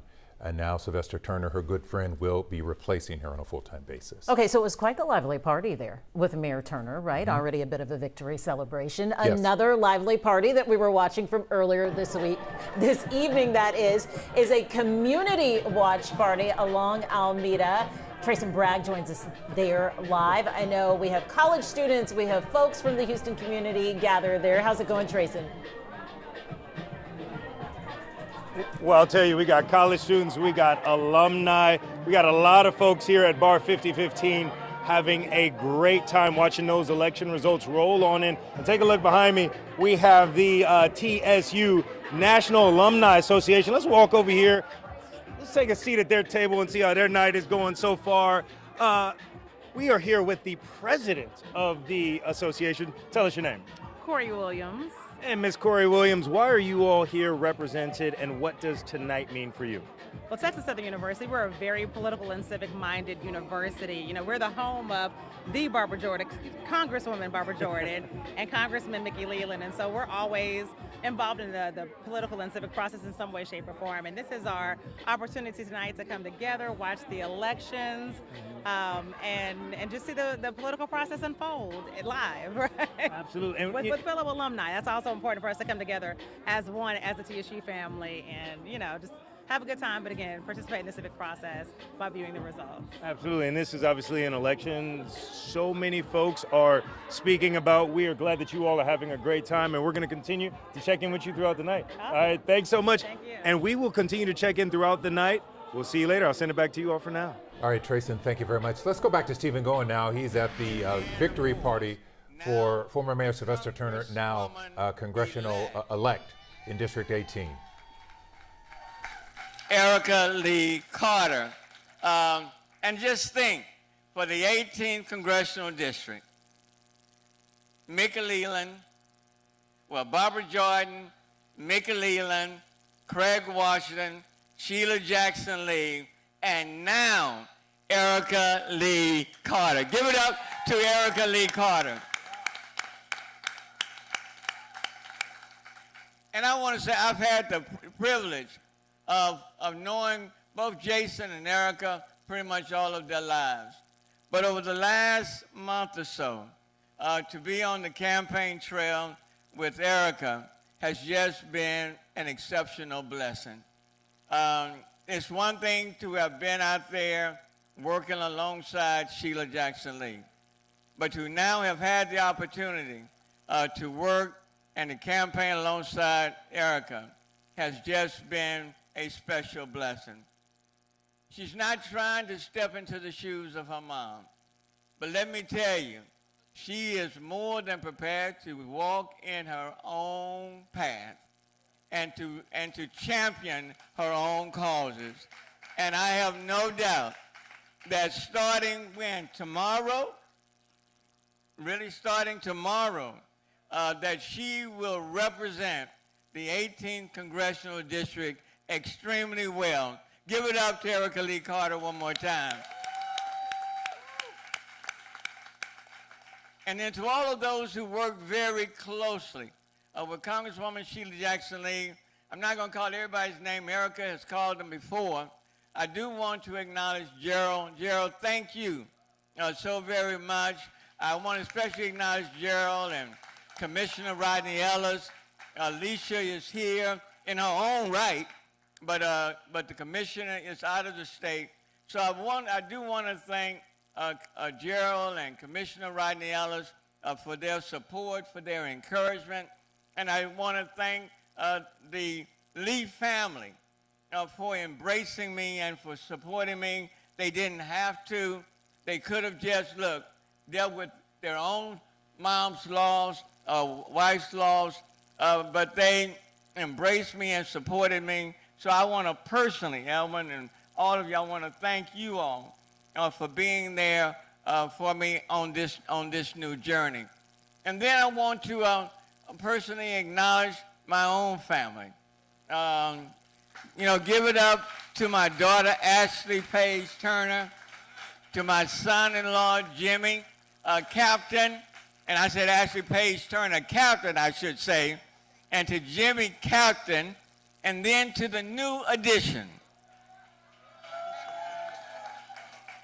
to Jameson Turner, Captain, my grandson. Please give it up to all of them.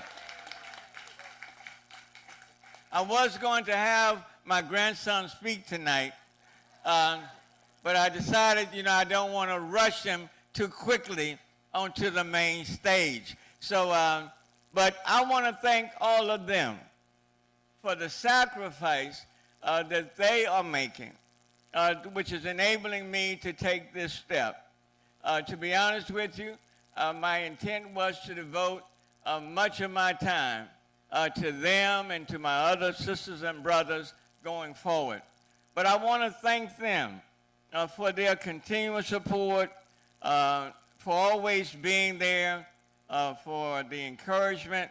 I appreciate them. And then lastly, and I'll be done, as we move forward, it's important that we work together. Democrats, we have a role to play. And we need to play that role very well. When it comes to the needs that exist within the 18th, we have to make sure that we are responsive to the needs of every single person in the 18th, regardless of who they look like, regardless of their social economic status, regardless of their sexual orientation, regardless of whether they are housed or unhoused. Every single person needs a champion as we move forward. And people need to be seen and people need to be heard. All of us tonight have been extremely blessed. And we all have a super role model in order to point to and be guided by. But this is our moment. And this is our opportunity to really lift up every single person in the 18th Congressional District. And we need to make sure that just like we have been blessed, that we pass those blessings on to someone else. And so if we had our brothers, we would not be here tonight under these circumstances. But here we find ourselves, and in the spirit of Sheila Jackson Lee, in the spirit of her energy and her tenacity, let us move forward and to be able to say we're not going to accept things any kind of way. That is important for every voice in the 18th Congressional District, that their voice to be amplified. And whatever we can do, let's do our part to make a positive difference. That's my pledge to you. I want to thank you for your support. I want to thank you for being there. Now let's get the job done and let's move forward. Thank you so very, very much.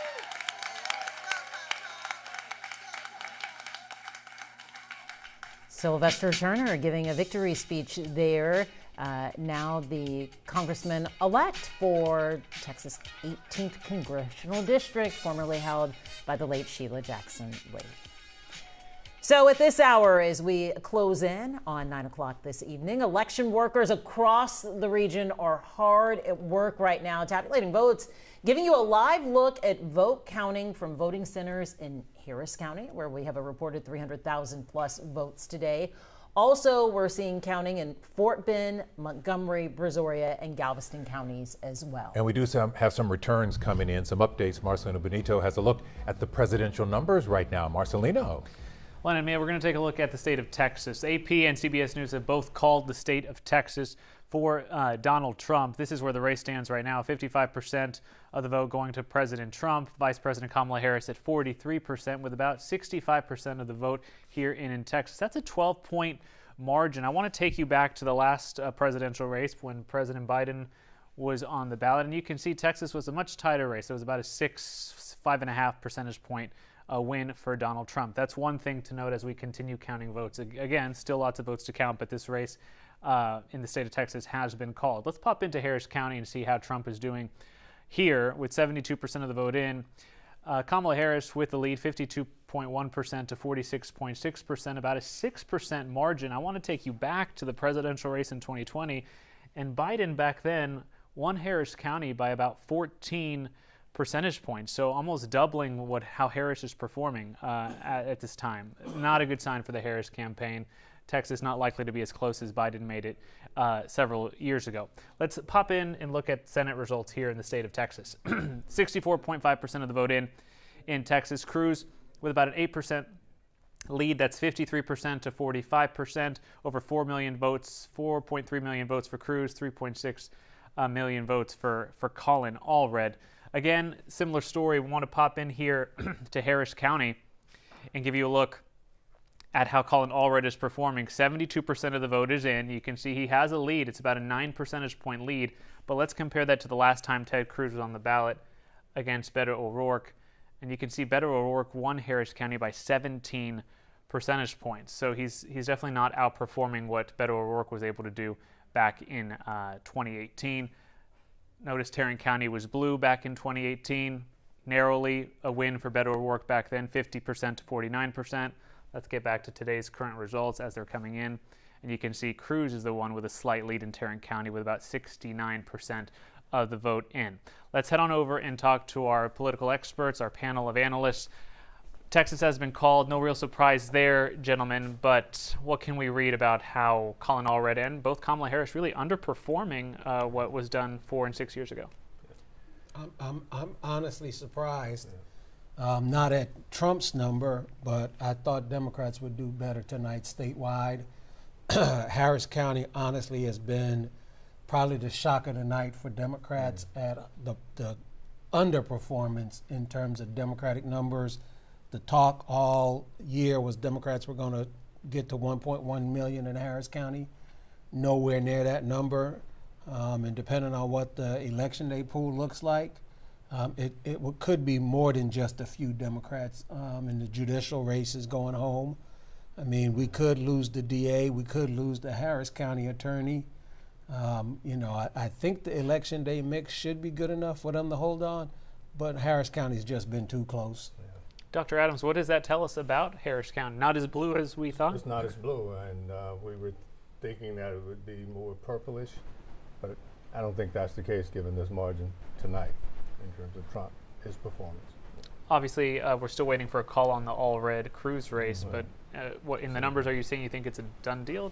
It's looking pretty grim for him. I think lots of fingernails chewed down for sure. But you're exactly right about Harris County. But that same pattern is being repeated in other places that have been Democratic stalwarts. Like El Paso County is still down, and that's a huge problem for them. And the Republicans are doing well in suburban Texas, places like Collin County, Williams County that are booming and transitioning in terms of demographics are going red, and they're much more than they were in the presidential.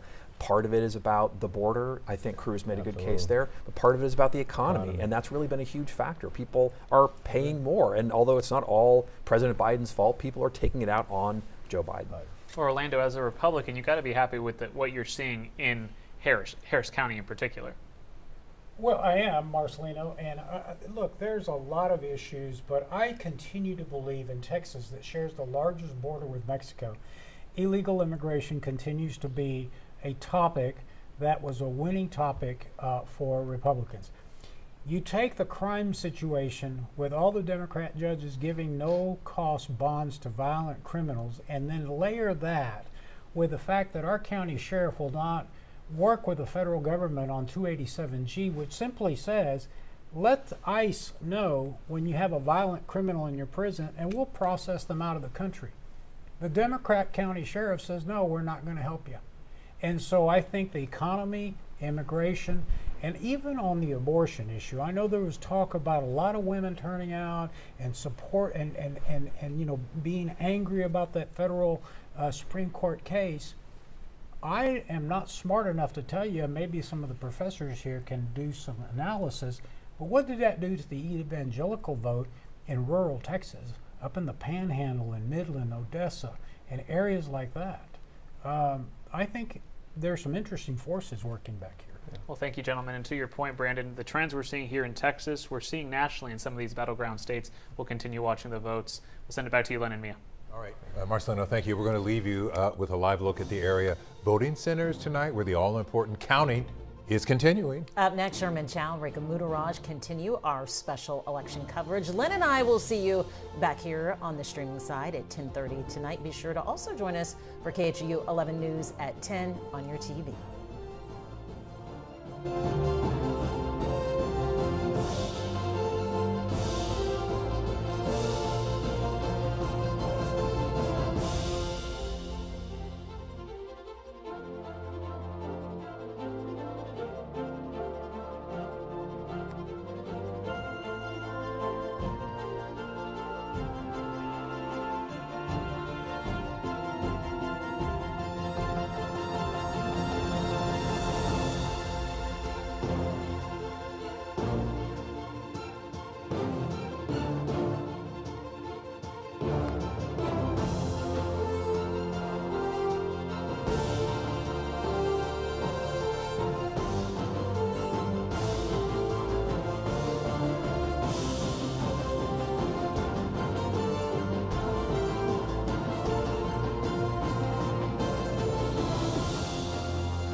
Good evening, everyone. Thank you so much for joining us for our election coverage. I'm Rekha Muttaraj. And I'm Sherman Chow. We are here on KHOU 11 Plus on election night. And of course, one of probably the big race outside of the presidential race in Texas is, of course, the race for U.S. Senate. That is a huge deal. Ted Cruz versus Colin Allred. Yes, Colin Allred. That's right. And it's a long night, Sherman. We're in this together. Yes. No, absolutely. A race that's being watched nationwide. And Jason Miles is actually at the incumbent, Senator Ted Cruz's watch party, which is being held in downtown. Jason, what's the mood like there?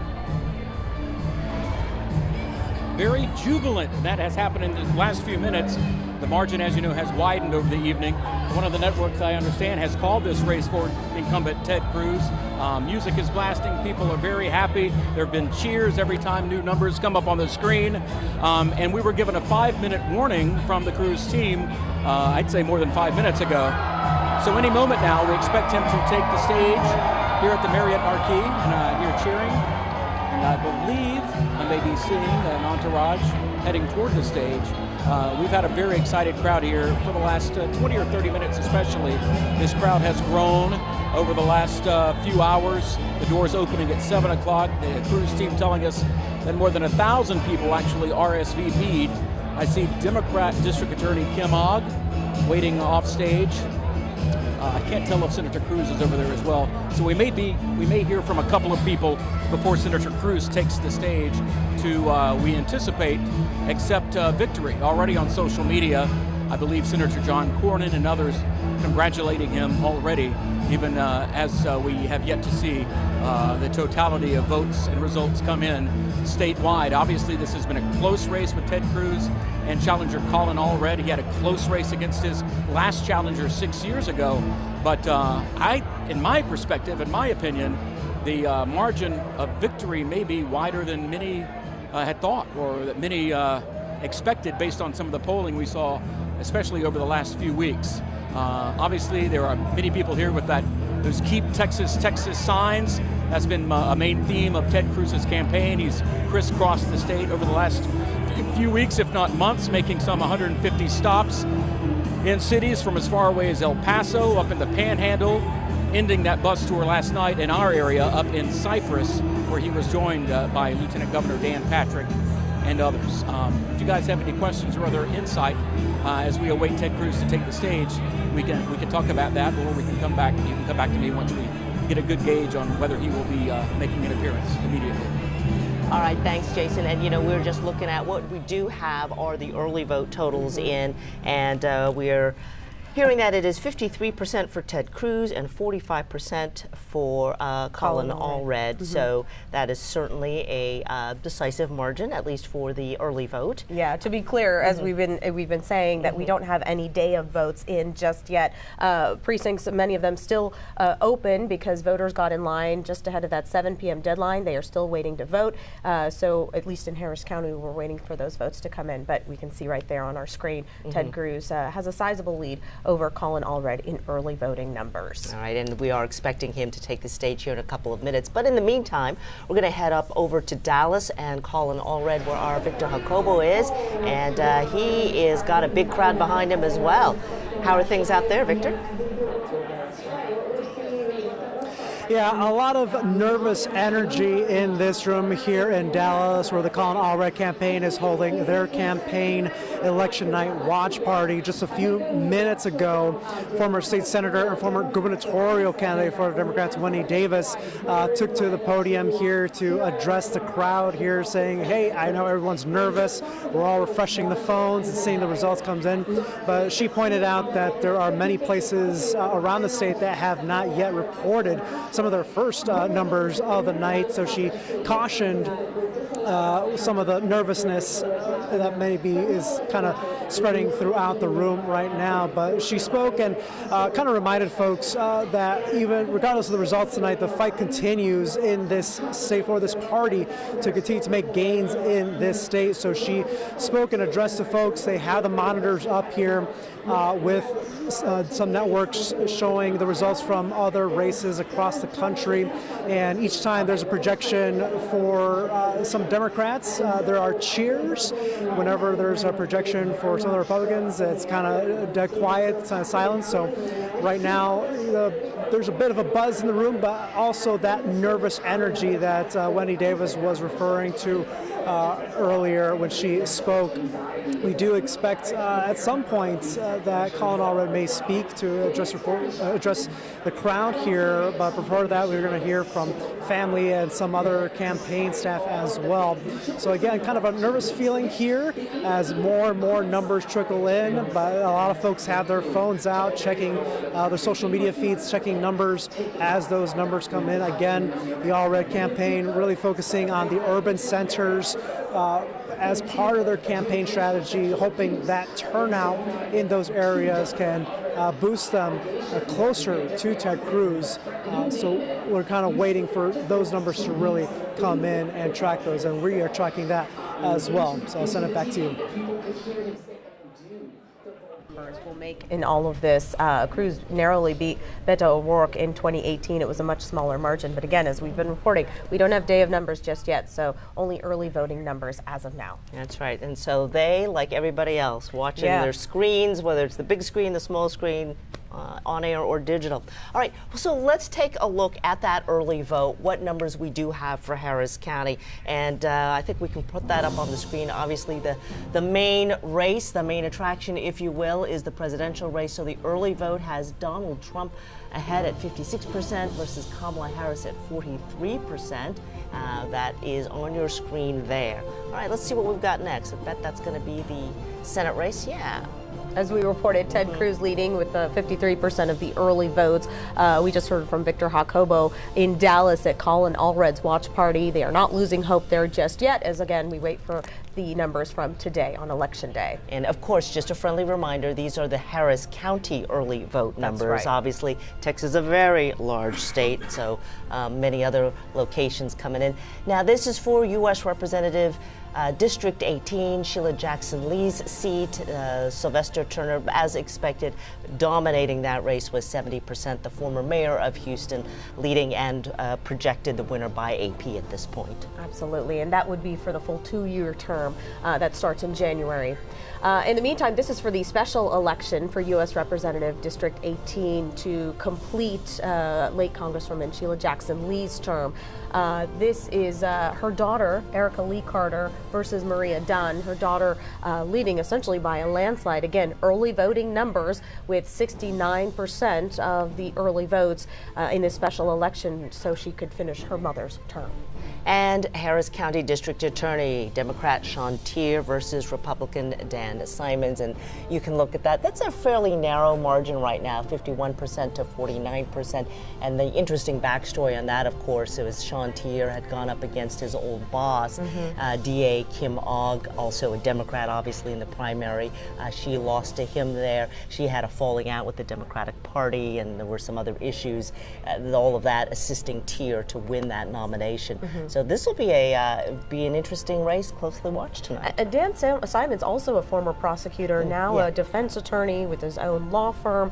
Sean Teare has been more in the public eye over the years, doing interviews as we've covered stories in cases that he has covered. But Dan Simons there, holding steady there with 49% of the votes, again, in Harris County, and we're waiting for a day of votes to see how this shakes out.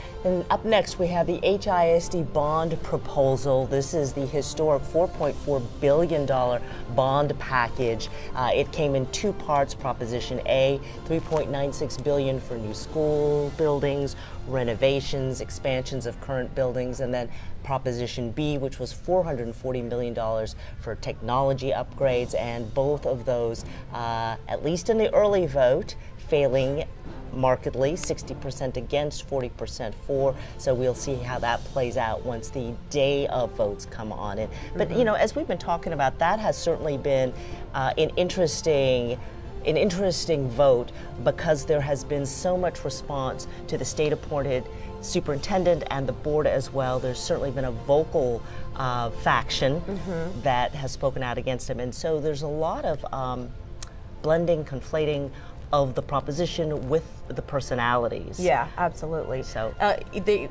folks with their lack of trust, as they have expressed in the superintendent and the school board, into how that money will be allocated, how it will be used, and if it will indeed be used for building renovations and expansions and safety and security, and also for the technology and upgrades and infrastructure upgrades that you mentioned. But we have been staying on this story for quite a while. A lot of folks on the other side of it said, if you've walked through one of our schools, you understand the need for infrastructure and the need to make our schools better. But it seems the issue here is whether or not they can trust the leaders at the school board to not to execute these plans as expected. And it appears that right now that voters don't have that trust in HISD leadership to do that. Yeah, almost a question of, are you listening to the message or the messenger? Exactly. So, interesting situation there. All right, up next, the Harris County Flood Control District Proposition A. That is a tax rate increase for operating and maintaining district's flood risk reduction infrastructure. Haha, that is an issue that hits home to many. We are certainly, flood prone, the Bayou City, nicknamed for good and apt reason. So there, 51% for, 49% against. Probably not a surprise there. No, not at all. Not for folks who've been in bad flooding situations. They certainly have voted for that. But again, still waiting for day of votes. This could change, but it appears it's holding pretty steady. Okay, we want to go now to Maria Aguilera live at the Harris County Election Central. It appears that Maria is expecting an update from election officials. Hi, Maria. Yeah, we're going to be getting an update here shortly, but right now the latest update that we received is that there have been more than 300,000 in-person voters today in Harris County, and there are still about 288 centers that are processing voters. That means that that's voters that have come in today and stayed in line until 7, but we're going to stay here and then obviously bring you the very latest. Thank you, Maria. And we're going to head on over now to the Marriott Marquis, where we hear Senator Ted Cruz is now taking the stage there. All right, he is smiling. Let us listen in to see what he is saying to address his supporters.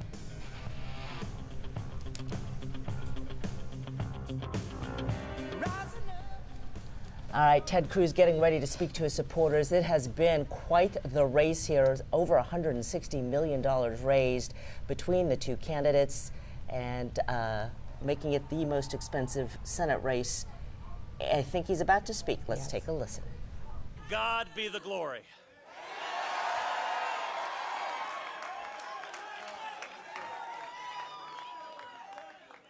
Tonight is an incredible night.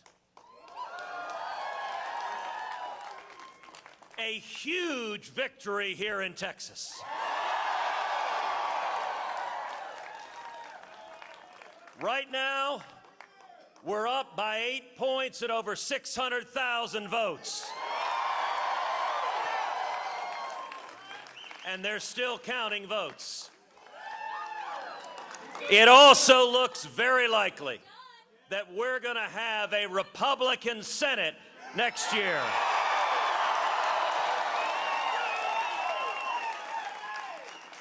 And I believe, and I hope and pray, that Donald Trump will be reelected as President of the United States.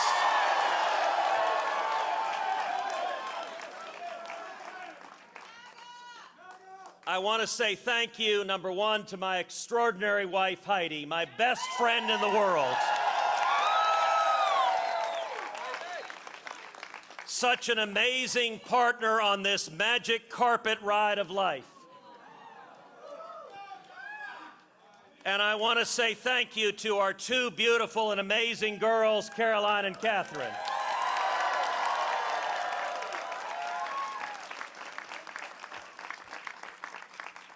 You know, politics at times exacts a price on the family. And I want to say I am so grateful for their love and support, and you guys are amazing. Thank you.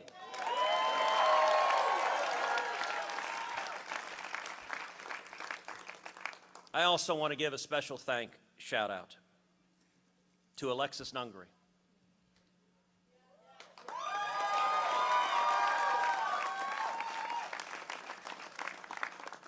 Alexis, thank you for your incredible courage speaking out for your precious Jocelyn, and your courage has made such a profound difference in this nation.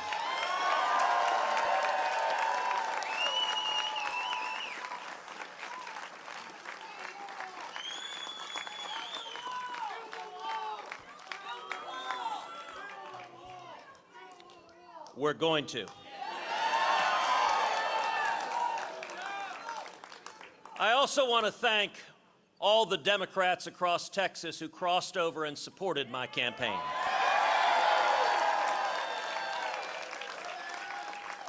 Including especially Harris County District Attorney Kim Ogg,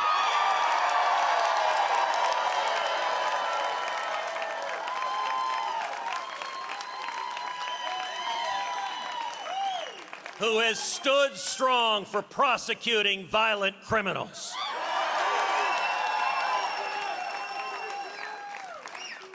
And I want to thank every Texan across our great state who has stood with us in this fight, who worked and who fought for Texas.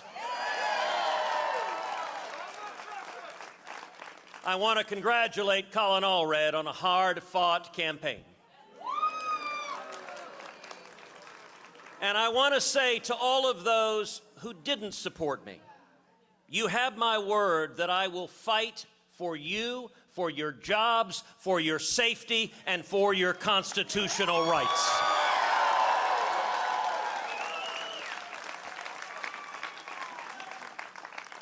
But tonight, the people of Texas have spoken.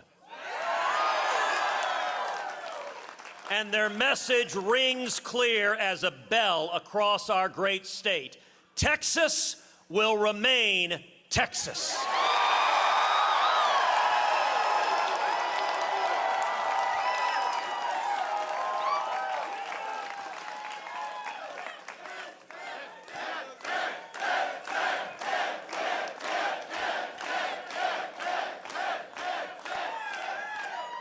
You know, the media were ready to write off Texas. And Chuck Schumer poured in more than $100 million to our state. Well, I want to say thank you, Chuck. And I hope we win a few more Senate seats tonight because you wasted so much money in Texas.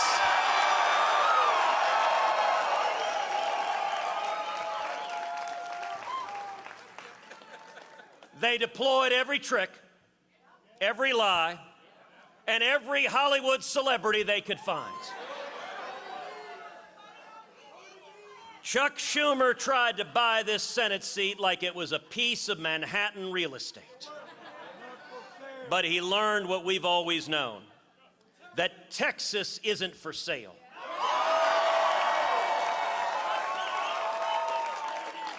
And Texans can't be bought.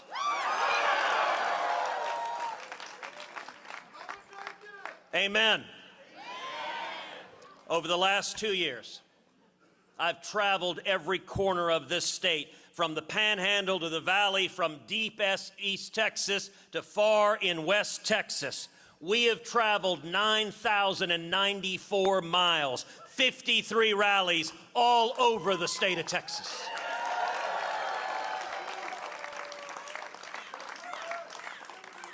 I've worn out my boots, at times my voice, and certainly the patience of my incredible political team,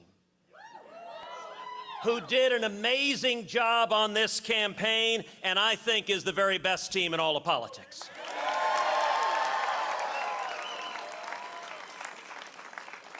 And what I found traveling the state of Texas was worth every single mile.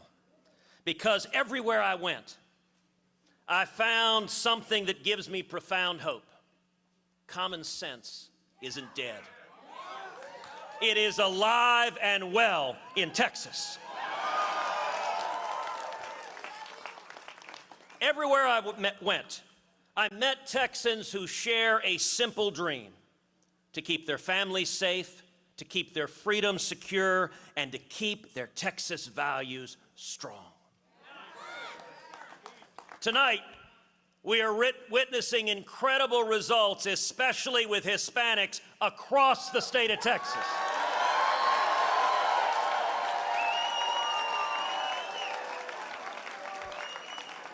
And we are seeing tonight generational change in South Texas.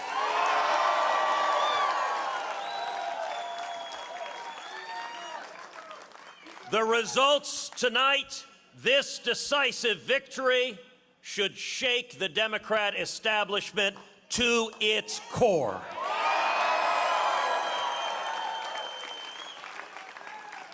I've spent months in the Rio Grande Valley, sitting in family kitchens, visiting small businesses, praying in local churches.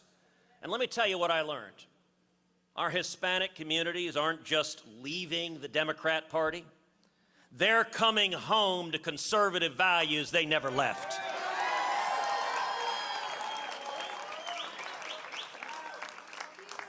They understand something the liberal elites never will. There's nothing progressive about open borders. There is nothing compassionate about chaos.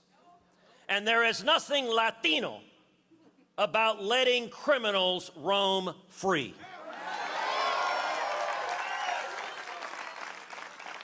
And just for good measure, we're not tacos. We're small business owners who know that lower taxes means more jobs. We're parents who know that secure borders means safe neighborhoods. And we're families who know that Texas energy independence means prosperity for everyone.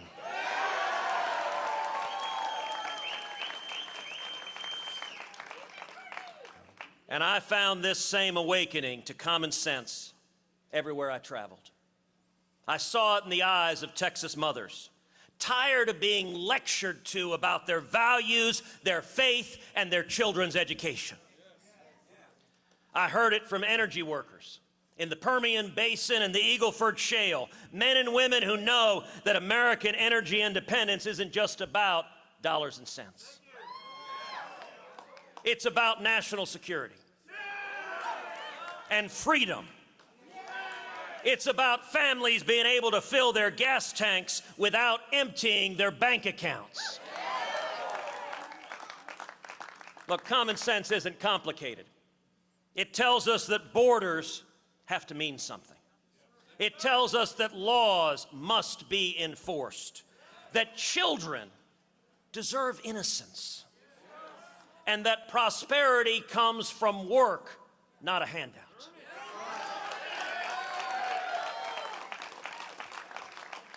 And here's what common sense tells us above all, that the people who built Texas, whether their families came 5 generations ago or 5 months ago, understand Texas better than any social engineer in Washington ever will.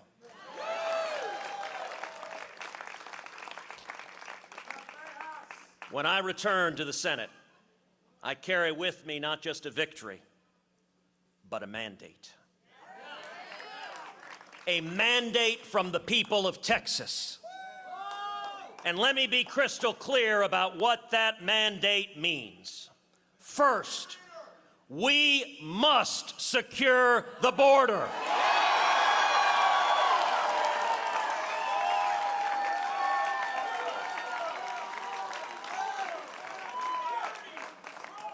Not with empty promises, but with concrete and steel and law and order, and with the unshakable resolve from knowing we are protecting those we love.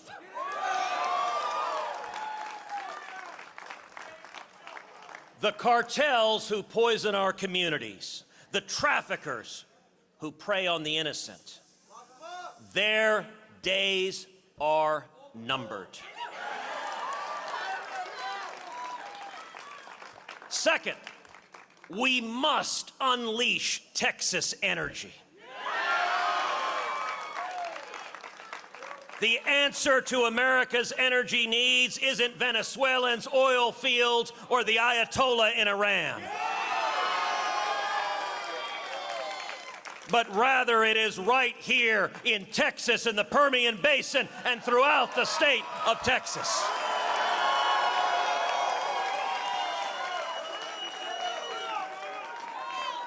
We will drill. We will frack. We will produce, and we will lead the entire world. And we will never again let foreign dictators hold American energy independence hostage. Third, we must defend our God-given rights. Not some of them, not most of them, but all of them. The right to speak truth in an age of enforced lies. The right to worship the Lord God Almighty with all of our heart, mind, and soul without government getting in the way. And the right to protect our families without asking bureaucrats for permission.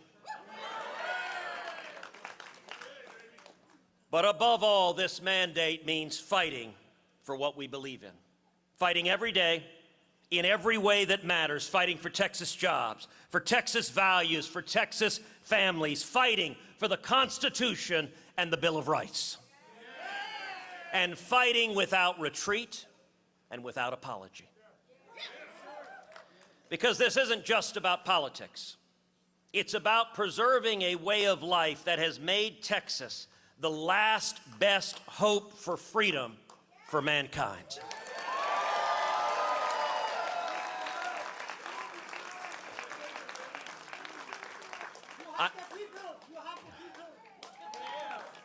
I know this in my bones. You see, this isn't just political for me. It's personal. Like all of you, my family journey makes me who I am. Many of y'all know my father, Pastor Cruz.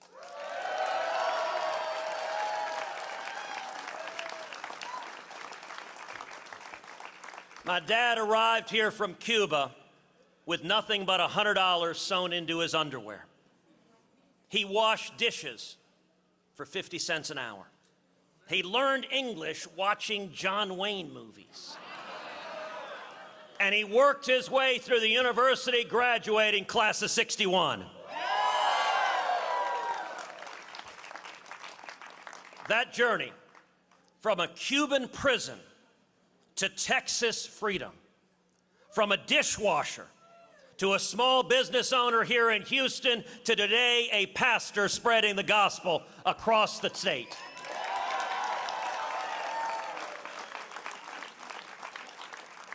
That's not just my story. That's Texas's story. Likewise, my mom.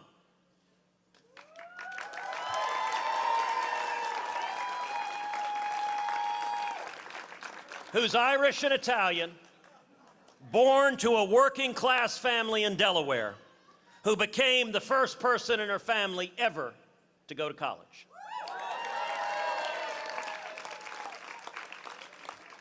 She graduated from Rice in 1956 with a degree in math, and she became a pioneering computer programmer at the dawn of the computer age.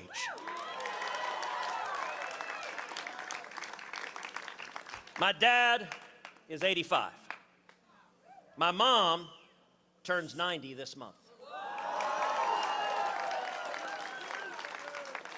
Both are here tonight, and I love you both very much. You are my heroes.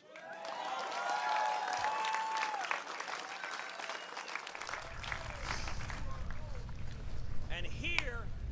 All right, we are watching Senator Ted Cruz at the Marriott Marquis downtown declaring his victory for a third term as a U.S. Senator. Of course, no one has officially called this race, but it appears statewide he is up by about 10 percentage points. On stage with Ted Cruz there, pointing out his family, talking about his father and his mother's story.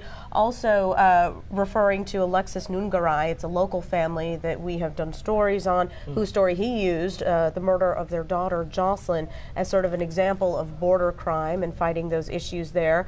Also gave a shout out to former DA Kim Ogg, crossing party lines to endorse Ted Cruz in this Senate race. Yeah, an interesting cast of characters, if you will, standing with him on the stage tonight. We should note, while he is declaring victory, we have not heard AP or anyone else call the race, but he is saying that there is a 600,000 vote margin now for him statewide. And even before the polls closed here in Harris County, we have our, KHOU 11 election panelist, and it was Carol Robinson who said exactly that. He said he wanted to see 600,000 votes ahead for Ted Cruz if he was going to hold on to that seat. And that appeared to be the threshold, right? Yeah, for that, seems to be kind of a magic number that the pollsters and folks are aware of. So Ted Cruz quoting that number as well, which Carol Robinson gave us, even before the polls closed here. Also kind of interesting, Ted Cruz in his speech there saying, Texas can't be bought. Then saying Chuck Schumer put $100 million into the races here in Texas. So this Senate race, $160 million between both candidates. Whether Texas can be bought or not, I don't want to say, but certainly a lot of money can be spent in Texas and was. So let's head up to Dallas now to our Victor Jacobo, who is at the Colin Allred camp. Victor, are you there? Yep, we're here at the historic Longhorn Ballroom in Dallas, where the Allred campaign is holding its election night watch party. And a few minutes ago, while we were showing the Ted Cruz speech, the folks here have some monitors up as they're watching the results from around the country, but also that race as well. They heard some news that kind of really took the air out of the room, and kind of some boos and some jeers when that news came up about this particular race. We haven't had anyone else come up to the podium. We've had a campaign staffer speak earlier in the evening. Then Wendy Davis, the former state senator and former gubernatorial candidate for the Democrats, who was defeated by Greg Abbott some years ago, she spoke and said, hey, we're still waiting for some other results and votes to come in from the major metro areas in the state, as those are trickling in, but they are still waiting for that, really for this race, is waiting for those results to come in order to get a clearer picture of exactly what this race will end up looking like. But Wendy Davis, in her comments to the supporters here, looking back at the campaign and talking about the, like you mentioned, the money raised in this, the doors knocked on, the phone calls made in this campaign. Again, Texas seen as kind of a goal for Democrats to try to flip from red to blue. Seemingly every election they get the margins close, and that has really driven a lot of attention, a lot of money, a lot of time from not just within the state, but also from outside the state. A lot of money coming in for contributions for Colin Allred, again, being able to keep pace with Beto O'Rourke and even surpass Beto O'Rourke by a slim margin in terms of his own campaign fundraising. And so, again, they're keeping on the fight, is how Wendy Davis kind of put it when she spoke. Now, we were told by the campaign earlier in the evening that if Colin Allred does speak tonight, we'll hear first from his wife, who will introduce him, and then we'll hear from the candidate himself here at the Longhorn Ballroom, where they're holding their election night party. But again, the mood here, a lot of nervousness, as they're not just watching this race, but of course keeping their eyes on the presidential, as they have the monitors up here and seeing the results and projections coming in from other states across the country. And if one gets called for Harris, there's cheers. If one gets called for Trump, there's boos and sighs. But right now they're kind of just waiting for this evening to continue on, but a lot of chatter going on right now as they wait for the results in this particular race to be confirmed. So we'll keep a track of that and keep track on when and if Colin Allred will speak tonight. So we'll let you know when that happens. And I'll send it back to you. Victor Jacobo live in Dallas for Colin Allred, not quite declaring defeat just yet, but his opponent, Ted Cruz, certainly declaring a victory here in Houston. Victor, thank you so much. Again, Cruz narrowly beat Beto O'Rourke in 2018, but the margin here is about 10 percentage points. Cruz is ahead in this race statewide so far. As Victor said, still counting precincts, still trying to get those numbers in, but it doesn't look likely at this point. But again, this seems to be the trend. There has been a lot of talk of turning Texas blue, but as you will hear from folks in the Republican Party, that's not true and that's not happening yet. We haven't seen a Democratic senator specifically since 1993, and no Democrat elected to any statewide office since 1994. So the numbers certainly in the Republican Party's favor tonight. But again, as we just heard from Victor Jacobo, waiting to hear from Colin Allred, hopefully in the next hour or so. But Ted Cruz already declaring a victory for himself for a third term in the U.S. Senate. And the interesting thing, of course, is, Texas is considered, it's going to be a Republican state, but certainly over the recent years, Democrats have gotten strongholds, especially in the large metropolitan areas, the Dallas, Houston, Austin areas. So the overall state absolutely remains Republican, but there has clearly been shifts, towards the Democratic Party in these more populated areas. Absolutely. So let's now head on over to our election panel down at our KHOU 11 headquarters. Marcelino Benito there with our election panel. Marcelino. Well, guys, this race officially hasn't been called, but let's turn to our panel. Guys, is this pretty much a done deal? I think so. I mean, at the pace Trump is running away with Texas, even if you split the rest of the ballots 50-50, he's winning at such a high pace that everything we talked about earlier, it's carrying Ted Cruz along with him, and that's essentially the significant difference. 18, you didn't have Trump on the ballot directly. 2024, Trump is on the ballot. Ted Cruz looks like he's going back to Washington, D.C. I just don't think there's enough Democratic votes out there to close this margin. So is this margin of victory that Ted Cruz is building, Dr. Adams, is President Trump really fueling that? Certainly, I think Trump had very long coattails, and he's carrying Cruz along, and certainly I think he may be having some down ballot impact in some of the local races that we're seeing here in Harris County and even Fort Bend County. So Brandon, the polling, it was off. It was off by, 5 percentage points? This looks more like a 2022 Senator Cornyn race, traditional Texas-type race. That's a great point. Yeah, it's definitely off. It's hard to poll these days. Partisanship is so high. People are not truthful about their political preferences, and I think that's definitely causing havoc with these numbers. But I think the fact is clear that demographics are not destiny.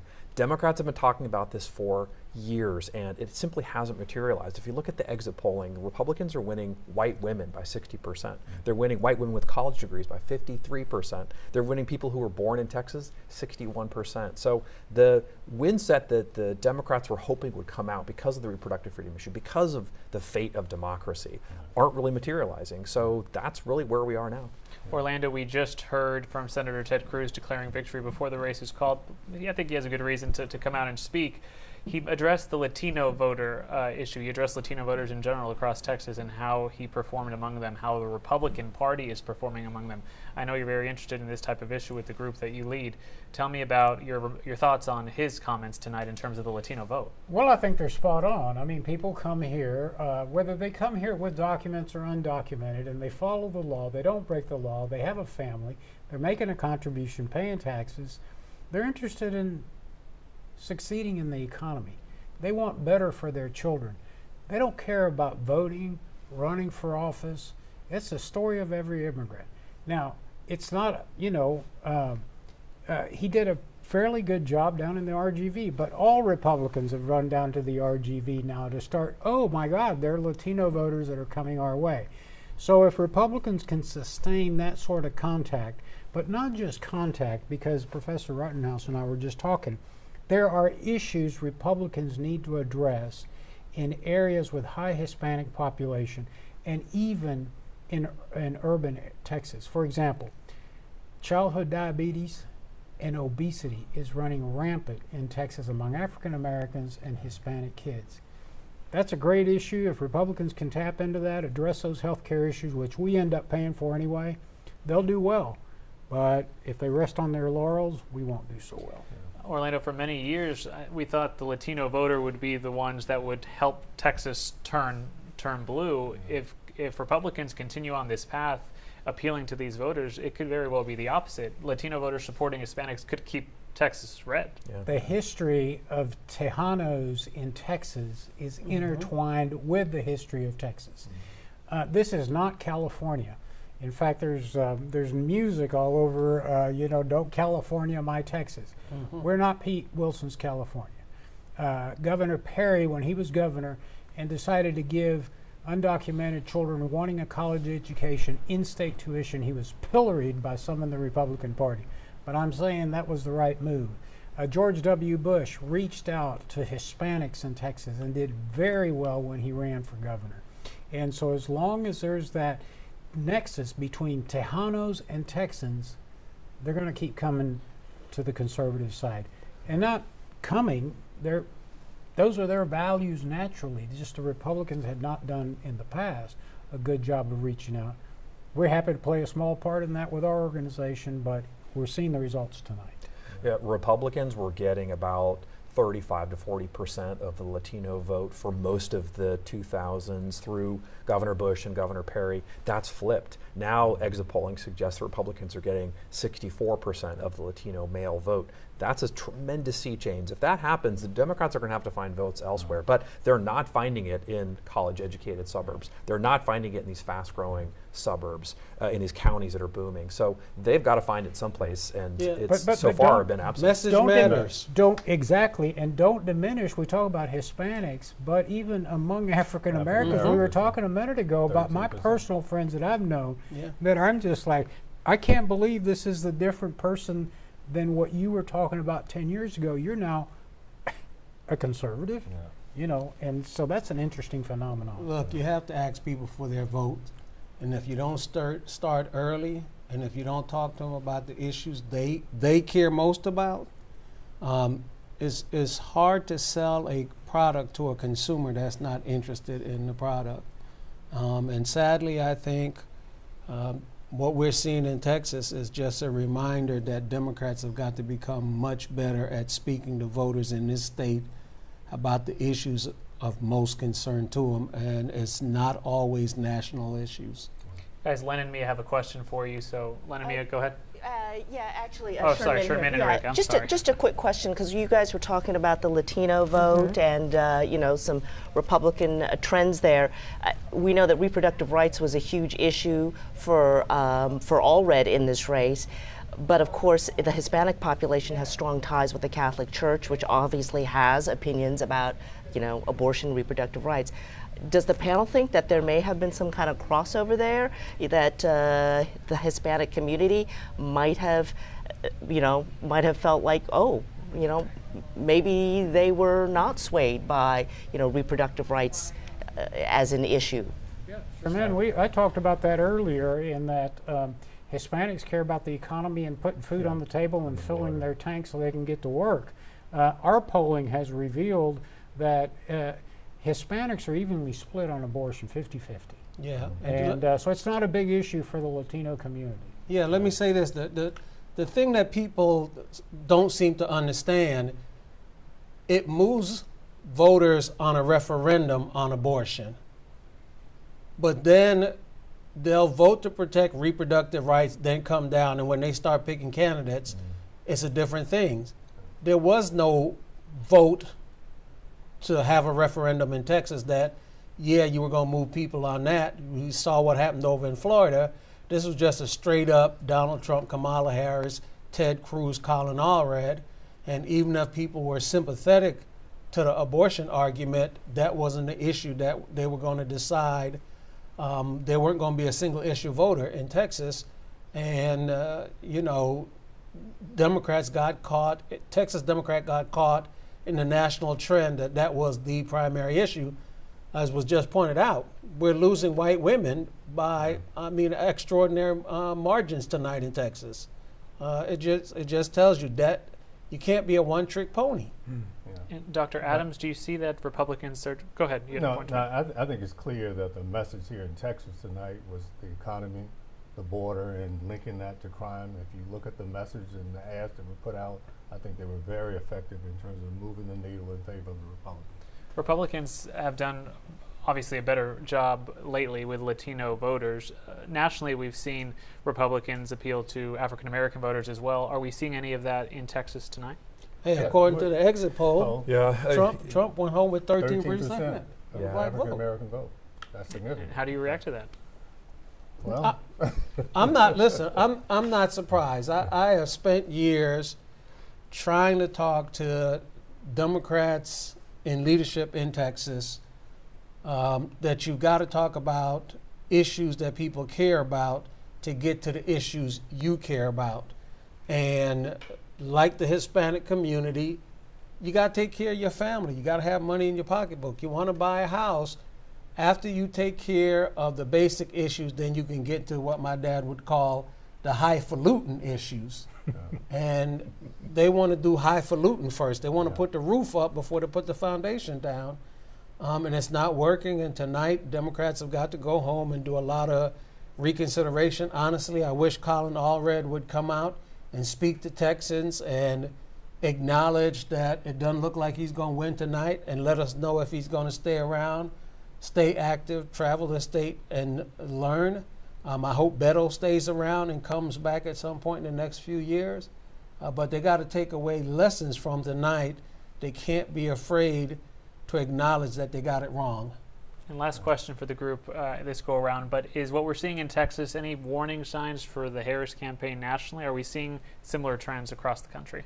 Some similar trends. I think Harris is certainly struggling among black men, and that's a definite problem for her to keep that coalition together. When you're talking about a few tens of thousands of votes in these states, that's going to be a huge difference. So she's got to make up those numbers. She might on election day, but if it is the case that the abortion issue doesn't motivate across the Southwest and across the Sun Belt the way that it's presumed to and the way it didn't in Texas, then it's going to be a challenge for her to win in places like Arizona, like Nevada, where she's got to have to put wins together to be able to get the map to work. And even in the blue wall states, in terms of the reproductive rights, because Liz Cheney was telling us that you don't have to tell your spouses how you voted, and we may have what we know in political science as the Bradley effect. All right, they may say they were going to support her, but they may have voted for Donald Trump. And Reka has a question for the panel. Reka? Well, hello to our panel from our newsroom again. From the very beginning, Colin Allred, considered a moderate Democrat, touting very much his ability to reach across the aisle and to work with Texas Republicans. And then we saw a shift in Ted Cruz and in his campaign, and then seeing campaign ads talking about his ability to reach across the aisle, especially when coming up with certain policies. But does the apparent win for Cruz mean that partisan politics are still in play? Oh, very much. Partisan politics will always be in play, especially in Washington, D.C. You can see that with the money raised. And it's worth noting, too, that the Cruz and the Republicans hammered Colin Allred on the transgender and sports issue. Texas is a big sports state. It hit people where they live. They don't want that to happen. They could tie that to Colin Allred. I think that those kinds of pocketbook issues that aren't about money, but they're about your life, are really impactful. Ted Cruz ran ads at the end that talked about the kind of the deepfake laws that he helped put into place. These are tangible things that people feel, and I think that resonates with the voters in a way that maybe slightly more esoteric, highfalutin issues maybe quite didn't. Yeah, imagine this. You have a candidate that's the captain at Baylor, and he didn't talk about that during the primary. He didn't reach out to a big segment of voters in the state, men, on what would be a natural affinity basis until late in the campaign. He knew he would have certain issue weaknesses. I'm a lawyer, and one of the first things you know if you're going to go into court, you always acknowledge your weaknesses and then try to defend them, explain them away, You don't let the opposing counsel have the opportunity to define your weaknesses.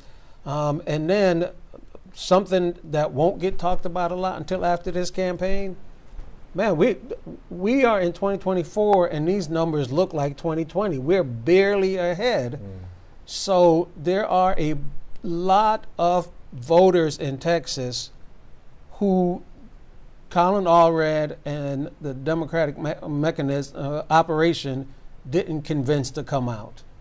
That is as impactful as the pool of people who did come out and how that split is happening. We talked about this earlier, and I have to emphasize it. 20-something% of the vote in Texas is non-primary voters.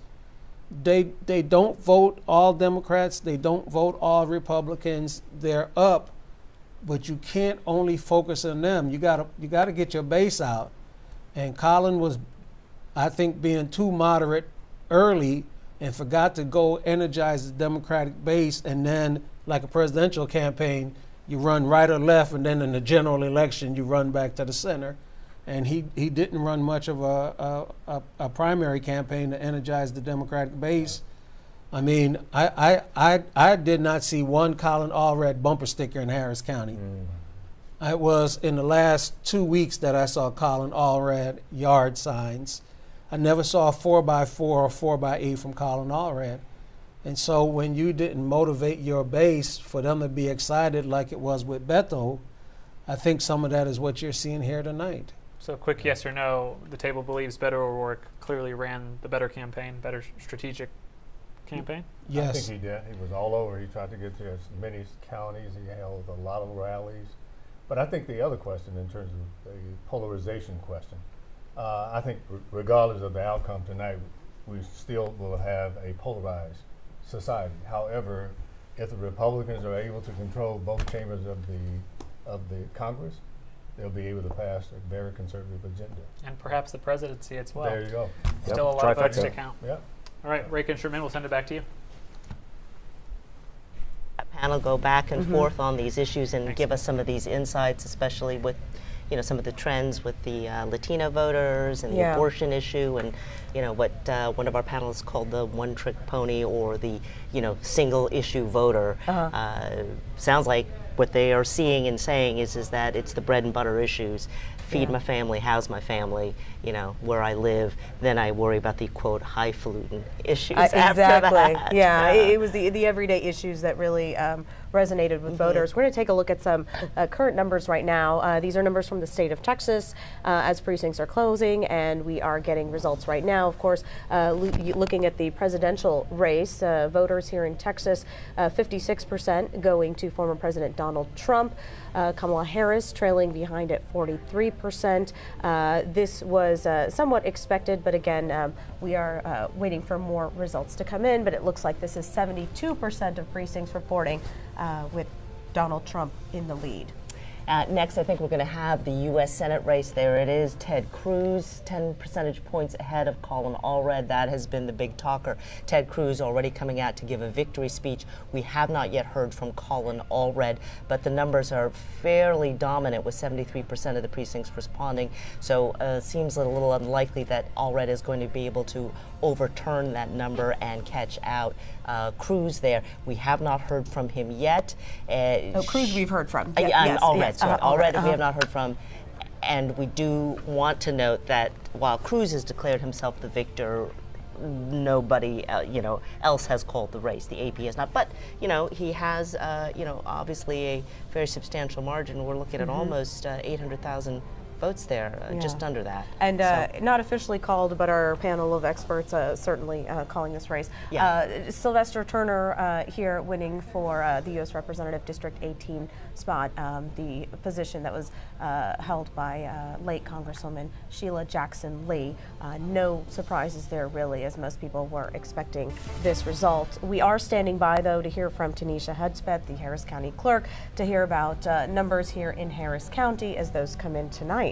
And of course, when we come back, Len and Mia will be on air on KHOU 11 with more of our election coverage. Yeah, so stay tuned to Channel 11. We'll see you then.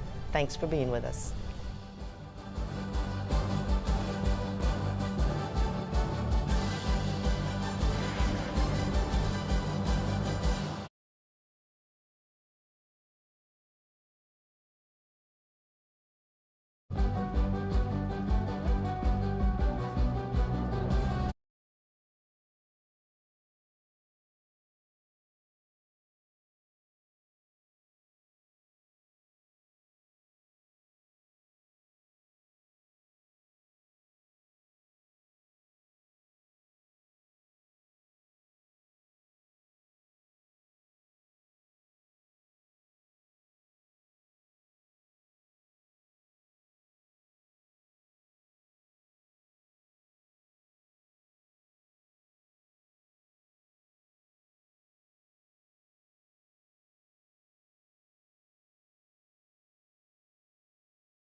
hours after polls have closed in Harris County and all across Texas. You've been watching CBS News special coverage focusing mostly on the presidential race. So here's the latest look at the national results in the race for the White House. You can see former President Donald Trump up ahead with 53% of the vote compared to Vice President Kamala Harris with 46% of the vote, and that is with 45% of the votes being counted thus far. Still waiting in a lot of states and the elections in those states. Another big race we're following tonight here in Texas. The race for U.S. Senate turned out not to be much of a race at all. Democratic Congressman Colin Allred challenging Republican Senator Ted Cruz. Not close. Cruz, you can see, up 54% to 44%. We have team coverage from both campaigns tonight. Jason Miles is at Senator Cruz's watch party in downtown Houston. And Jason, I understand the senator is already claiming victory here. He did within the last hour, addressing the crowd here, saying he thanks his opponent, Colin Allred, for a hard-fought race, but the people of Texas have spoken and will send him to the U.S. Senate for a third 6-year term. You may be able to see behind me Senator Cruz taking photos with folks. He's waited around. There's a long line of people waiting to take a picture with the senator. He was very exuberant as the vote results came in, as was his crowd. Cruz addressing supporters earlier alongside his family, elected leaders, and others. He thanked, again, challenger Allred for a hard-fought campaign. Cruz says mandates for his next term include border security, defending the right under God, and he listed several things. He says making Texas the energy capital, maintaining that title is a focus of his. In exact words, he said, quote, unleashing the power of Texas energy. A lot of people still milling around here and again taking photos with the now, it appears, re-elected Senator Ted Cruz. Guys.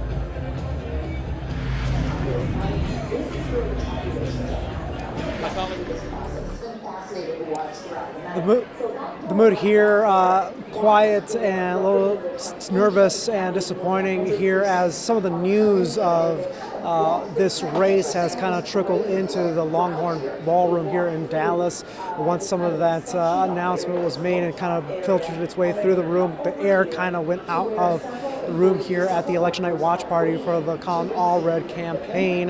We've only had a few speakers come up to the podium and address the folks out here. Wendy Davis, the former state senator and former gubernatorial candidate who lost to Greg Abbott some years back, addressed the crowd saying that they were still waiting for some results to trickle in from some of the major metro areas, but that they were still holding out hope, but to keep the fight on even beyond tonight as they wait for those results. Colin Allred had really focused a lot of his efforts on those metro major areas and trying to get that vote out, but they're still waiting for those results to come in and waiting to see if he'll address the crowd here tonight. I'll send it back to you.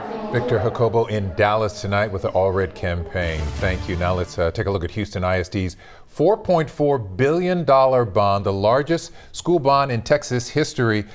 Prop A would devote $3.96 billion for several projects, and you can see Prop A going down in flames, 60% to 40%. Now, in spite of the fact that this would build new schools, renovate existing schools, security upgrades, and buying land for future schools. So far, the opponents are clapping about how this is playing out. And Prop B, the same thing is happening, 60% to 40%.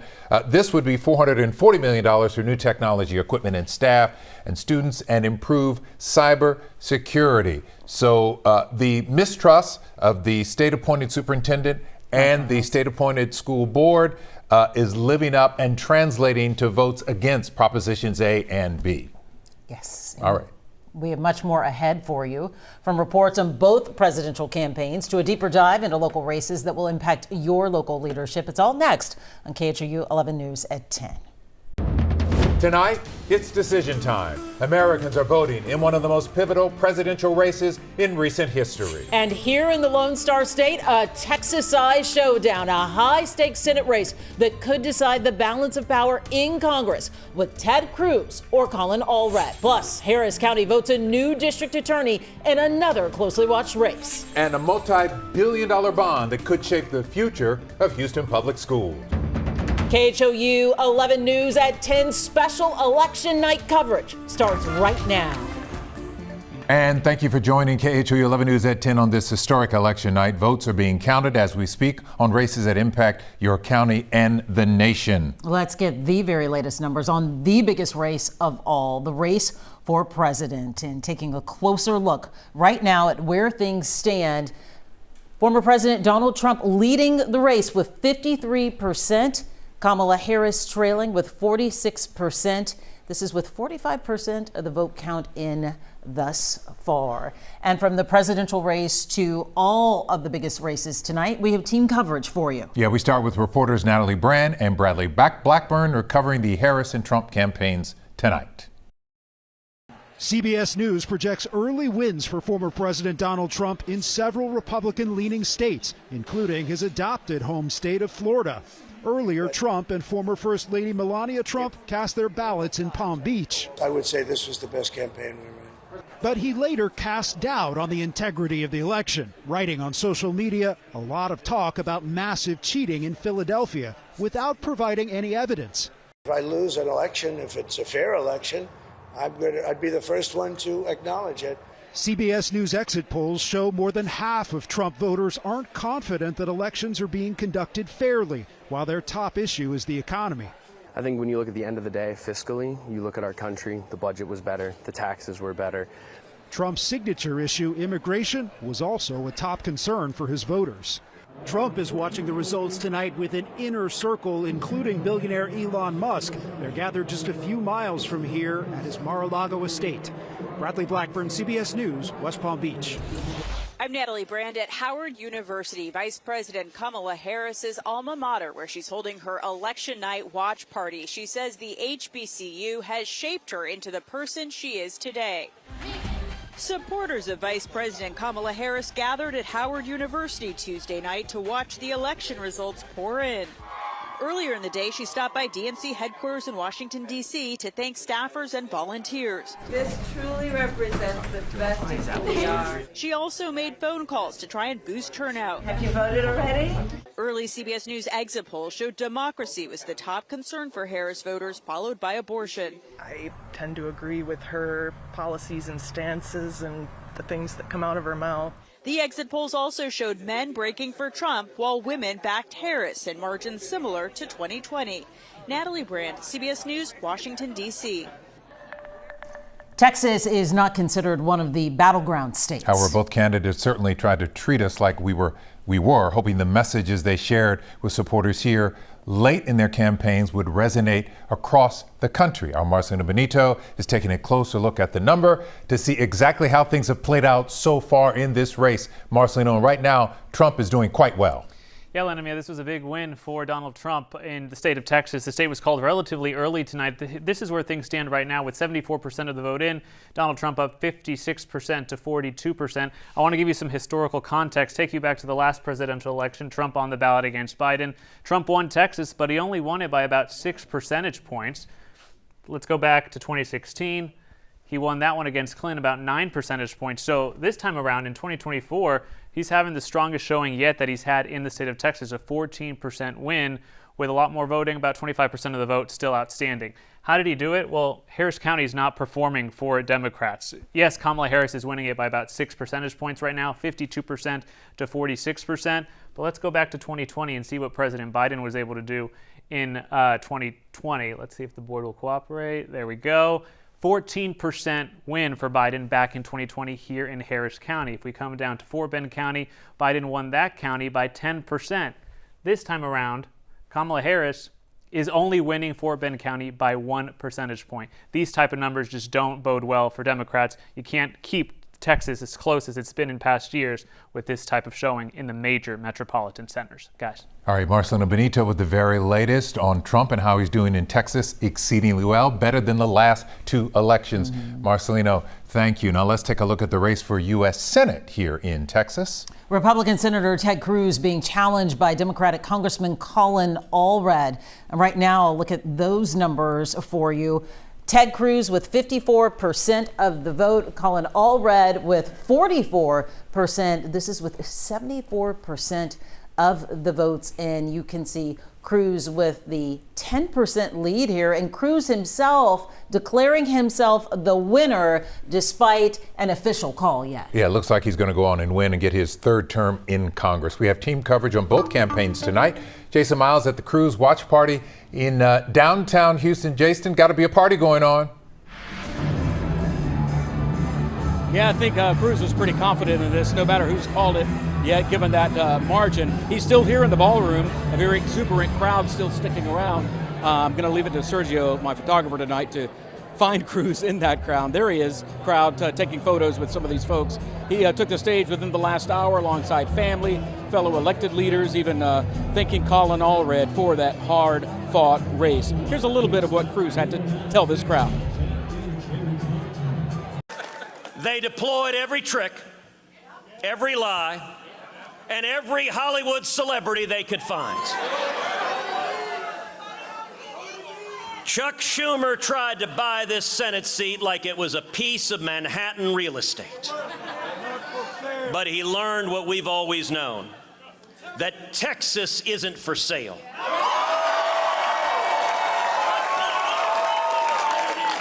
And Texans can't be bought.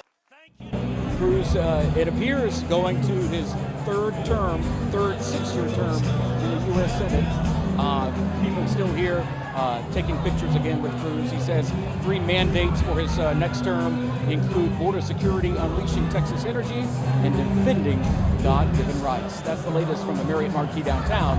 I'll send it back to you. All right, a celebration victory party. Jason Miles following the latest from Ted Cruz. All right, Victor Jacobo in Dallas with Congressman Allred's campaign tonight. Victor, if he goes on to lose as we expect, he will also be out of Congress. Yeah, that's right. Mood here that's disappointed and nervous, as not only the stakes of this race highlighted and felt by the sparse crowd here, but also the national landscape. We haven't had a formal or really official announcement from the Allred campaign on what they're saying about the race so far, but we do know that when Allred will speak, he'll have his wife introduce him. You hear some cheers in the background. They have some monitors up here as they're watching some other races across the country. Whenever there's one for Democrats, they cheer. One for Republicans, they boo. So nothing official yet, but the mood here pretty quiet and disappointed so far. Some of the news about this race has trickled in as folks check their phones and have heard about Ted Cruz declaring victory. So we'll keep a track on when the congressman will be making remarks to his supporters here in Dallas. I'll send it back to you for now. All right, Victor Jacobo, thank you. The number is speaking loud and clear there. Right now, you're looking live at Harris County Election Headquarters in North Houston. And that's where workers have a long night ahead of them counting your votes. Matt Doherty is watching the ballots being delivered and joins us live with how everything is going. Matt?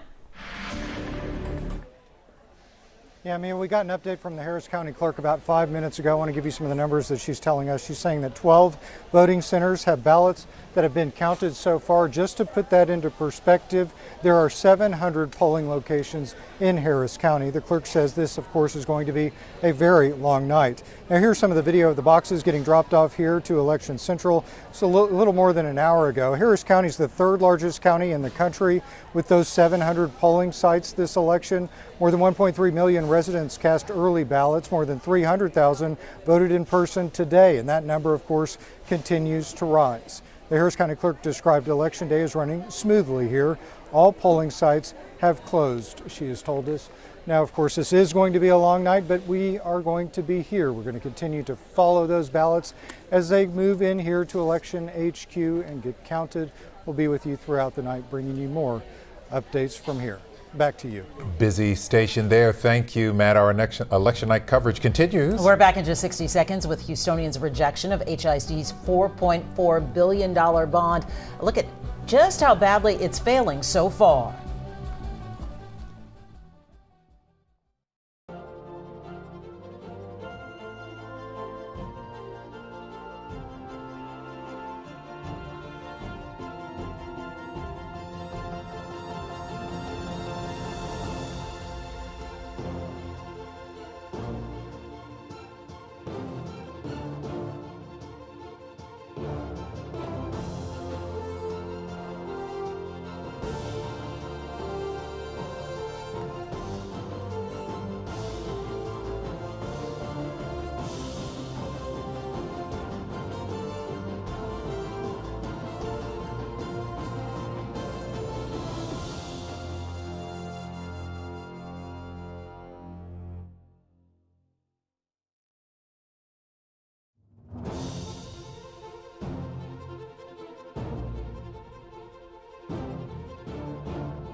Our election 2024 coverage continues with a look at the $4.4 billion Houston ISD bond. Houston ISD's historic $4.4 billion bond goes down to defeat thus far. The state-appointed Superintendent Mike Miles conceding the measures have failed in a lengthy statement released just minutes ago. There's been a lot of pushback against the bond from people who don't trust the state-appointed leadership. And just a few minutes ago, Miles said, quote, "The politics of adults beat out the needs of our children. It's unfortunate and wrong, but I want to assure you that it will not limit our ability to do the things that our students need." And again, just looking at the voting here, you can see 60% of voters thus far against it. Katira Winfrey has been following the bond election. She spoke to the people on both sides of the vote tonight and joins us now. Katira? Hey, Mia, the American Federation of Teachers has been one of the organizations that have been very vocal about being against this bond. They've had this watch party going on here at its headquarters since about 7. And as you can imagine, the energy is excited. They're happy with where the bond stands right now. As you mentioned, Superintendent Miles already mentioned that the bond failed. But right now, those numbers showing with the poll shows that voters voted against it for both Proposition A and Proposition B, about 60%. So that gives you an idea of just how many people decided that this was not the way to go. Now, from the start, both opponents and supporters said work does need to be done at HISD schools, that a lot of work needs to be done, but that this bond, and some people in support of it said this bond needs to happen right now, that we can't wait any longer to help the kids get into a better space. But others argue that there is no faith in the state-appointed Superintendent Mike Miles. An expert I spoke to says seeing party political participation in a school bond issue isn't typical, but it shows the interest. And that expert also says depending on the outcome, if this bond passes or not, it will be an indicator of the public's faith in the district. Now, here's what people on both sides of the issue had to tell me tonight.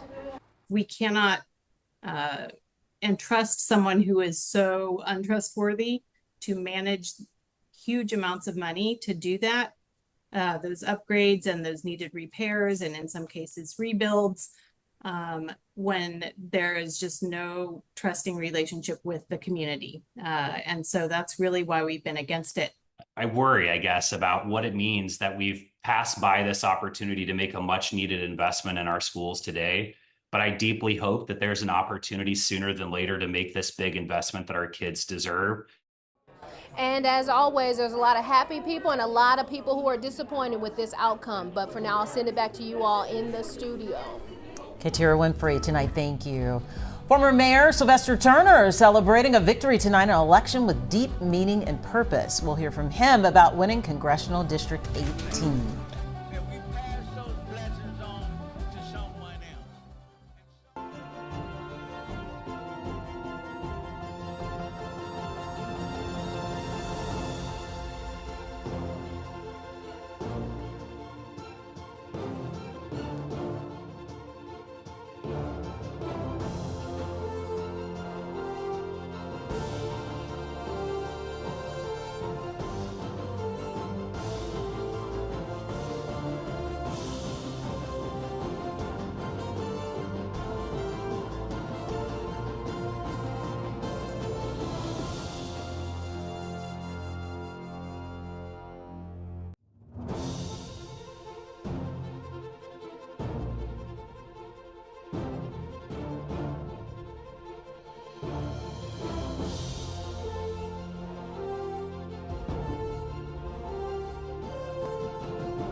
Seat once held by the late Congresswoman Sheila Jackson Lee.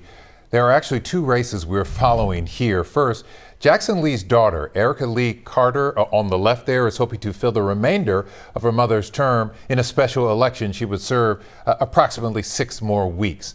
And former Houston Mayor Sylvester Turner is celebrating tonight after being declared the winner to serve the district for the next 2 years. Turner telling me he only plans to be in that seat for 2 terms. That would be 4 years total. Stephen Goen at Turner's watch party at Cruz of Houston near downtown tonight. Stephen? Len, this victory for Turner came pretty early in the night, but I think it's the outcome most of us were expecting. Former Houston Mayor Sylvester Turner will now be heading to Washington to be the next representative for Texas's 18th Congressional District. And now we know this was the seat that was held by the late Congresswoman Sheila Jackson Lee for close to 30 years. When she passed away, it was Democratic leaders in Harris County who chose Turner to be the man representing Democrats running for this seat. They had confidence he could win, and clearly they were correct. Voters also clearly had confidence in him. Take a listen to what Turner had to say tonight when he was speaking to his supporters. This is our moment, and this is our opportunity to really lift up every single person in the 18th Congressional District. And we need to make sure that just like we have been blessed, that we pass those blessings on to someone else. And so, if we had our brother, we would not be here tonight under these exceptions. Now, as you mentioned, we are still waiting to see if we can.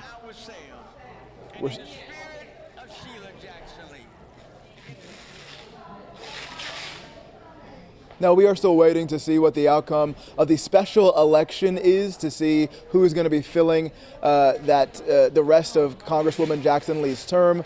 But her daughter seemed pretty confident tonight that she will be carrying on her mother's legacy. Len, Mia. Stephen Goen, thank you very much. We are voting on the weather tonight. And David Paul, you win. Well, you win with the exception of what you're about to talk about, which it's hard to believe. Here we are. It's November, but it's a reminder hurricane season's not over with. We've had hurricanes in the Gulf in November before. We're going to get another one here with Rafael. This one's one we need to pay attention to. It may get close to us, but I think it's going to weaken. So take a look. There's Rafael as it stands tonight in the Caribbean. There's Kingston, Jamaica, there's Cuba, there's Havana, there's Rafael. 80-mile-an-hour Cat 1 hurricane moving northwest at 13. Track from the Hurricane Center takes us across Cuba. It becomes a Cat 2 in the Gulf on Thursday, Friday, then weakens to a 1.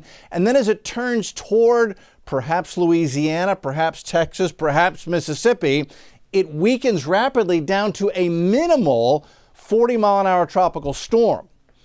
So that's the key to this. Even though we may have a tropical system get very close to the upper Texas coast, I mean, Galveston is in the cone of uncertainty. We think the storm is going to weaken significantly. Marine interests need to be paying attention to this, but it may be a weak system. That's because, a healthy system is unsheared, it's vertical, but when those winds come in at the mid and upper levels, it tilts the storm, disrupts the circulation. So it looks like what there is of it is going to weaken as the storm encounters all that wind shear out of the southwest as we get into the weekend, as the storm gets close. So storm enters the Gulf late week. Waves and surf are going to increase on the Galveston coast late week into the weekend. So all marine interests and coastal interests should be paying very close attention to this.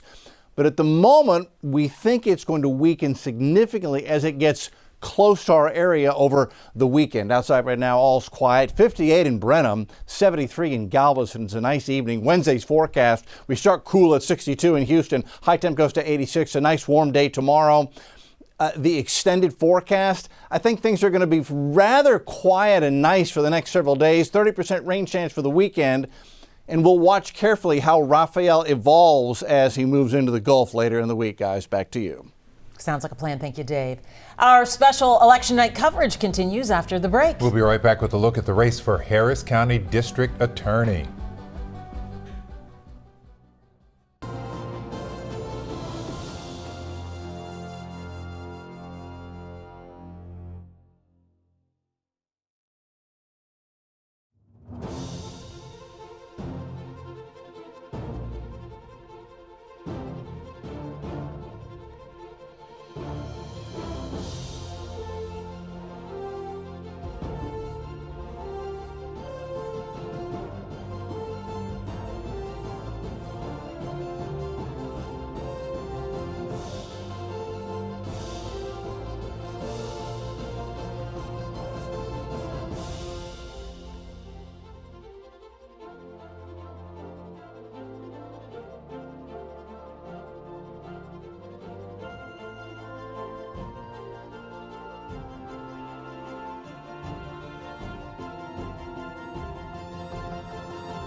look at the race for Harris County District Attorney between Republican Dan Simons and Democrat Sean Tier. You can see this one is close. Sean Tier with 51% of the vote, Dan Simons 49%. But take a look there in the upper right-hand corner of your screen. That's only 2% of the vote in. There is much more to come. We're taking a look at some of the other big races we're watching tonight, next. Night.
Back, a lot to cover on this election night, so let's take a look at some of the other races we are following for you. Beginning with the race for Harris County Sheriff. Sheriff Ed Gonzalez challenged by Mike Knox. You can see Ed Gonzalez winning this race.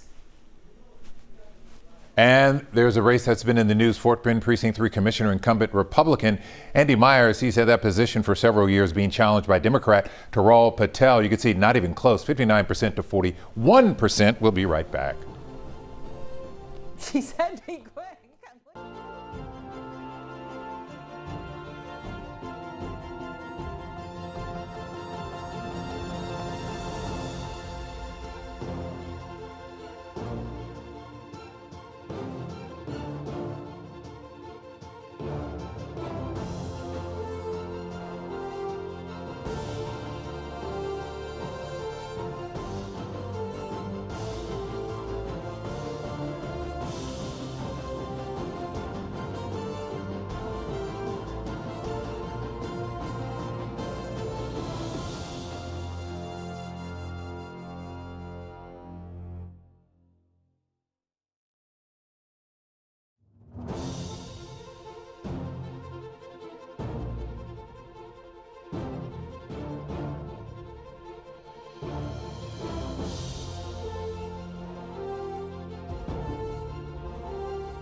That is going to do it for us. For now, we'll send it back to CBS News election coverage. Our KHOU 11 streaming coverage continues right.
All right, thanks for staying up late with us as we continue to bring you live streaming coverage of the election results. From local races and propositions to the race for U.S. Senate and President, we are covering it all for you tonight. Let's start with the race everyone is watching this evening, the race for the 47th President of the United States. And so far, Donald Trump leading over Kamala Harris. Trump with 52% of the vote opposed to Harris's 47%. All right, and it's all about hitting the magical number, 270 electoral votes, Trump getting close to win it all. Marcelo Benito is at the election board tonight to lay out where we are and what is left for both candidates to get to the finish line. Well, and Mia, you mentioned it, the magic number is 270, and this is where we're at this hour. Trump at 230 electoral votes, Kamala Harris at 187. Again, that magic number 270. What you're going to note here on this electoral map, you see a whole lot of red, a lot more red than a lot of folks were expecting tonight. Let's go into some of the battlegrounds and show you how things are going there. Let's hit this button right here, and let's pop into Georgia. Donald Trump has a lead, 51% to 48%, with about half of the vote still outstanding in Georgia, 51 to 48%, still a lead, not too close to call at this hour. The state of North Carolina has been called for Donald Trump. That was a key battleground state, sort of a must-win for the Trump campaign. He's winning it by 3 percentage points, still 15%, but again, this race has been called, those 16 electoral votes already in Donald Trump's column.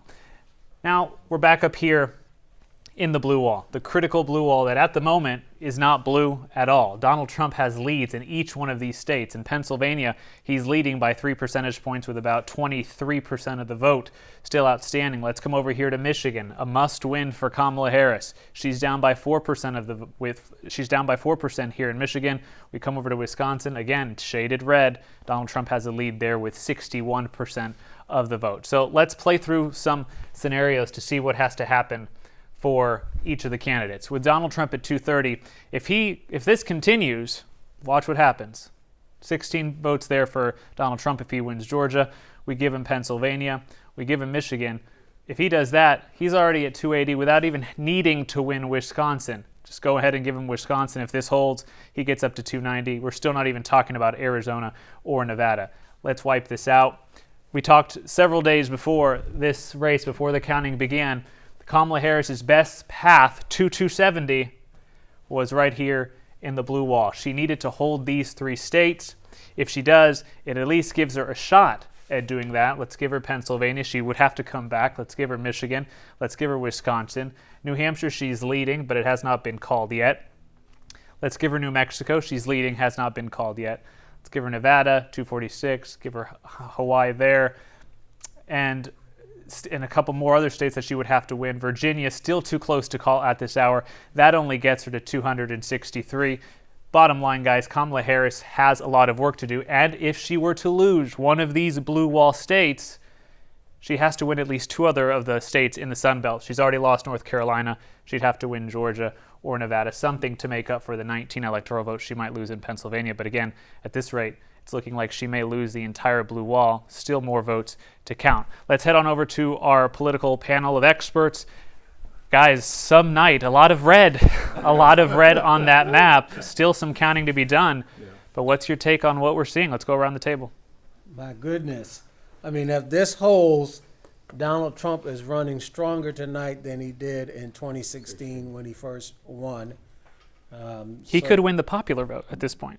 I mean, look, that would be an extraordinary thing. It would pump the brakes on a lot of people who are talking about we need to get rid of the Electoral College and go to an all-popular vote election for the president.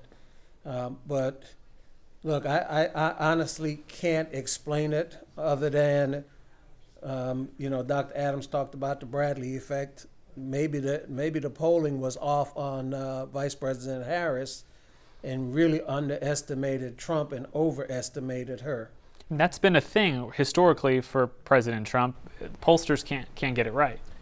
It's hard to get the truth from people. They're not willing to give you the full details. It becomes a problem because partisanship has now become a taboo, right? Where you don't want to give people your true preferences, and sometimes it doesn't materialize. But this is important because if it's the case that Trump wins, he's probably going to take the House and Senate too. He's got unified government. That means that there will be no breaks to stop him from the agenda that he wants to pursue. So we're likely to see another generation of Republican policies. That's judges, you're talking about changes to the tax policy. This is a momentous moment so that if she cannot make some changes and they can't get those votes out, then Donald Trump will be president and Republicans will dominate politics in this country. Supreme Court too. Two potential future choices, right? Absolutely, absolutely.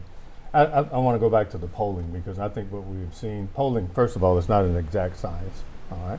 And what we may have seen is a lot of what we call or refer to as herding. The polls, they're very similar to each other in terms of the margin of error. And polls, they don't want to be wrong. So we got a lot of that. I thought we saw that. And then it was kind of ironic over the weekend with the Iowa poll, and we see the results now. He's winning Iowa, and where they had Kamala up by 6 or 7 points. Orlando, they're wrapping me, but I'll come back to you next time. I owe you one, I promise. All right, Len and Mia, we'll send it back to you. We were talking about the U.S. Senate race, and that was supposed to be close. When the votes got counted, was not close. Thank you, Marcelino. 10% difference there in the U.S. Senate race. Okay, now that the polls are closed, all the action is taking place at election headquarters across the area, where election workers have a long night ahead counting those ballots. And so let's check in with Matt Doherty. He's live at the Harris County election headquarters in North Houston. How is it looking tonight, Matt? Well, if you're trying to draw any conclusions when it comes to some of these local Harris County races, you absolutely should not do that yet. From our last update, only 12 voting centers have ballots that have been counted so far. That's out of a total of 700 polling locations. The clerk says this is going to be a long night. Let me show you how it works over here. If you take a look to my right, photojournalist Ryan Phillips is going to zoom in for us, and you can see that open bay over there and all those election workers. That's where those polls are coming in. Some of those ballots are coming in from the polling sites across the county. So far, again, only 12 of them have come in and been counted. That number, of course, is going to grow throughout the night. Here's some of the video of those boxes getting dropped off here at the Lectern Central a little more than 2 hours ago. Harris County is the third largest county in the country with 700 polling sites. Like I said, more than 1.3 million residents cast their early ballots this year. More than 300,000 voted in person today. That number is going to rise. The Harris County Clerk described today's election as running smoothly, and all of the polling sites have closed right now. Of course, we're going to continue to stay up all night long as those ballots continue to come in and be counted. You can go to harrisvotes.com or our website, KHOU.com, to keep updated on all of these local Harris County races. Guys, back to you.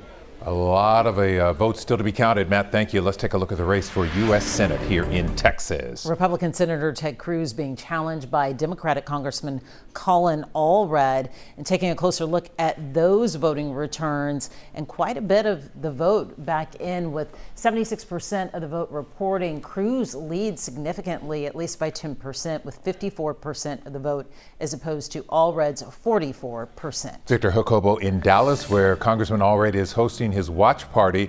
But first, we start with Jason Miles with Senator Cruz's campaign in downtown Houston, where he's declaring victory, has been for the last 15-20 minutes or so. Jason? That's right, guys. Senator Cruz declaring victory, perhaps earlier than some might have thought, based on all of that polling we've seen over the last few weeks. The crowd diminishing a bit here, although many people stuck around after Ted Cruz addressed the crowd to get photos with him, dozens, if not more than that, taking pictures, and he gladly accepted their invitation to do so. Joining me now live, and we have some video of Ted Cruz addressing the crowd from earlier, if you want to roll that, as I speak with Harris County Republican Party Chairman Cindy Siegel. What's your reaction tonight to this apparent victory? It was great. You know, we've been working really hard, the volunteers, all of our candidates, including the senator. And I think what you saw tonight, no matter what the final results are, is Harris County is the third largest county. It's purple and it's in play. Senator Cruz obviously thanking Colin Allred for a hard-fought campaign. I mentioned the polling that suggested this race was a lot tighter than expected. Any opinion on that? Well, I think it's to be expected. You know, there was a lot of money poured in from the Democrat Party and Democrat donors outside of the state. So not only Senator Cruz, but all of our candidates have had, you know, there's so much more money on the Democrat side. So they've had to make up for it by sweat and equity out there knocking on doors. Cindy Siegel, chairman of the Harris County Republican Party, thanks for joining us. Nice to see you. Senator Cruz telling this crowd earlier that the people of Texas have spoken. He looks forward to serving another 6-year term, his third 6-year term. Among his mandates and or goals include increased border security going forward. Obviously, that's something that's been important to him and his platform. He wants to unleash Texas energy, as he said, and also wants to protect any God-given rights. And he listed several things that may fall under that. That's the latest from the Marriott Marquis downtown, as Ted Cruz's celebration party, you might say, kind of winds down. I'll send it up to my colleague, Victor Jacobo, covering the Colin Allred camp up in Dallas. Victor? Yeah, Jason, not much celebration here. The mood is pretty subdued and pretty quiet here at the historic Longhorn Ballroom in Dallas, where the Colin Allred campaign is holding its election night watch parties. Some folks have since left ever since they opened up the doors at 7 o'clock. The crowd is pretty sparse. It's been pretty quiet, as you can probably hear my voice pretty clear. They have a couple monitors here as they're tracking some other races across the country. Really the only noises that come up is cheers whenever there's some news about the presidential in favor of the Democrats, and boos when there's some news in favor of the Republicans. A campaign spokesperson for the Allred campaign saying that they were waiting for some numbers to come in from Harris, Travis, and Dallas counties. The Allred campaign really focusing a lot of their efforts on those big metro areas in the state as part of their campaign strategy to turn out the vote and try to unseat Ted Cruz and prevent a third term for the incumbent senator. That has not yet been confirmed. We are waiting for Colin Allred. The spokesperson said that Allred was set to make an appearance here and speak to supporters. We are waiting for that, and we will let you know as soon as that happens, once Allred comes up and addresses his supporters. So we'll let you know the latest here from Dallas. Send it back to you. All right, Victor, thank you. Likely to be a concession speech from the congressman. Thank you. Here's the race to be Harris County's next district attorney.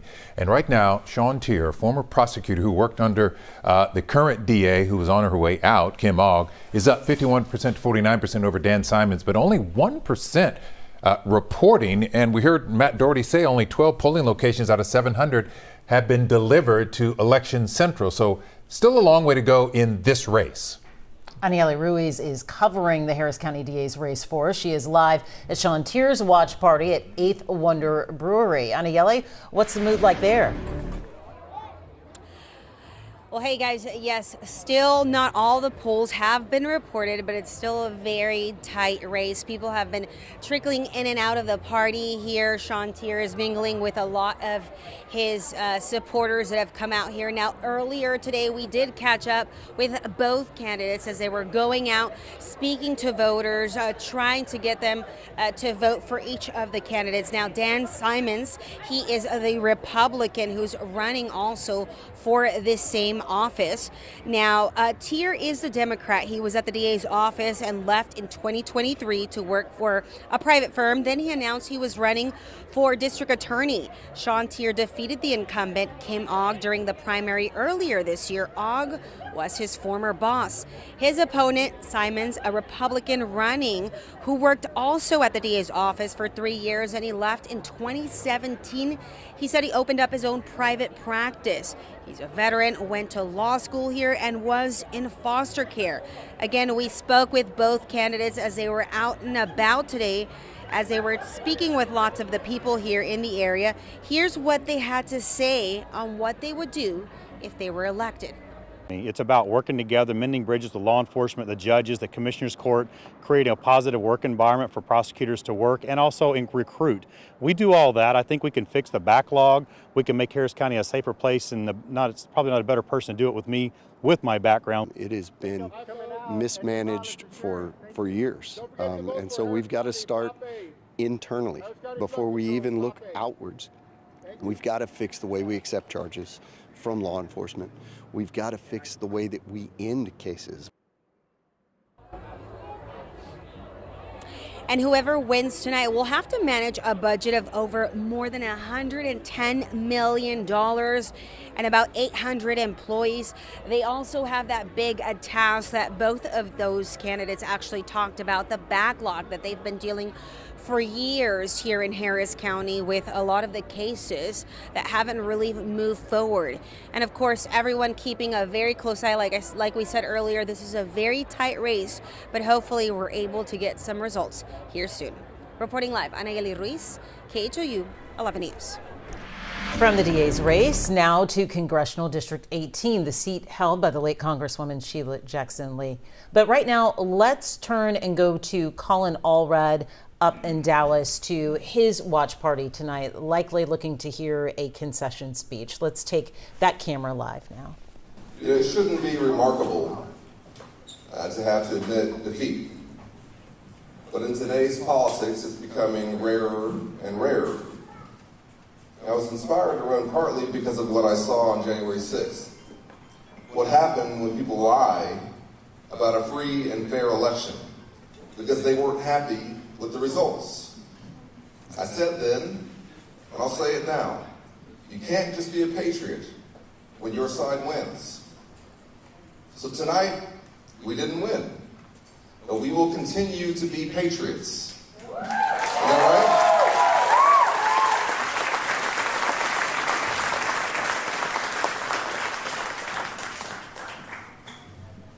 I want to thank every single Texan, every single American who got involved in this race, but especially the folks who knocked on doors, who made phone calls, who gave whatever they could to this campaign. You know, I come from a family where we didn't have a lot So of we've been listening to Congressman Colin Allred now giving a concession speech. Ted Cruz declared the winner in this race. Let's continue to listen to Colin Allred.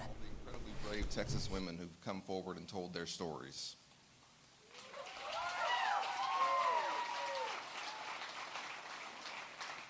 Amanda Zarowski, Kate Cox, Lauren Miller, Dr. Austin Denard, Taylor Edwards, I could keep going. There are so many brave Texas women who've told their stories. And Allie and I will never forget them, and we will never stop fighting to overturn this abortion ban here in Texas.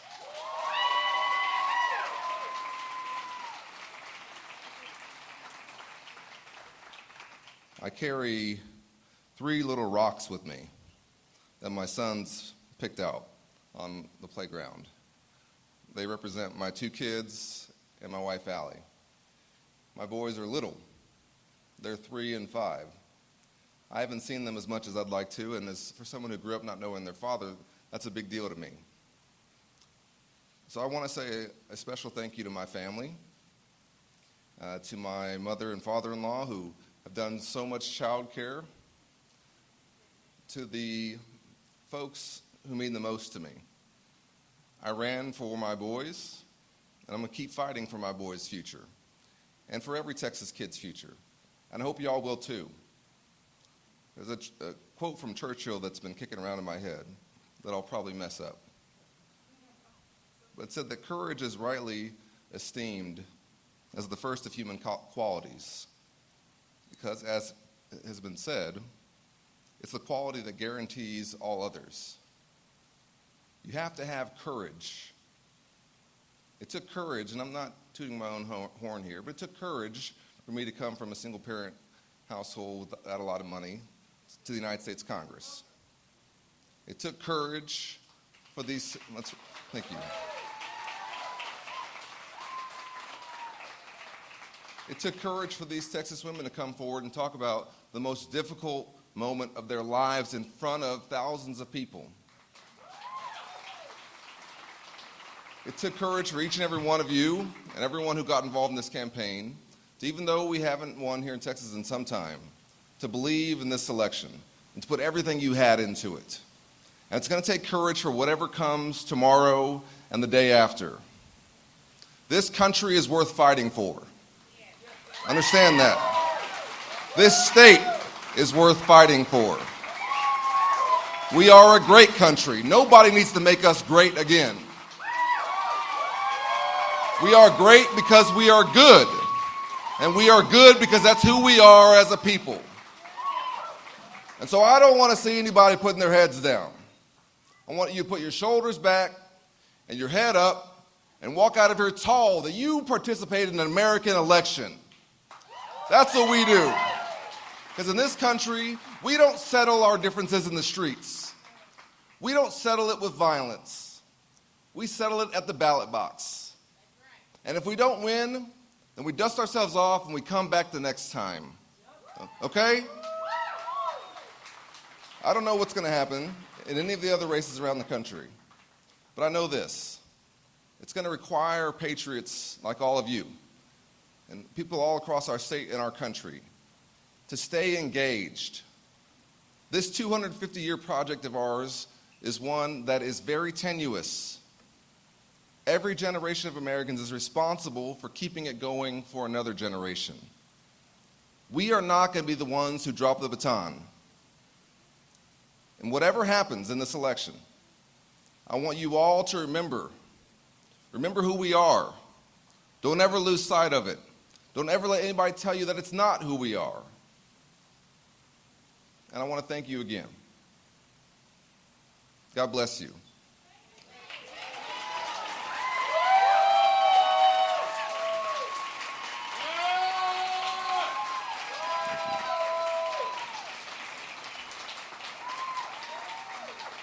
God bless Texas. And may God continue to bless the greatest country in the history of the world, the United States of America. Thank you so much.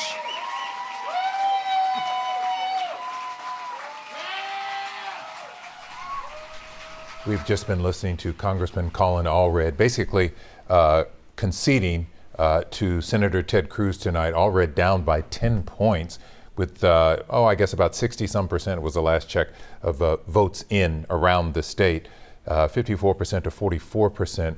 Allred, who is a civil rights attorney, will not go back to Congress. He gave up that seat to run this race. So given what the numbers look like, it looks like he may be going back to working in private practice, but we'll just have to wait and see and hear what he says. He went on to talk about, there are the numbers right there, Ted Cruz, the projected winner, talking about still fighting for the state of Texas, still fighting to overturn the state's restrictive abortion laws.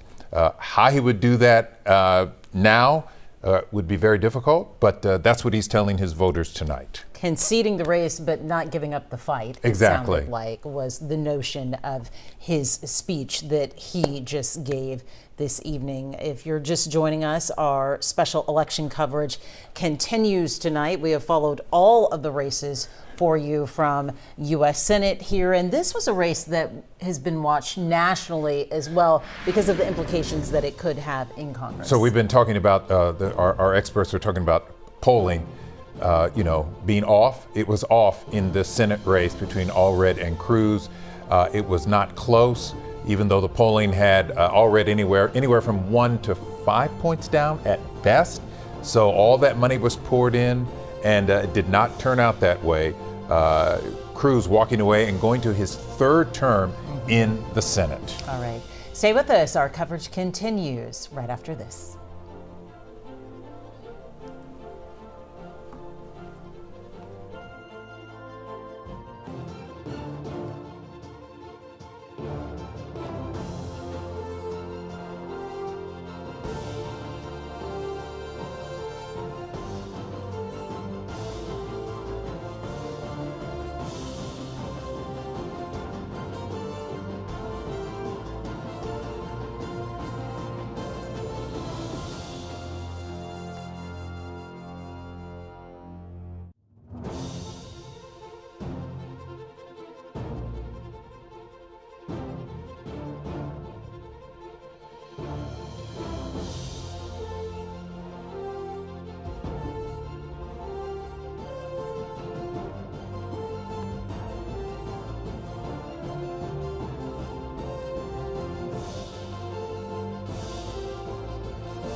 And good evening, everyone. Thank you for joining us as we continue to bring you the very latest election results. KHOU 11 has been your election headquarters for the evening and continues to do so.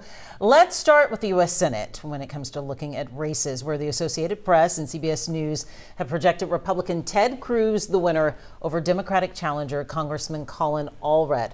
Allred spoke just moments ago and conceded the race. This state is worth fighting for. We are a great country. Nobody needs to make us great again. We are great because we are good. And we are good because that's who we are as a people. And so I don't want to see anybody putting their heads down. Now to a very closely watched race here at home for Harris County District Attorney. There we go. Harris County District Attorney. This is a race between former prosecutor Sean Tier, who upset the current DA in the primary, Kim Ogg, now facing Dan Simons, another former prosecutor, going head to head. He's up by just 2 percentage points. Still a lot of votes to come in, so we'll be watching this one all night long. And here's a live look at election centers across the state, across the area, our region in particular, where workers will be counting ballots late into the night. We know Harris County has quite the way to go. Absolutely. Matt Doherty joins us live from the Election Central. Matt, what's happening there? Yeah, last time we checked in with you, only a dozen voting centers had ballots that have been counted so far here in Harris County. We're still stuck on that number 12. Only 12 out of the 700 polling locations have ballots that have been counted in Harris County so far. Take a look over my shoulder and you can see all of these election workers that we have out here tonight. They're going to be counting all of the ballots that are coming in from that open bay that you see over there. That's where they start processing some of these boxes that have the ballots that come through from all of those hundreds of polling locations. You can also take a look at some of the video of those boxes getting dropped off here at Election Central. This was a little more than 2 hours ago. Harris County is the third largest county in the country, and it does have those 700 polling sites. More than 1.3 million residents have cast their early ballots right now. We're at about 320,000 people who the county says voted in Harris County just today in person. Back to you. Matt, thank you. Our election coverage for 2024 continues on our KHOU 11 Plus streaming app. That's free to download on most smart TVs. We hope to see you there. See you in just a bit.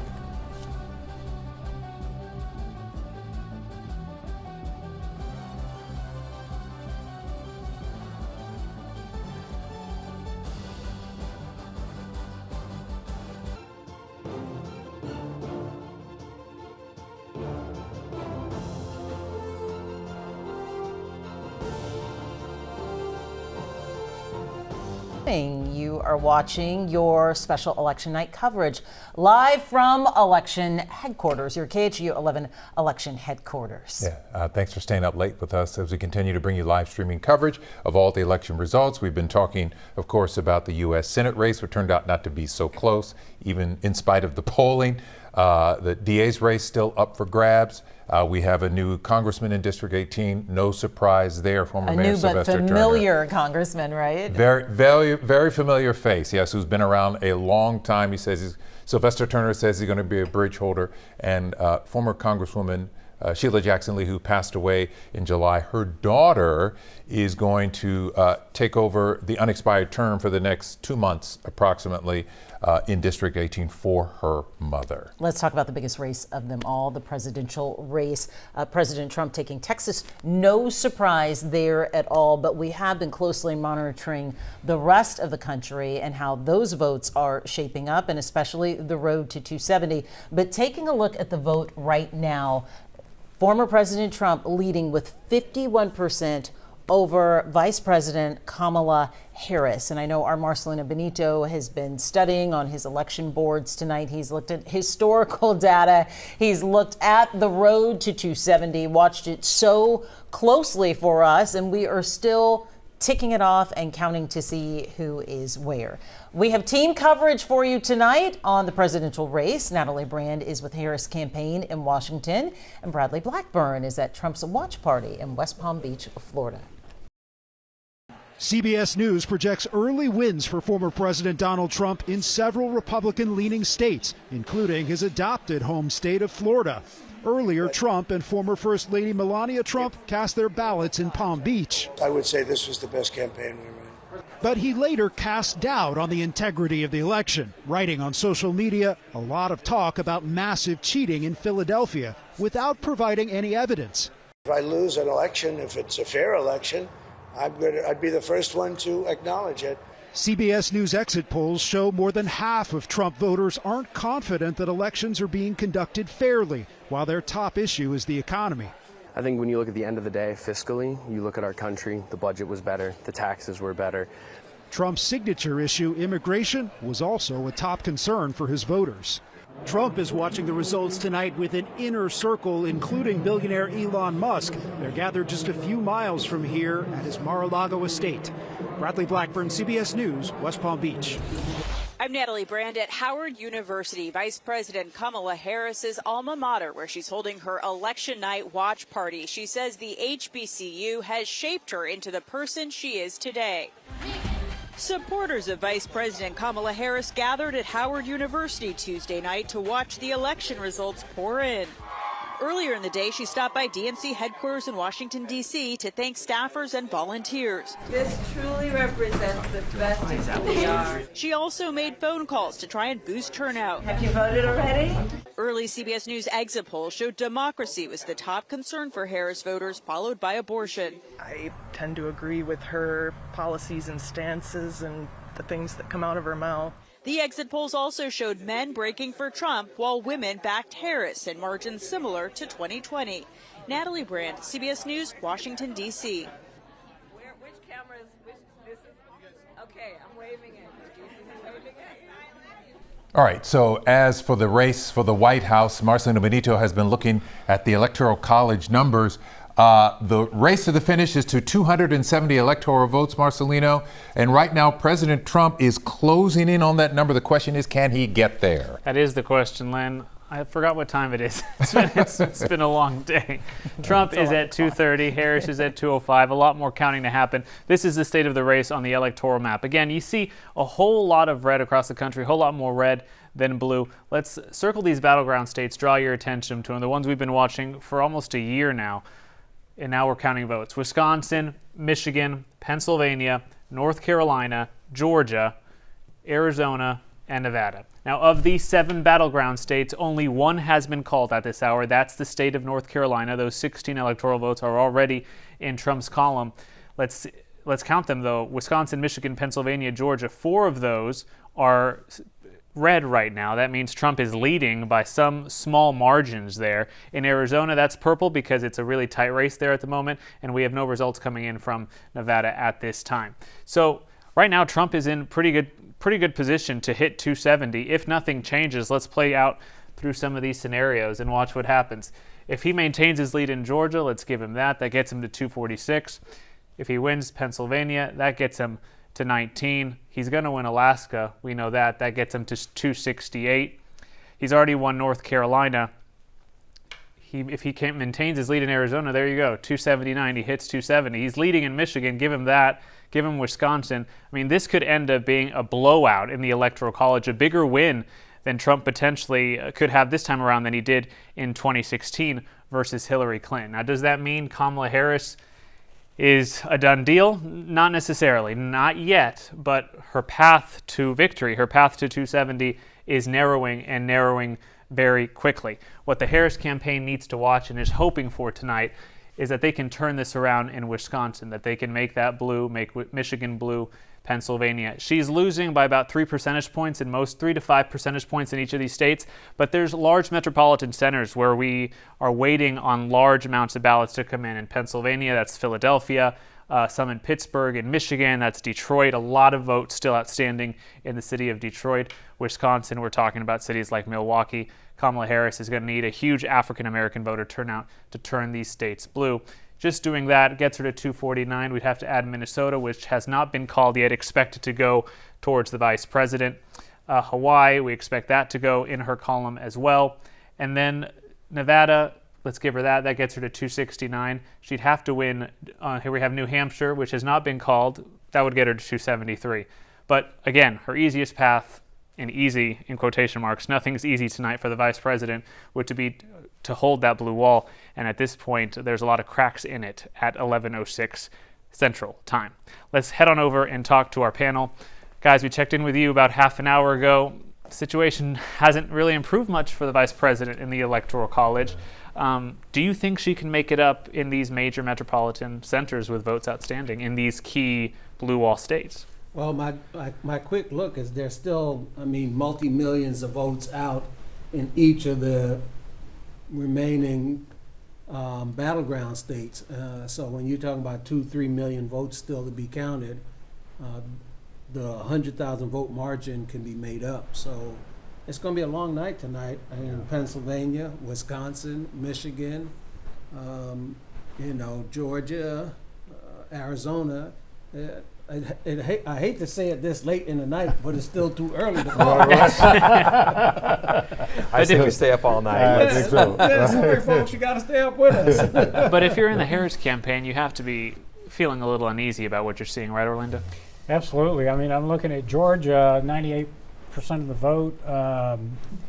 Pennsylvania, 84% has already been counted. Michigan, 77%. Ain't a lot of runway left. Yeah, the path is definitely narrowing. The runway's running out. This is exactly as we expected. We expected a close race. We thought we wouldn't have an answer for a day, maybe more. These races are going to be so close that perhaps they'll have to do a recount. So we are still a ways away from getting a final resolution, but it's exciting to see so many people engaged in the process. It's great to see a presidential election boost turnout like this. Kamala Harris is looking to the west too. She wants to see how things are going to play out in Nevada and Arizona. These are places where she can still pick up key votes. She's got to be flawless from here on in. That's going to be the watchword, and it's just a challenge. I don't think the Harris campaign would say it's an exciting exciting night for them at this point, Dr. Adams. But 230 is not 270, so it's a long night to go, and it's a sliver of votes that's separating. If you look at Arizona, it's about 7,000 votes that are separating the two candidates, and it could be that way throughout the remainder of the night.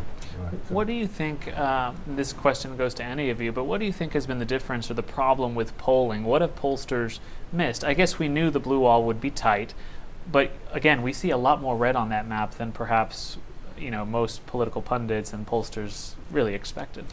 People don't pick up the phone. It's hard to get the direct answer from people. The way we poll has changed, which means now you've got to do much more statistical modeling to make it clear. But that means then you're guessing about what the electorate might look like. And that's hard to know in a place where turnout might be really high, might be really low. Some precincts, it might be favoring one demographic or another. So it's just a lot of guesswork. And the best can do it well, but it's very expensive and very time consuming. So we're in a Yeah. position where we just don't have great answers. Yeah, and it's not an exact science, and we have to oversample certain demographics.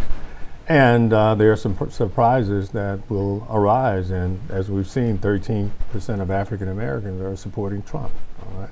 And that could be a big difference at the end of the day, right? Huge Look, difference. I'll make this last observation.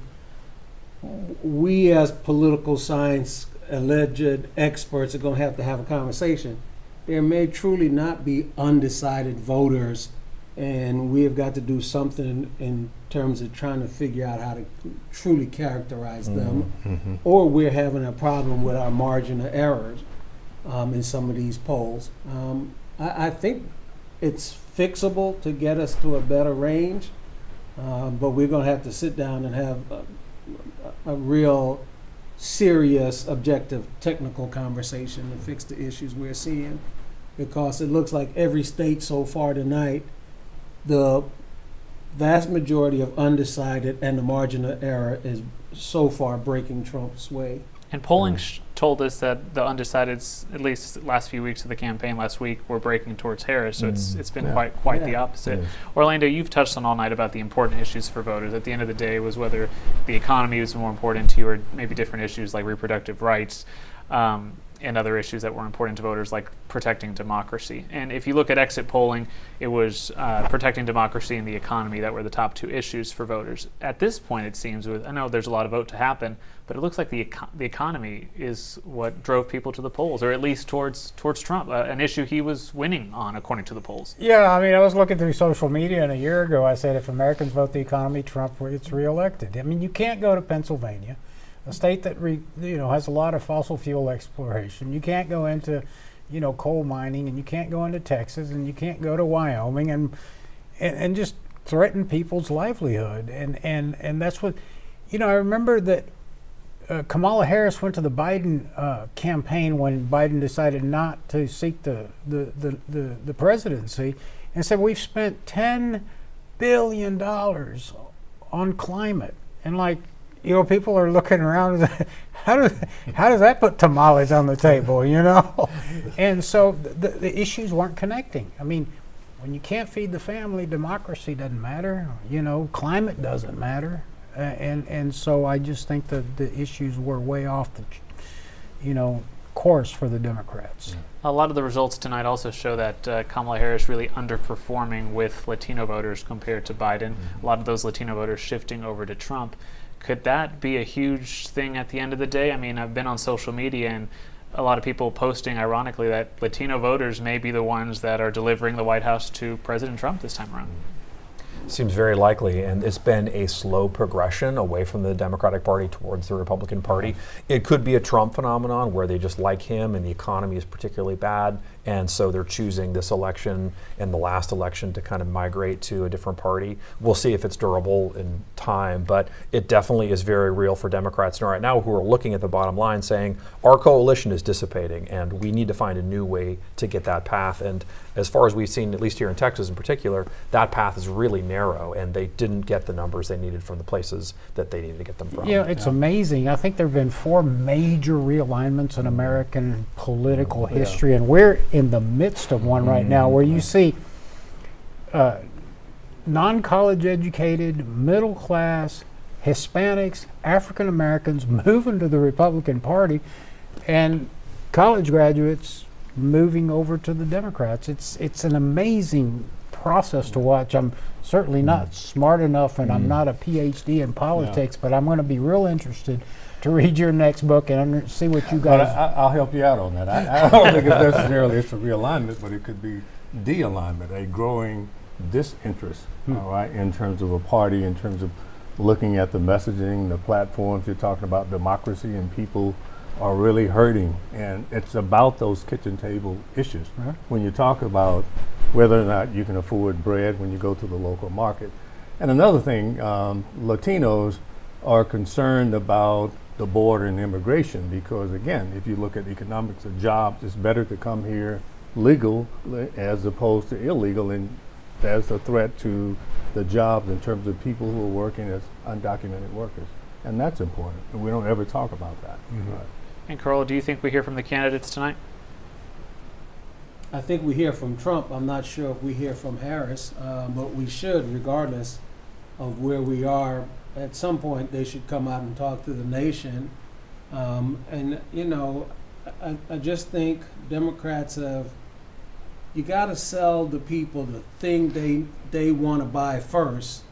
Then, you know, it's like the car. You got to sell me the car before you can add the air conditioning, the radio, the satellite dish. When you start selling the satellite dish to put on a car, it's in the wrong order.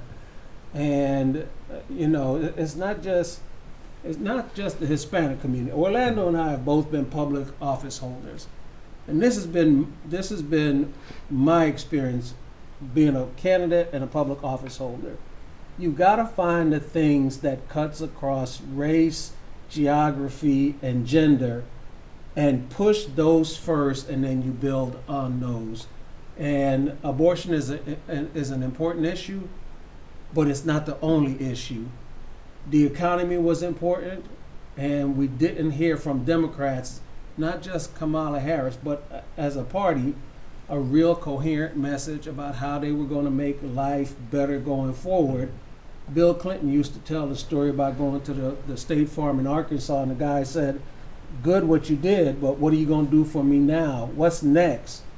And Democrats have got to get out of the habit of thinking the only thing you can say is, that person is bad. You got to say, what I'm going to be good at for you also.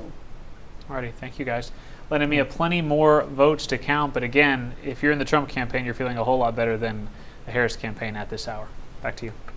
Yeah, right now, a tough climb to the 270 needed to secure the White House for Kamala Harris. Yeah, I think, Marcelino, you put it well. There are cracks in the blue wall that Harris needs to sweep right now in order to get to 270. So we'll see how it plays out, if the cracks continue or if she somehow can hold on and get to 270. But it looks difficult right now. Well, the path was clear for a couple of local candidates tonight, talking about Congressional District 18, the seat held by the late Congresswoman Sheila Jackson Lee for nearly 30 years. Now, her daughter, Erica Lee Carter, was running to fill her mother's seat for the rest of the term. It looks like that is an easy win here. She checks the winner's box with 69% of the vote over Maria Dunn. And then we had two elections really in one race. Former Houston Mayor Sylvester Turner, also in the race to represent the district for the next 2 years. He won this race very early on in the evening with 70% of the vote. Stephen Going is with Turner's campaign tonight. Yeah, that watch party is happening at Cruz of Houston, just east of downtown. How's it going there, Stephen? I know it's been a party. Yeah, Len, the watch party actually wrapped up a bit early tonight because those victories came so early in the night as well. As you mentioned, there are two winners in the 18th Congressional District. Erica Lee Carter will be filling the rest of her mother's term, about 2 months. And we know that former Houston Mayor Sylvester Turner will be heading to Washington to start his full 2-year term in 2025. Now, earlier in the night, we did see these two candidates talking to their supporters, thanking them. They say they do not take these wins for granted. We did see them talking to people, shaking hands. The former mayor even told me that he had not really considered a run for this seat, of course, until his friend, the late Congresswoman, passed away, and he decided he still had more to give to people in Houston. Take a listen to what the now Congressman-elect had to say to his supporters. This is our moment, and this is our opportunity to really lift up every single person in the 18th Congressional District. And we need to make sure that just like we have been blessed, that we pass those blessings on to someone else. And so, if we had our runners... Now, when I talked to the Congressman-elect, and asked him, how many terms he plans to serve. Previously, he said he might just serve 2 because he wants to be a bridge to the future. When I asked him about that tonight, he said that he was just going to go and do the job, and that the people in the district would determine how long he would serve for. Len, Mia. All right, Stephen Going, thank you. Something else we're watching is that $4.4 billion bond for Houston ISD, which garnered a lot of controversy. Prop A, which you're looking at right here, is losing 60% to 40%. Prop A would devote $3.96 billion for several projects like building new schools, renovating existing schools, security upgrades, and buying land for future schools. And things don't look much better for Prop B. Now, this means $440 million for new technology equipment and staff and students, as well as improved cybersecurity.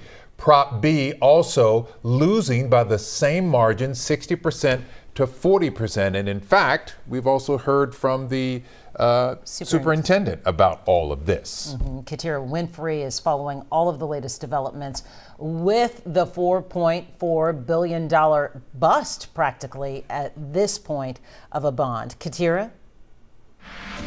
Yeah, Lynn and Mia, Superintendent Mike Miles issued a letter maybe an hour or more ago saying that, yeah, the school did not get this bond to pass, and in part of it saying the politics of adults beat out the needs of kids. And he went on to talk about the challenges that the district will face moving on and the challenges students will have. I'm here outside of the Teachers Association here, where they had a rally, Teacher Federation, where they had a watch party here earlier today that started about 7. They have been one of the major groups advocating against this bond. So as you can imagine, people inside were very excited to see the turn of events and to see that most of the public agreed that this bond is not what we need right now. One of the things that opponents and supporters both do agree on, however, is that a lot of work needs to be done in HISD to get those schools up to par, to make them great for kids. Now, some argue that the need to fix those things should outweigh any other issues people may have with the board or with the superintendent. However, people who are opposed say that this is not the bond to get it done. And right now they really argue that they just don't believe in Superintendent Mike Miles to get the job done. They say they do not want to trust him with such a large amount of money, saying that they don't know if he would be spending it properly or equitably. So a lot of back and forth on if this will be the right thing moving forward with the district. Again, everyone arguing that yes, some work needs to be done. I got a chance to speak to people on both sides of the issue earlier tonight. Here's what they had to say. We cannot entrust someone who is so untrustworthy to manage huge amounts of money to do that. Those upgrades and those needed repairs, and in some cases rebuilds, when there is just no trusting relationship with the community. And so that's really why we've been against it. I worry, I guess, about what it means that we've passed by this opportunity to make a much needed investment in our schools today. But I deeply hope that there's an opportunity sooner than later to make this big investment that our kids deserve. And I spoke to an expert earlier today who talked about this bond was pretty interesting in that politics or political parties also got in on the conversation, saying that's not something you see often when you're talking about a school bond. But they also said, depending on the outcome of this bond election, it'll give you an idea of the faith the community has in the school district. If the bond were to pass, it would show an element of support for the district. However, if it did fail, it would show that they really didn't trust it. And so looking at those numbers right now, that expert might have been onto something. But again, definitely a interesting take in terms of people finding a common ground in that there is some need in the district for improvements to the district. But apparently this time around, voters decided that this was not the way to go. But of course, we'll be following this to see what other bond updates could come out or any bonds planned for the future. I'll send it back to you all. Katira, thank you. And if this proposition goes down to defeat for the bond, HISD will have to go back to the drawing board because they are going to need some kind of money to do the upgrades we've been talking about. And we could perhaps see another bond proposal later that is a different dollar amount. Even. Yes, less. Absolutely. All right, let's take a look at the race for U.S. Senate in Texas tonight. Republican Senator Ted Cruz being challenged by Democratic Congressman Colin Allred, and Cruz coming out the victor in this race with 54% of the vote. Allred conceding tonight in Dallas. Victor Jacobo is in Dallas, where the congressman was hosting a watch party. But let's start with Jason Miles with Senator Ted Cruz's campaign in downtown Houston. And they've been whooping it up there for quite some time, Jason. Yeah, well, the music and or the coverage on one of the networks on a couple of big screens is still blaring in here, but the room pretty much empty now. We're among the last ones standing. Obviously, Ted Cruz declared victory earlier than many may have thought based on all the polling over the last couple of days, or indeed the last few weeks. We have some video of when he took the stage here just after 9 o'clock tonight, based on those returns and the margin that he saw, the margin of victory over challenger Colin Allred. Cruz addressing supporters alongside his family, elected leaders, and others. He thanked those who voted for him across this state. He said he logged more than 9,000 miles and about 50 plus stops along a bus tour. He visited even some smaller cities along that tour that were not scheduled stops. He even thanked Democrats who may have supported him, including Harris County District Attorney KHOU, who is, of course, a Democrat here in the county, who decided to support Ted Cruz. He thanked challenger Colin Allred for a hard-fought campaign, but said the people of Texas have spoken. Take a listen to what Cruz had to say. They deployed every trick, every lie, and every Hollywood celebrity they could find. Chuck Schumer tried to buy this Senate seat like it was a piece of Manhattan real estate. But he learned what we've always known, that Texas isn't for sale.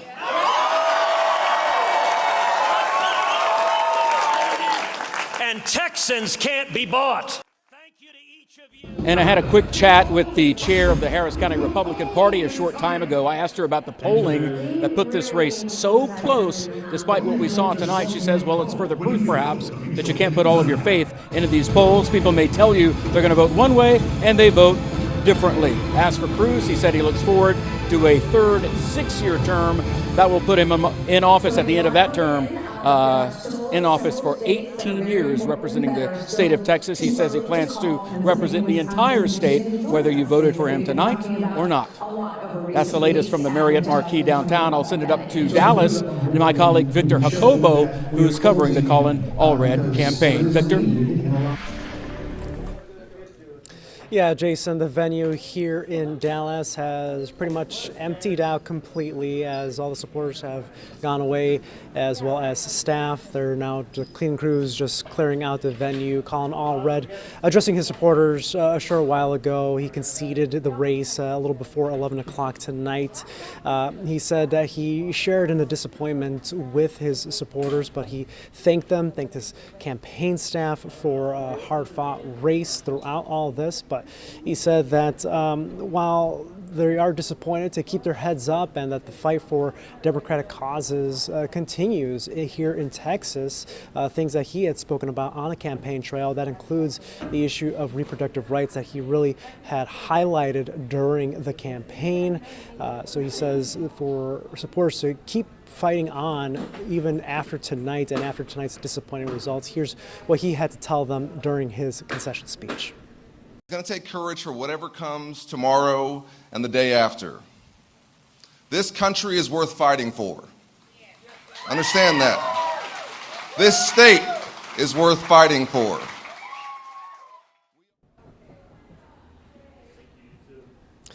Now, Allred's loss continues a streak of dominance for Republicans, as no Democrat has won a statewide race in Texas in 3 decades.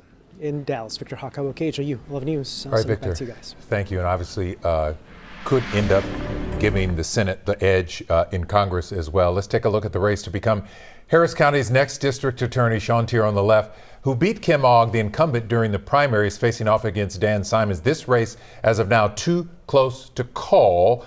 Aniela Ruiz is covering this race. You can see with only 1% of the precincts reporting, Sean Tier was polling much better than what he's showing tonight. But again, it is very early.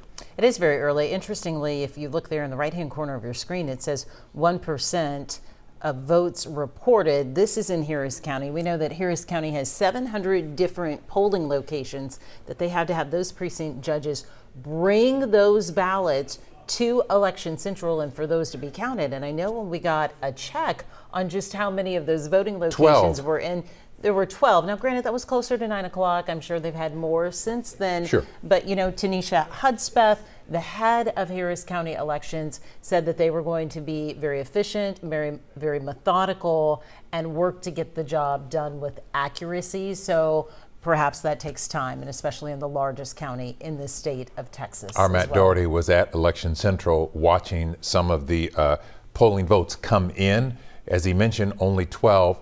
You got to remember Harris County, one of the largest counties in the nation and very spread out. So they have to come in some instances a very long way, some of these polling locations, to get to Election Central, which is now a different location up near Bush Airport. Right. And so that will all take some time. So it's going to be a long night. We may not know until tomorrow, this DA's race, exactly how it's going to break.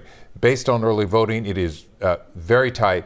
I know in the polling prior, if you want to trust polling, Sean Tier was up by, double digits in some cases. So you figure if you take down the incumbent, that's a pretty good indication that you might get the DA's office. But right now, too close to call, too early to call. And it's interesting because, we were talking about the candidates in the race for Harris County DA. The public very familiar with Sean Tier because of his work that he's done in the DA's office as a prosecutor. He's been very prominent, often ready to talk to the media about the different cases within the DA's office. So we've seen and we've heard from him a lot. Yes. However, his opponent, Simons, the public isn't quite as familiar with, No. but that doesn't appear to be making a difference, at least with the early voting numbers that we're seeing thus far in that tight race. And perhaps that could change as we see more votes come in as well. And you might wonder, the incumbent DA, Kim Ogg, was Sean Tier's boss. So why would he turn around and run against his boss? Well, here's what Sean Tier said. He said Ogg was interested in personal vendettas and political games. He says we don't have to choose between safety and justice. So that was a dig at his former boss, and he claims that's why he decided to run. And we understand Sean Tier is talking at this time. Let's go ahead and listen in. Number of total votes that are already in show a clear trend that I think this race is effectively over, but we're going to wait for all the votes to be counted, but I feel very confident. At the beginning, some of the votes, obviously early voting were the ones that came in first. That was a little tight. Did you expect it to be as tight? I don't think that anybody expected that tight of an early vote margin, but these are elections for a reason, and that's why I've said from the beginning, the only poll that matters is today. And so it's not the margin that I think everyone anticipated, but it's still what we all expected. I think that County Attorney Menifee, I think myself, I think Sheriff Gonzalez are going to be, we're going to be the winners of these elections, and we're going to go forward with our vision of the county. Are you surprised at how long it's taking?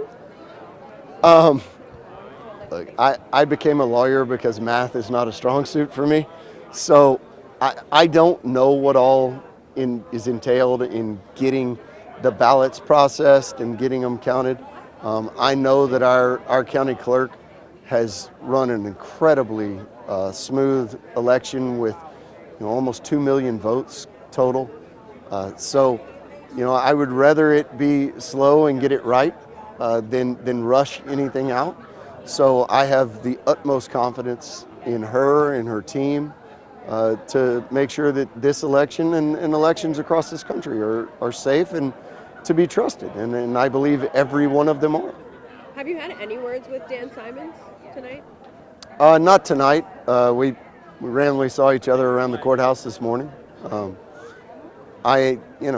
Whatever the final outcome is, I hope that both of us will be adults and actually trust in the peaceful transfer of power, and whoever is deemed the winner, the other concedes and moves on with the work that this county needs.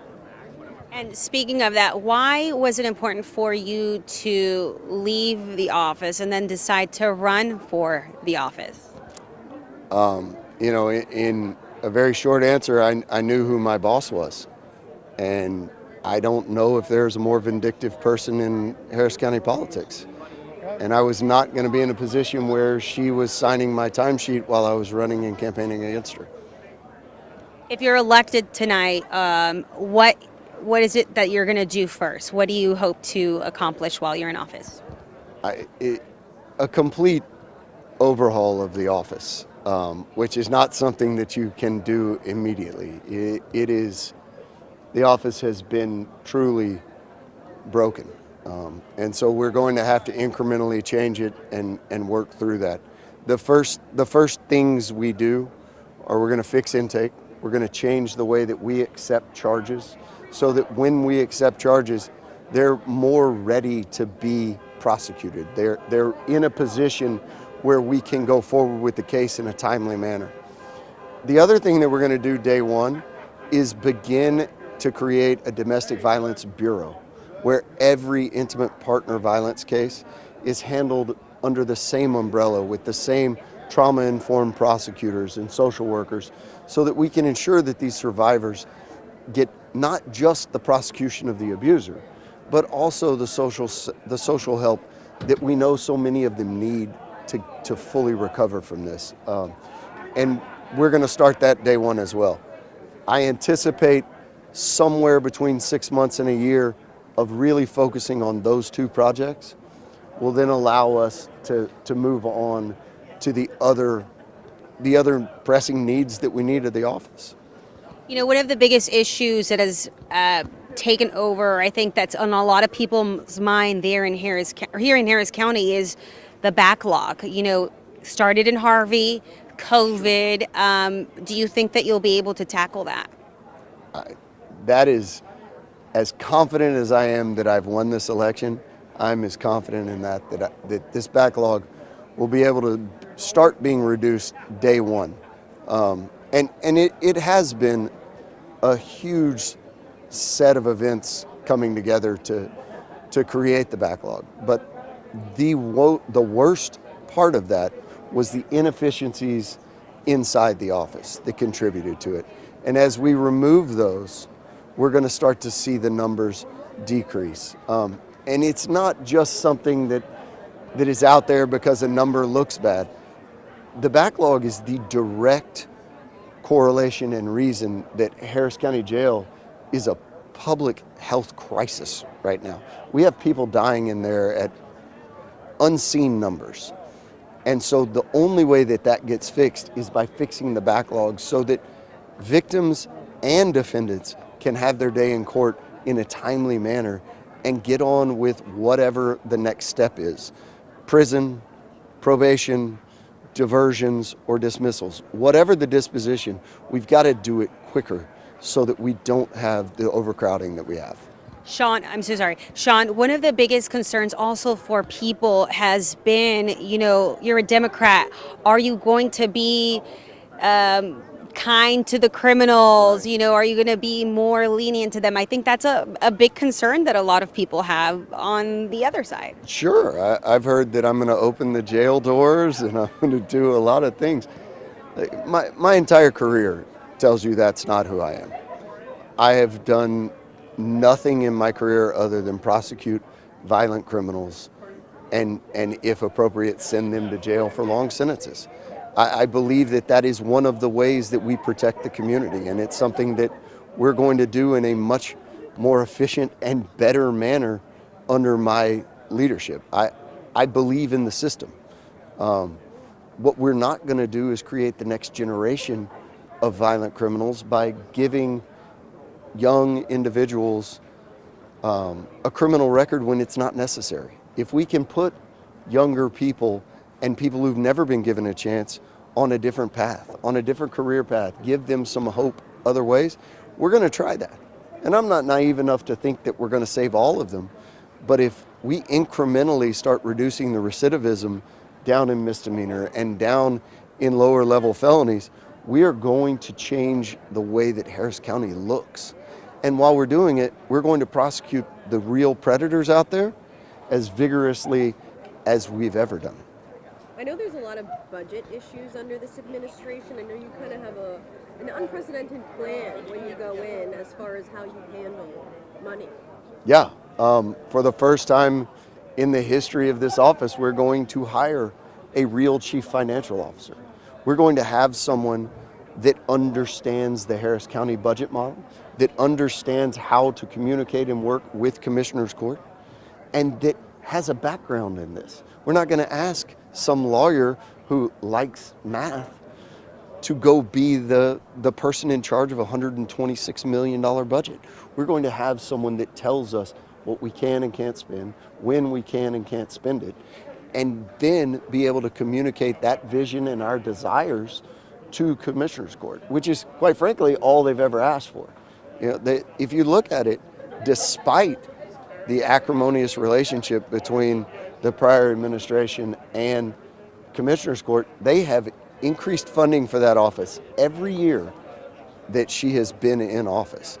They want to have a functioning, successful DA's office. The commissioners do. I know because I've spoken to every one of them. So what we're going to do is actually be smart about money. We're going to spend it where it needs to be spent, and we're going to spend it in making the job easier for the prosecutors to follow their oath, which is to see that justice is done. What do you think the consequences are of your opponent winning?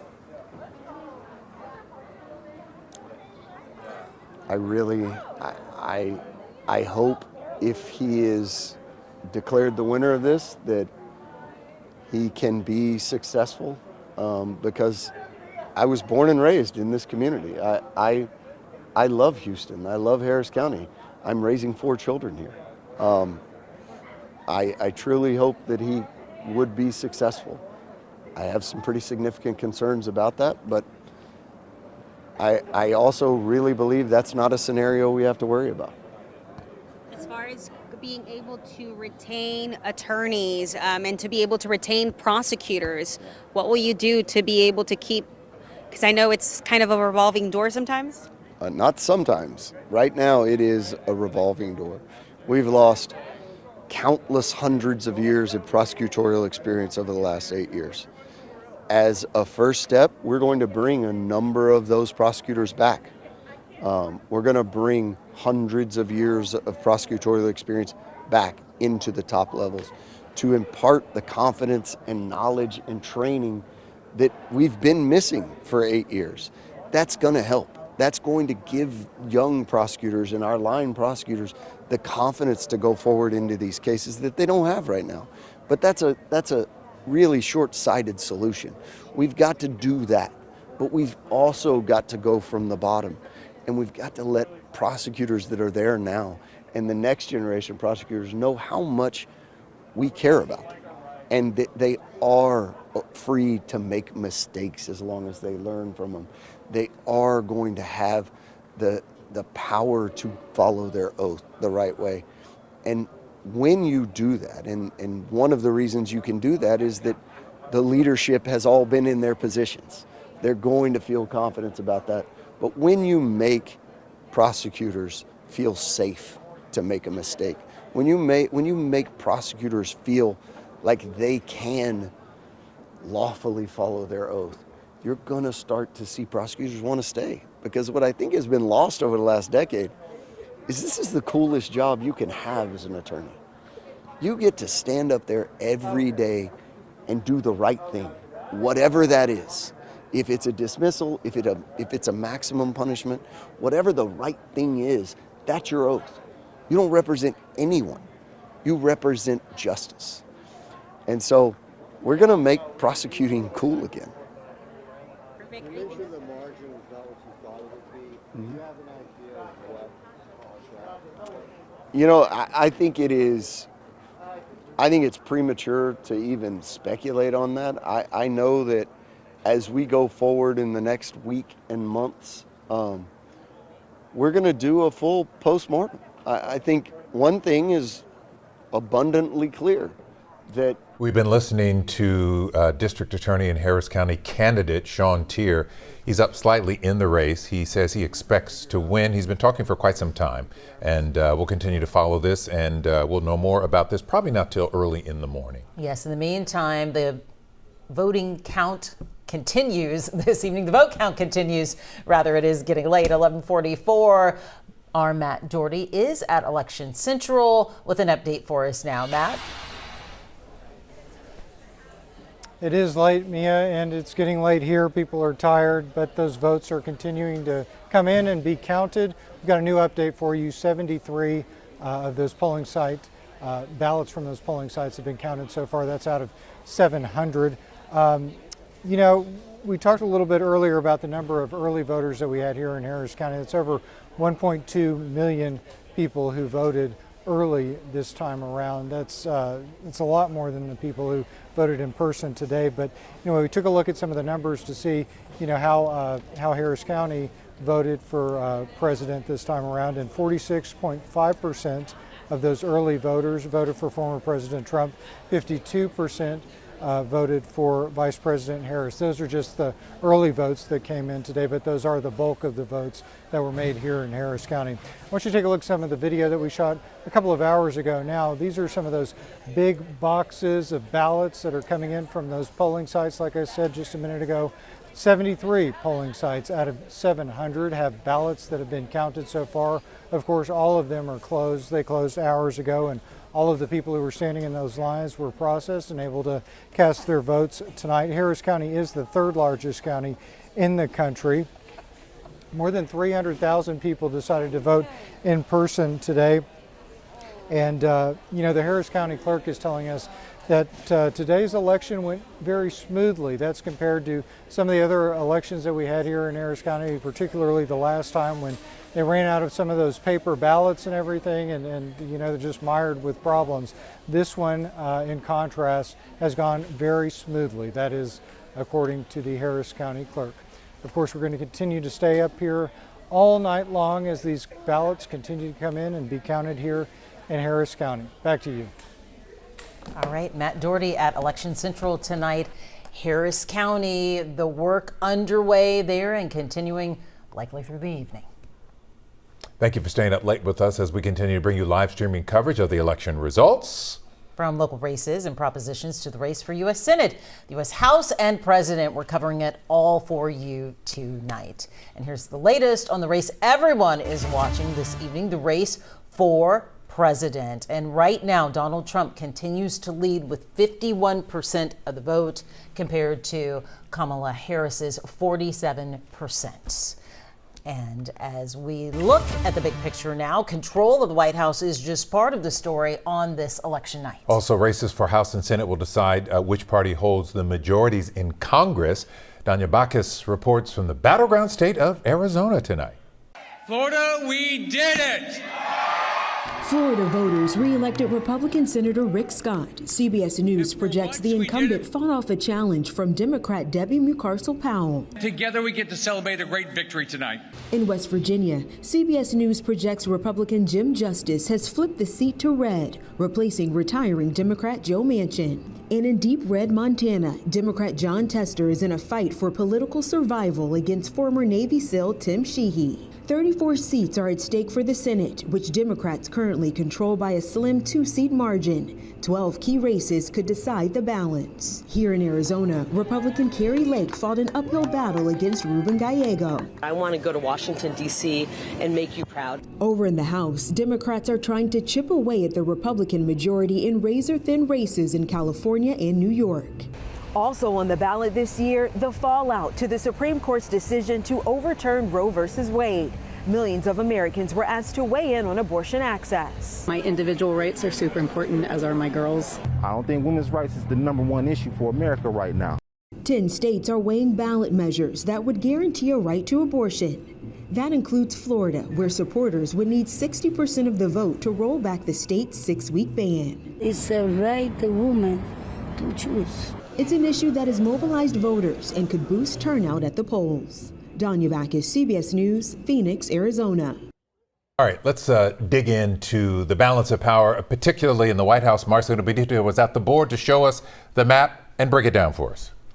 Well, Len and Mia, this was a Senate race that a lot of Democrats are really hoping for that could maybe salvage the balance of power. It was the Cruz Allred race. This race has been called the 10% healthy lead for Cruz. He's going on for another term in the U.S. Senate. Let's go over here to the balance of power. The balance of power has been called tonight. Republicans will be taking over the U.S. Senate come January. Right now, they're sitting at 51 seats to Democrats' 41 seats. There were 34 seats up for grabs tonight. 23 of those were Democratic seats, so the Democrats had a lot more seats to defend, put them in a very difficult position tonight. All Republicans needed tonight were just two, a net gain of 2 seats. They got it here in West Virginia with Joe Manchin, Democrat who retired, and Republicans got that second seat here in Ohio, defeating Sherrod Brown. Let's pop in here and show you the actual results in West Virginia. Justice, former governor, current governor of West Virginia, I don't recall at this hour, excuse me for that, 69% to 28%, solid win in West Virginia. Ohio, Bernie Moreno taking out incumbent Democratic Senator Sherrod Brown. That was all Republicans needed to get the majority and take over the U.S. Senate. And they're not even done yet. There's still many more seats to gain. Pennsylvania, a current incumbent, Bob Casey, Democrat, tight race right now with 87% of the vote. Dave McCormick is leading by 1 percentage point. This could be another pickup for Republicans. We'll have to continue counting the votes. In Wisconsin, another Democratic incumbent, Tammy Baldwin, losing at the moment, 2 percentage points down, with 67% of the vote in Wisconsin. Again, we'll have to keep counting the votes there. And in Montana, this almost surely will be a Democratic loss. This is Senator Tester, Democratic incumbent. He's down by 20 points in the state of Montana. So this 51 number will likely be a lot better for Republicans. Republicans aren't done yet. Still a lot more pain for the Democrats to go through before all the voting is done and all the counting is done, I should say, here in the U.S. Senate. Let's head on over and talk to our experts. Late night. It's almost Wednesday, guys, and we know one thing: the Republicans will control the U.S. Senate. Reaction? No surprise. We knew it was a bad map for Democrats. The question is, if they get to 54, 55, then 2020 starts to look like the anomaly. It was just a bad year for Trump, and 2024 looks like 2016. Donald Trump in long coattails is taking the entire federal government with him. This has a 2016. I guess that was the question. Would this be more like 2016 or 2020? It really has a 2016 feel. Yes, more like 2016, I believe. And certainly it's just remarkable in terms of they're still flipping seats in the House, and so I think the Republicans tonight have flipped 3 House seats, and so that's positive. What this means is that Trump certainly probably will have his hand in the naming of who will be the Senate Majority Leader, and that's going to be important to getting this agenda. So is there a potential that if Donald Trump does end up pulling this off, he could control every part of the government? He will, and it'll be pretty fast for him to implement a lot of the things he wants to do. He'll have the ability to act unilaterally, which won't be stopped by the courts or by Congress. The Senate itself will look very much like what he wants it to look like. In Nebraska, Deb Fischer won, endorsed by Trump. In Ohio, Bernie Moreno won, as you reported, endorsed by Trump. Mike Rogers, who's winning in Michigan, is endorsed by Trump. He was a late convert, but that's the story of he was against Donald Trump years ago. That's the story of Donald Trump, where he has co-opted the Republican Party in such a way that he can control all these levers, and it is really a clean sweep for him. Orlando, as a Republican, you got to be thrilled. Well, I'm sort of impressed about his ability to bounce back. It reminds me a little bit of Winston Churchill. He was laughed at as comical, just a small-time newspaper reporter, and, went on to lead Europe out of the Second World War. And same thing with Trump. And he even adopted some of his sayings: never, never, never, never give up. And so it's just an amazing, to me, story how I didn't see this coming. I just thought Americans would vote their pocketbook, but I didn't see this sort of sweep of the Senate. I mean, the idea that Tim Sheehy beats Tester by 20 points in Montana is phenomenal. And you're right. He is the new. People would ask me about Trump, and I said, Trump was the result of the failure of the old Republican Party.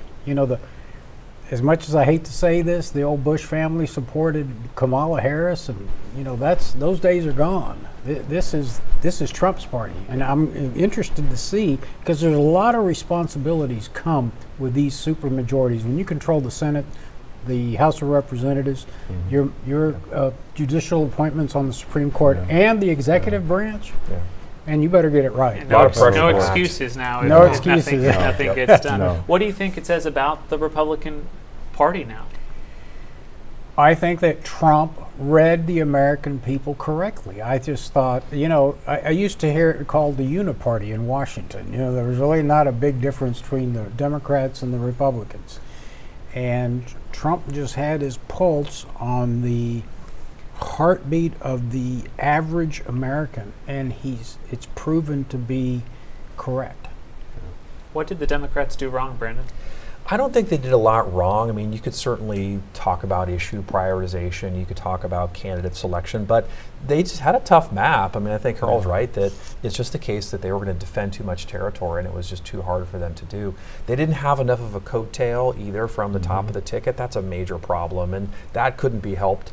Clearly, Harris was a better choice than Biden in some cases, but they just weren't going to get the kind of boost that they really needed to hold on to some of these seats. Could you talk a little bit about coattails? We've talked about how Trump definitely fueling this for Republicans. I just think back, obviously Harris was not the first choice immediately. She came in after Biden withdrew. But how much worse possibly could things have, if this is how bad it is tonight, imagine perhaps if Biden would have stayed on the ticket. Well, I think that was part of the problem, because some of the voters may have viewed Kamala Harris is just a continuation. If you look at the campaign, it was basically the same people. And when she was asked a question, what would she do differently? And she said, basically nothing.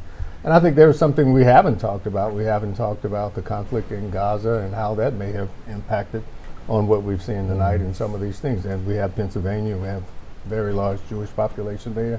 Also in Michigan, he's leading, very large Arab population. These are factors as well. This Republican majority in the Senate did not filibuster proof, and I don't think they'll get to 60 tonight, but they'll get mid-50s perhaps, 53, 54. What does that mean on a day-to-day level when you're legislating, combined with the fact that you might have the House as well, and a Republican in the Oval Office? Look, the Senate operates on the Senate leader, and there's very few issues that they filibuster. They don't have real filibusters. And so if you work out a deal, it'll be interesting to see what is on Trump's 100-day agenda. If it's consensus kind of stuff and there are some things on his agenda, it's hard to say you're not for getting rid of taxes, against tips, against overtime, to stop taxing Social Security benefit. If those are the kind of things he rolls out first, he's not going to have many filibusters. If he's smart with his judicial selections, he'll get a bunch of those through the upper chamber. There's very few things that'll survive, that a filibuster will stop under the process the Senate currently operates under. Look, to touch back on the other point, I can't imagine what the night would have looked like if Joe Biden was at the top of the ticket. And any folk that talk about it would have been different in a more positive way, just aren't having an honest conversation about what the numbers look like all across America with President Biden at the top of the ticket. President Biden did a great job in 2020 winning the race, but he just lost touch with the American people, and they lost confidence in him. And tonight would have probably been a worse night for us if Biden was at the top of the ticket. We're going to have to be really honest with each other as Democrats to figure out how we get back in touch. Orlando made a point, and I'll just make this my last point. The Democratic Party used to be the party of working America. We used to be the party of small business. We have essentially ceded all of that ground to Donald Trump, who has been better than even Ronald Reagan of attracting the working class of America to the Republican Party. I never thought I'd ever see that in my lifetime, that my party would not be the party of working class America. We got less than a minute left, but let's talk real quickly about the Senate Majority Leader. Who do you guys think could potentially lead the Senate? A few names to throw out. Well, I mean, Donald Trump is probably going to get the pick, whoever he likes, and he actually might go outside the box and pick somebody like Rick Scott, who's running a kind of long shot campaign. But my money is on John Thune, the senator from South Dakota. He's more experienced. He's a Trump-interested party, and they've had their differences, but that's my guess. John Cornyn also running here from Texas. Yeah. We don't have as many Texans in office as we used to at these high levels. There's a chance that it could be Cornyn, but I think that youth and Trump is on Thune's side. You know, Cornyn's been an effective fundraiser for the Senate. So true. So I don't know that John Thune can get to that level, but I know Cornyn's been working on it for a while. It'll be fun to watch. Yeah. We appreciate it, guys. Thanks for the several hours we've all been here. It's been fun to watch. Still more vote counting to have. Len and Mia will send it back to you. Marcelino, thank you. That's all the time we have. Thank you so much for joining us tonight.